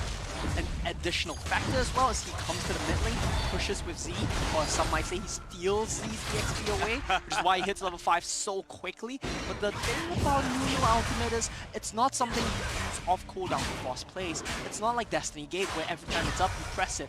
You need a specific scenario to really make it work here. So I don't think it's the most impactful thing in the game right now, but it doesn't matter. All of this, it doesn't matter. We are on a timer for 4 minutes. We know how important that first fight can be. The state of the game slowing down until then. I think everyone's just waiting with bated breath. Working through his 4-minute mark, ThunderTalk have a number of really high key ultimates, but the same can be said for Darkun Gaming, albeit a little bit less. So ThunderTalk want to find the initiative, they want to be able to put the pressure onto Darkun Gaming to misstep. Z has had a difficult game last game, in fact, I would say. Wasn't quite up to the usual performance that he's had. Yeah. Hopefully, he's had a chance to reset and come back into this one with pressure. Something we gotta keep in mind is last game, they were playing the same Orianna, Senna duos. They had a lot of struggles against the Jax jumping on them, against Emo's Rakan jumping on them, knocking them on, CCing them. This time around, Emo is not on that Rakan. He's gonna be on Garen. So while he's running into them, he's not going to be crowd controlling them, which is, I think, a relief for the team comp. The way ThunderTalk want to play front to back, and for both Z and Azure. First early buys and pickups from both sides. Things are looking pretty intense here, despite the fact that no action has been happening. In fact, it feels like the calm before the storm. It really is. And both of these teams are playing it a bit safer. They're playing it a bit slower. Earlier in the finals, we talked about how both of these teams weren't afraid to trade blow for blow. This time around, match point. No one wants to throw that away. ThunderTalk, they don't want to lose it, of course. Darkun, they don't want to go to a game 7. They want to close it out here. They want to close it out now. Objective gets off. Like a dragon pickup for ThunderTalk. Chris is trying to get this one quickly, but Darkun Gaming and working on that Rift Herald. The Dark Shadow comes in. Huge! It's huge coming across. Maybe misses out the chance for the reset, but Z will still get the kill on the win as they flash over the wall, grab the Blast Cone. It's an escape battle, but they've lost two. Darkun at least grab the Rift Herald. Amazing start here from ThunderTalk. They say we want to go the full 7 games. That's what Z promised us in the interview yesterday, and that's what they're looking to deliver on, Grandin. YK goes down the top side, and the Red Tower doesn't matter because TT will grab first turret either way. I know it's still a little bit too early to call, but I just want to throw back to before the Horizons Cup started, when we were talking to all the commentators about our favorites for this event. I said ThunderTalk. And then I found out they gutted their roster, and then I changed my bet. But still, I want to point out there was a point where I said Let's take a look at the XP play at this one again, because Beibai's flash apprehend flowing through with the unstoppable force was a sight to behold. And honestly, this is the level of play we were hoping for from ThunderTalk, the calm before the storm as they smash their opponents. And look at the coaching staff there of ThunderTalk. It's too intense right now. You can't even take a seat. You're on your feet. You really want to see how this one plays out. You want to go to Game 7. And Feibai is here to deliver that too. Putting on a show for all of us back at home. Bit of an engage coming through from Yo. Not very much you can get done. ThunderTalk, they have to run away. There's no turret here. Nice. Chris actually blocks that. The rest of the team now coming in to support. Emo getting caught out. Z has the shockwave, but he's holding onto it for a little longer. Emo takes a good amount of damage. That should be the end. A little more. Darting Shadow cuts across, but he perfectly sidesteps that. Every spell in the game, except the Nunu Ultimate and the Malphite out, was used in that scenario. And he want to go back in. He's using it. But what is this? Is he going to solo him? He's just walking up. He has the damage. He's got to take down the Jax. What has happened here? Chris is going to roll down the snowball as well. Say hello and goodbye to Yo. But it ended up with control right by the turret. All this time though, Grandin, YK has not left the Baron lane. He's chipping down on this turret. He's getting himself some farm, but that means he needs to be an instrumental piece of Darkun Gaming's team fighting later on in this game, because right now, it's not looking good for Darkun, Grandin. Playing cross-map, ThunderTalk will trade that topside turret for the bomb side one, and still with the gold lead, ThunderTalk. Oh my goodness, Omo, I feel like I've seen this one before. Look at this from S12K. He times out the counter-strike. He slows him with his rock and backs away. I don't know Malphite's spell name. Do you know Malphite's spell names? I know the unstoppable force, I know the seismic shot. What else do I need to know, Omo? Need to know that they're going for the team fight. Engage from Chris as he builds up the absolute zero, trying to set them up for something, but Evil's still very tanky with the Emperor hand. They pull him back. That's the dub. That's the first pickup. The shockwave won't connect though. Win gets away safely. Win gets away safely. He did not have flash, so he was in a bit of a sticky situation there. But still, Darkun, they don't want to give this turret up. Azur's walking forward, look at this Look pressure. at Azure! ThunderTalk are forcing them back to jump in for Yo. They clip them very nicely there. YK will turn that one around. Feibai has the decimate, but it's not enough for TT. And in the grand finals, on match point, a misstep from Azure and S12K cost them 2 kills. They were in prime position to punish his turret, but it looks like Darkun, they're gonna pop the Herald. They want to trade back, but they're too low, Grandin. I think Z has something to say about that, Omo. I don't think he many can. things to say. He's just going to take down this reptile before it's even able to walk past that turret. And granted, these 3 members on your screen right now from ThunderTalk, Feibai, Z, and Chris, have been performing commendably in this game, in this series. They've been rock solid, they've been stable for their team. And as Azure and S12K, they make a mistake, but their teammates say it's okay, we hold on. We might have to give up this dragon, but we hold on. I see what you did. A little bit overused, you mean? Well, look at this. They're trying to trade right now, but Darkun Gaming, they're saying we don't want to march into your front-to-back team comp yet again. We are gonna side lane you. What's your answer? Deflect the comment, apparently, is the answer. Rift Herald goes over to Chris. That's the power of Nunu. A lot of neutral objective control, but what's happening to the bomb side, yeah. Gone. They haven't been able to timing to Darkun though, Brandon. They have to collapse. They're coming from behind. Okay, they get a good amount of damage on the Evo. He's trying to walk in first. That's also the unstoppable force trying to dive into the back. When goes into stasis first. Azur's in between. YK as well. Feibai gets taken down. Feibai joins to the fight, but it's too late. Z walks towards YK. This is a bad fight for the DKG. Are too massive. They just walk in. YK will destroy the backline. And we said your team lost the team fight. For you to get farm, for you to get gold, you had better deliver. YK does just that. Slices and dices over the wall, over Azure's flash. He picks up the kill, and Darkun Gaming, they're finding their foot back in this game. Look, I would have to say, YK not only had a window to come in from the back, he might have had a door. One would even say he had an entire entrance and alleyway in. Grandin, the bad jokes are reserved for me here, so please respect that. It's in my contract. Look at this replay right now. Emo starts to It doesn't matter that he dies. It's his job to die. He just needs to make it hard to kill him. And look at this play from YK. Flash, stun, slices and dices over the Flash, dices back over the wall, and he collapses the entire team of ThunderTalk. They have nowhere to run. YK, he is coming up huge. This Renekton 4-1 now with 2 items, looking unstoppable by anyone, by any measure on the South ThunderTalk. And we always talk about Hueva. This series, we were talking about Yo, talking about Emo. YK said, I didn't hear you guys talking about me. And he is popping off in match point. When it matters, Grandin. Okay, ThunderTalk scatter, they jump onto you first. Z also has the ultimate shockwave to confirm the kill. That's the first pick off. But no objective to pick up here.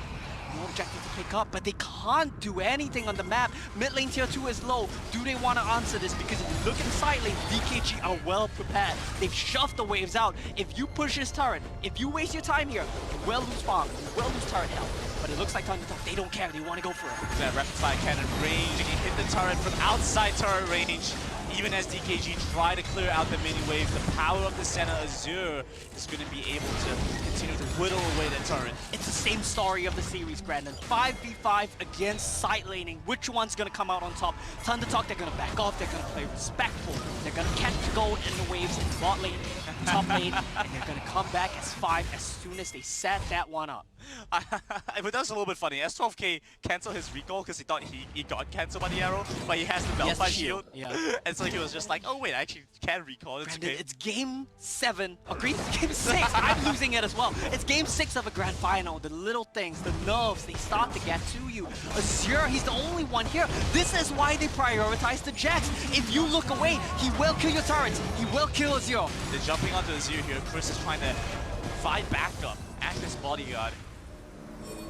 This is the problem right now. ThunderTalk, they want a group, they want to run as 5, but Darkun are saying, we are never going to let you run as 5. We're going to push top, we're going to push bot. We've broken every turret on the side lane. And if you want to know what's the most representative thing of the game state right now, ThunderTalk have both mid lane turrets up. Tier 1 is full health, but they've lost all 4 side lane turrets. Side lane turrets all gone. That's the power of a side lane split push kind of composition. Neutral objectives have been tied up very well for DKG as well. DKG, they are in a very good spot. I want to point out something very quickly. In the last 2 games, we saw Azure play center. He went Black Cleaver, Iceborne God. This time around, he realizes, I'm the only damage. I have to go Rapid Fire Cannon, but that means he's so easy to kill. He has to be so cautious in match point. Not much utility and easy to kill. It's a problem for ThunderTalk right now. Some arrows start to come through. That's the engage led by Emo. He's over the back. Look at how tanky he is. Yo's coming in. That's a window for the jump into the back line. He's looking for this entry. DKG gets sent back instead. The return ultimate, the unstoppable forces Hueva. Start to release the charge as well. Feibai joins in. He's facing up against Yo. They just mutually exchange handshakes right past the blast cone. And that was all win. Both of these teams doing their due diligence, marking the members they need to zone away. Yo did not get access to the team fight, but he zoned away Z and Azure. But all that while, Win has not stopped poking. Here we go. Eva, watch out for Yo. Watch out for the entire team. Hueva walks in first. He's going to go into Stacy. They're going to finish off Azure. Z set running. Is running away. Yo's chasing after. Feibai acting as the shield to protect his teammate to make sure something's there still. Misses out the chance of the reset as Hueva jumps in. No man to finish that one off. S12K looking for an opportunistic kill there, but will not get Hueva a second time. Hueva with 1 HP in the grand finals in match point. It's the little things that matter, Grandin. Z flashes away, but he whiffs his shockwave. Feibai didn't get his reset off on his dunk. Any of these 2 things could have changed the team fight for ThunderTalk, but it wasn't there. It didn't happen. And Darkun Gaming, once again, they pull ahead to a lead. And when all things come down to being able to have these perfectly executed team fights, ThunderTalk are facing resistance. Look at how amazingly Darkun set this team fight up. 2 from the left, 1 from the right. Where are you gonna run? You wanna kite us, but there's nowhere to go. YK comes in, stuns the backline, and see, he panics. He thought he was dead. He just wanted to throw out the shockwave, but he misses out on it. And look at Feibai right now. This man is doing everything he can. has quietly been performing so well. Your shield saved him and saved his team even from the reset coming out on the dunk. And you look at ThunderTalk, they are disheartened. Their hearts are crushed right now. They were so close to winning that team fight. But I don't want to discount ThunderTalk just yet because they're back on the Dragon. They're forcing DKG to work into them. DKG with that Skull Crab had vision as this is being finished up. YK looking for flank. It looks like a repeat. Emo's walking in again. They're going to take down Z. He doesn't have anyone protecting him. That's 12K. He's going to be set running as well. The Unstoppable Force not able to find much value. Feibai falters in the face of DKG. Z is gone. Azure is gone. Damage lost from TT and DKG will clean up for. DKG off the back of YK's amazing Renekton performance. They come in strong. They pick up the kills. They're gonna pick up the Baron. And granted, could this be it? Could they pick up the series? And with the Baron in hand, I'm thinking, yes, Somo, I'm thinking that things are looking good for DKG. The odds are in their favor. Scaling option still there for ThunderTalk, so I don't want to count them out just yet. DKG, you never want to count TT dead to rights. First game of the series that ThunderTalk won. In game 3, they executed so well on this front-to-back team comp. They mocked the right angles, they approached team fights the right way. It's been a long day for players. It's been a long day for everyone. They're starting to get tired, they're starting to slip up. Mistakes are coming true from Z, from Azure. They're mispositioning in their approach to team fights. Dark Gaming, they do not let this go unpunished. They come from every angle and they get TT on their back foot. And even as we look at this series, I have to say, Homo, both these teams look absolutely unreal. Yeah, they're the best teams in the world. With some of the best players in the world, with one of them with the best jungler in the world on one side and the best laner on the other. Look at how threatened ThunderTalk are right now. They want to force with the snowball, but they don't dare to because they know if they overcommit, they're gonna lose their base. Huiba's looking for a flank as well. He's had enough shenanigans. Shockwave used to clear out the wave. That's all they can use it for. Z has it coming back up off cooldown soon enough. Oh no, that's a flash. It wasn't even gonna hit, but nerves in match point are starting to show on both sides. They know that if they get this fight, the game's gonna be over. Yo finds the engage. Look at the Shockwave. Look at the Moonfall, in fact. They almost take down 3. Z faces off. YK takes that one down. Chris trying to buy time, but DKG said we've had enough. We're the best in the world. No one can contest us, not even if you're ThunderTalk. As they watch in onto the inhibitor. Huiba with the stun, looking to take down this inhibitor as well. The minion wave running dry. Feibai doing the best he can. The block out the creeps with 35 seconds left on the death timers. DKG have it all. They have the Nexus, the teleport to close it out. Azure going to go down. Go to DKG and the champions of the Horizon Cup. We hear the slamming of the tables, we hear the screams of elation, and Darken Gaming, they're gonna be the best team here in the world. Huiba, Yo, Emo, Wind, YK, these guys on your screen right now, they are your champions of the Horizon Cup, and they are the best team in the world. Omo. What a series they brought us across 6 games for a well-deserved title. The best in the world, and I think have affirmed themselves as the best jungler in the world. Huiba looking like an icon in Wild Rift. Definitely. It's the beginning of something new. It's his first steps as could be the best jungler for a long time to come. We won't know just yet, it's too early to tell, but I can tell you right now that Darken Gaming, they are gonna be happy with their performance. 4-2 against ThunderTalk Gaming. The second best team in the world couldn't even bring you to 7. Darken Gaming, they just look a class above. An amazing series from them as they make their rounds, congratulating their opponents. Both teams from the same region. But we see Darken Gaming come up ahead, competing in 2 separate leagues. Darken Gaming and ThunderTalk didn't have the chance to play regionally. They will get their chance to play in the Horizon Cup as they stand before the trophy to take their final selfie for the win. I think it's only fitting that these two teams have not played each other until the grand finals, Brandon. How poetic is that? You see the smiles on the faces of DKG, the thumbs up, peace signs, they're enjoying this, and they should, because why? They're the best team in the whole world, Brandon.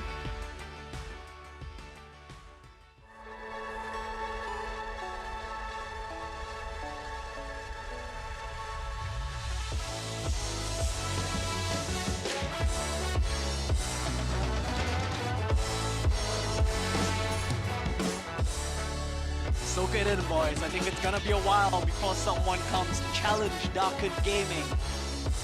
They just look too good right now. Best jungler in the world. The best team in the world. Your champions of the Horizon Cup, Darkun Gaming. An amazing set from this trailblazer of a team. From the day they started playing the competition, once they showed that Jax, every team was on their tail, chasing after them, looking to play the composition, the style that Darkun Gaming played. And from the first game, they pulled the Jax out to now, Game 6 of the Grand Finals, pulling the Jax out yet again. That's been instrumental to their win. Like you said, trailblazers in the meta, trailblazers in the entire championship. They should be proud of what they've accomplished here. Absolutely. Getting a chance to raise that cup up. As we take a look back at those final moments. TT had some amazing moments that game, Brandon. We saw, and I think we confirmed almost, that they had the best laner in the world. So that's true. Being able to pull them back from those two amazing games. That it's the little things in the Grand Finals. But it is. Six are gonna cost you. Those little things against the best teams, they will be able to punish it. And we saw some amazing adaptation. We saw some change. We saw a point where ThunderTalk and DKG switched compositions.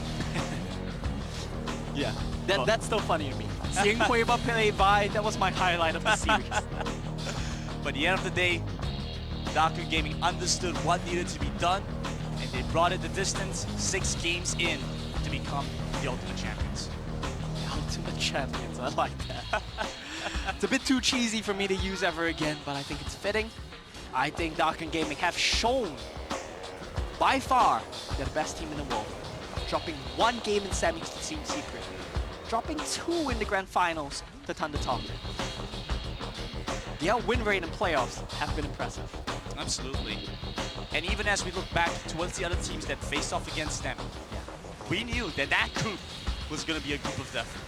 Yeah. And truly was Darkun Gaming breeze past the group stage to find themselves first seed in the knockout stage, showcasing exactly why they are such a force to be reckoned with. I can only look forward to what's going to be coming out from this team in the future. Definitely.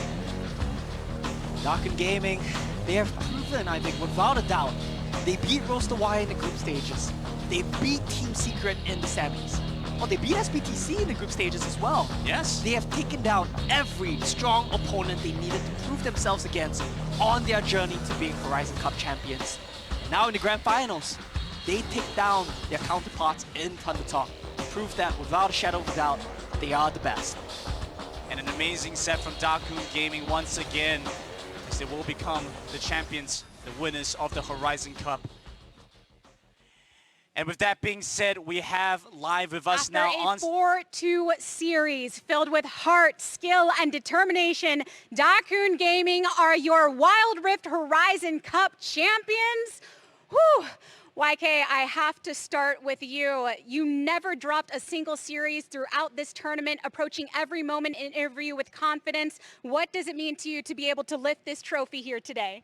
首先呢，恭喜大家是以4-2拿下了这个胜利。那想问一下 YK 的第一个问题是，你们这一次来到这个破晓杯当中是没有输过任何一个大场的。那对于你来讲的话，每一个瞬间都掌握得非常好。那你觉得这次拿起这个奖杯对你们来讲意味着什么呢？意味着我们是最强的吧。It just means we are the strongest team among this Horizon Cup. It didn't come without challenges. Yo, I have to ask you, you were faced with a difficult task taking on Z, the glue of ThunderTalk Gaming. What was it like for you to be able to carry your team on picks like Zed in such a difficult matchup? 那下一个问题想要给到游，因为你可能面临的是这次最难的一个挑战，就是对面非常强入的中单选手 Z。那么 TT 的 Z 呢也是非常的有名，你为了要去对抗他，更好的跟团队去做一个配合，你也是选出了像杰这样的英雄。所以你怎么看待今天跟周周的这种较量呢？我觉得今天，周周是一名很厉害的选手，我觉得能跟他打成这样子，我觉得很满意了，对自己的表现。Yeah, actually, I thought they is pretty good players in the milling, so I'm pretty satisfied with my performance for this round. A great performance indeed. And Emo, this was also an eventful series for you, having a Rift Herald steal in Game 1, some game-changing initiations in Game 5 and 6. How do you feel you were able to service your team here today? 下一个问题想要给到一莫。那其实今天对你来讲呢，也是一个非常重大的比赛。你在第1局的时候，也是帮你们团队很好的抢到了这个峡谷先锋。在后面的5、6局的时候呢，也是选到了很好的一个开团的时机点。那对于你来讲呢，今天你在团队当中，你觉得你的表现怎么样呢？还可以吧。所以还有什么吗？觉得不是最好的表现是吗？我感觉我今天打的还行吧，队友有点垮，不然4比0了。Actually, I thought I'm not very satisfied with my teammates. They are pretty maybe chasing over, or if they could play as well in the scrim, we're gonna be like 4-0. Always self-critical with this team. Now, when it comes to this series, there was that extra level of joy getting to prove that you are the #1 team in China while you have never faced against one another before. How does it feel to prove that China is the strongest region and now finally getting the opportunity to defeat ThunderTalk Gaming in this series? 那下一个问题想要给到 Win 的，因为他觉得就是这一次其实你们和 TT 都是非常强的我们中国大陆赛区的队伍，并且这一次来到这里呢，你们也是在决赛帮助我们的中国大陆赛区拿到了这个破晓杯的奖杯。想问一下，你觉得就是能够代表中国大陆赛区来到破晓杯，并且打出这么好的成绩，对你来说意味着什么呢？意味着我们5个队友都是最强的吧。It just means 5 members of our team are the strongest among the Horizon Cup. Well, and with a team this strong and consistent, Coach Heki, there is no doubt that the support of the staff has something to do with it. Can you describe your journey here in the Horizon Cup and your hope for Wild Rift Esports beyond? 下一个问题想要给到教练，那这次 DKG 可以夺冠呢，教练团队也可以说是功不可没的。想问一下，你觉得这次来到破晓杯的旅程是怎么样的？然后你对于未来英雄联盟手电子竞技的发展有没有什么电子竞技比赛的发展有没有什么样的期许？其实来到这边，我感觉大家都做得比较好，就不光是我们教练，就是每个队员都付出了就100%或者120%的这种努力。然后对未来手游的期许，其实我就想着中国第1赛区现在。Okay, both our coaching team and 5 players put the full effort is up to 100% or 200% so that we can lift the trophy. And for the future, we hope the China mainland region could keep on the top place. The future is looking bright for China for sure. And finally, Huiba, every time in the continuous discussion of who is the best player in Wild Rift Esports, your name comes up time and time again. How do you feel that your skill compares to others across the world?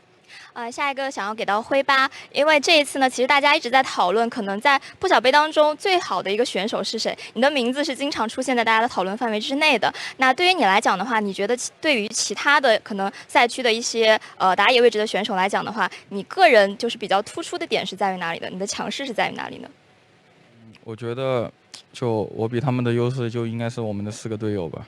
我觉得优势就在这里吧。Okay, I think my strength is I have 4 members that are pretty strong than them.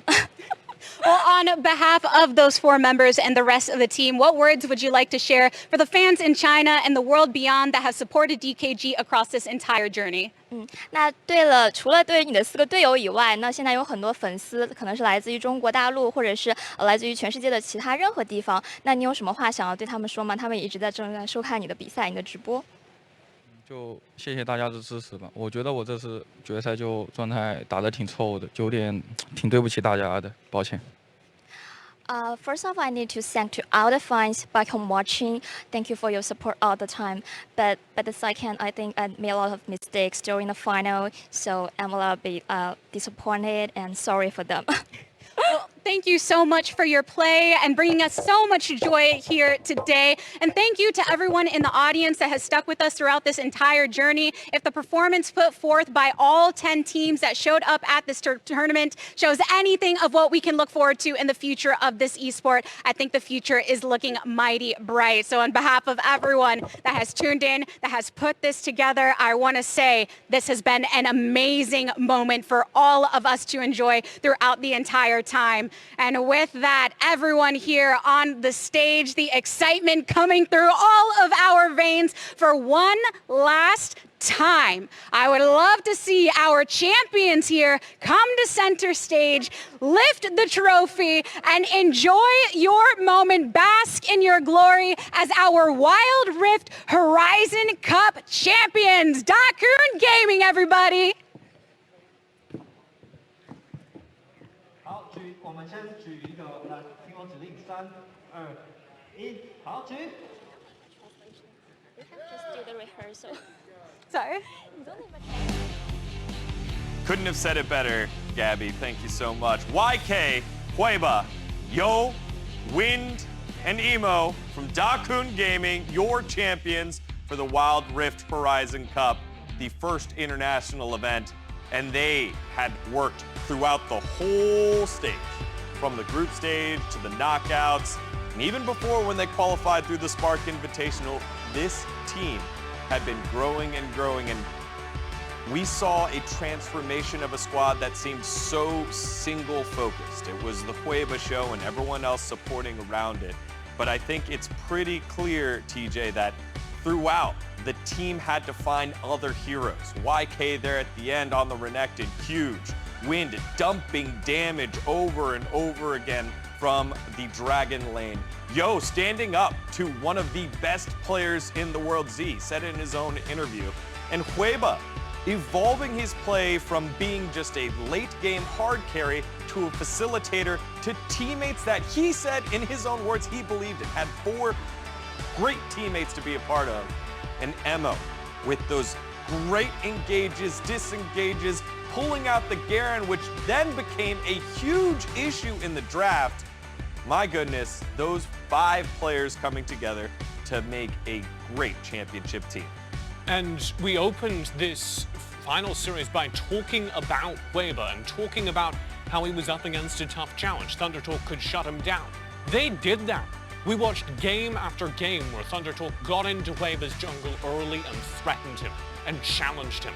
So to see across this series them make those adaptations and yes, play especially through that bottom lane, through what Emo could do as a support engage for the team, is evolution that, yes, makes them worthy of being the champions here at the Horizon Cup.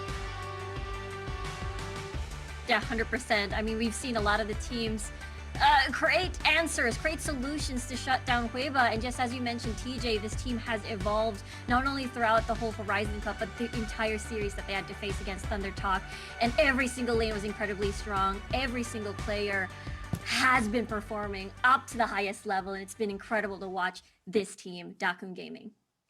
Now, thanks to Omo in Grandin, as well as La Tigris in Singapore, back here on the desk here to wrap things up as Dakun Gaming are the kings of Wild Rift and your Horizon Cup champions. One more time here, TJ. Let's just put this into context for everyone. The squad that came from Dakun Gaming, that came from the Spark Invitational, and what they accomplished today. Yeah, I mean, one thing hasn't changed. We're talking about their evolution through this tournament, but if you ask the teams that have been playing in the region, Dakun Gaming has been the team to beat for a very long time.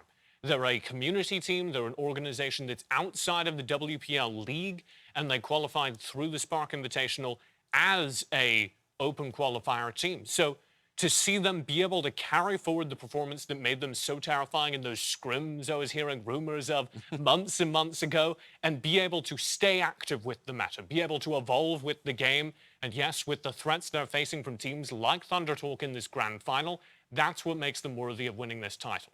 Well, with the win, it's time for our Oppo Player of the Series, and surprise, surprise, not Hueba, but DKG's support, Emo, with engage after engage here. Yeah, he has been incredibly consistent. No matter what champion he uses, Alistar, the Rakan, has been feared by many in the Horizon Cup. And then at the very final game, he pulls up the Garen. He was able to soak a lot of damage. He was able to zone at the right time, is able to get a lot out of ThunderTalk in these crucial team fights. And again, he's just been incredibly consistent. The way he have team fights to create space for Hueba, to create space for Yo, to create space for Win to deal damage in the backline is just so felt. His presence has been amazing in every single game. That's a 80% kill participation in this series. He's so good at getting out of lane early, and because this is a team that plays through their team coordination, it doesn't matter that they're not super farming their AD carry. Emo is spending his time where it's most valuable on the map, creating opportunities for his team to win team fights, and that's been the key to Dakun's victory, their team play. Here's one final look at the road to Dakun Gaming's championship. They are your Horizon Cup champions. Now to close things out, final thought from each one of you. Riku, you go first. It's been a wild ride here at the Horizon Cup. It's a complete honor to be a part of a historic moment for Wild Rift Esports, and I cannot wait for the future and what's to come. DJ. I think we've seen the best that China has to offer, and as somebody who's been around mobile esports for a while, we always had the question, what happens if the best teams in China actually get to play internationally? Now we've found out, and the bar has been set. And if you're one of the regions that got knocked out perhaps a little earlier than they expected, I'm looking at you, Southeast Asia, Korea, and yes, North America and Europe as well, there's some learning to do in between now and the next major event. International events are a beautiful thing, and I'm glad we got to do it here with the Horizon Cup. That does it here for us here at the Horizon Cup. Thank you so much for tuning in, and we'll send you off with the Axe highlights. Take care, everybody.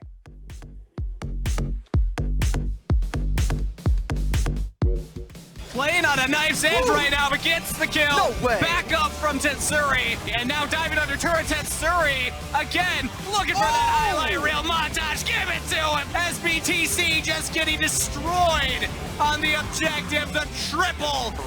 Yeah, all you gotta do is play a clean game from here, and it should be easy. Nice, Nami ultimate. Choose this fight. He just steals it. Oh my God! Do just says thank you for the leash, buddy. The damage knockup is in there. Look at the counter engage. Do has them all locked up in this absolute zero. The hero's entrance right on top. But you know what?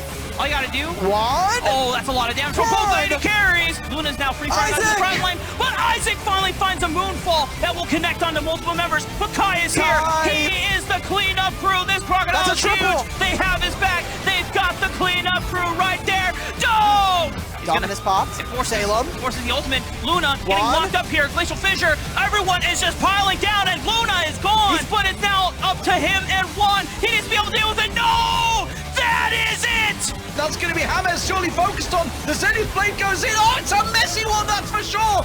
Not lose the turret. Oh, no! He gets stunned and locked up. That's worked out well, but oh, no, they immediately did get the double drop down there. Tatsuri's going to try and turn it around. Good miss goes down. The knockup's there, and now this is going to be DKG turning it back in their favor. They are caught 4-man in a cataclysm. They've got to get the damage down. It's now or never for Team Secret. He dodged the first hook, he's going in, he finds the ulti, splashes in, a literal 1v3s, they almost got the kill. Oh, they try to go for the steal, let's go, oh my God! He's still the Herald! The ThunderTalk are fighting, it's a 4v5, Bayline's getting in there, he proto belts in, he's assassinating the jungler! He's diving in, it's 1v4, into status he goes, there we go, Rattel's in trouble, Bayline, you maniac! Finds two, there's the Asshole ulti, they pull them back to it, picture perfect, out of roster, but Chris can't finally gets the kick instead, kicks Luna into the team and he's dead. Chris has found the play that might save them here. Azua's cutting it out to sea, flashes out as well, Dawning Shadow, picks up the Ola, there's Do dead. Goes over to Chris, but a lot of damage, Sonic Wave, Resonating Strike, but it's Chris. Will they execute for first blood? But he just flashes out there and says, I don't want any of that. Z comes in with a massive moonfall with a double man knockup. Yule comes across, has to flash, but he has so much damage available. Playboy with the stun, looking to take down his inhibitor as well. The minion wave running dry, Playboy doing the best he can to block out the creeps. With 35 seconds left on the death timers. DKG have it all. They have the Nexus, the teleport to close it out. Azure going to go down. No, he's going to go to DKG and the champions on the Horizon Cup.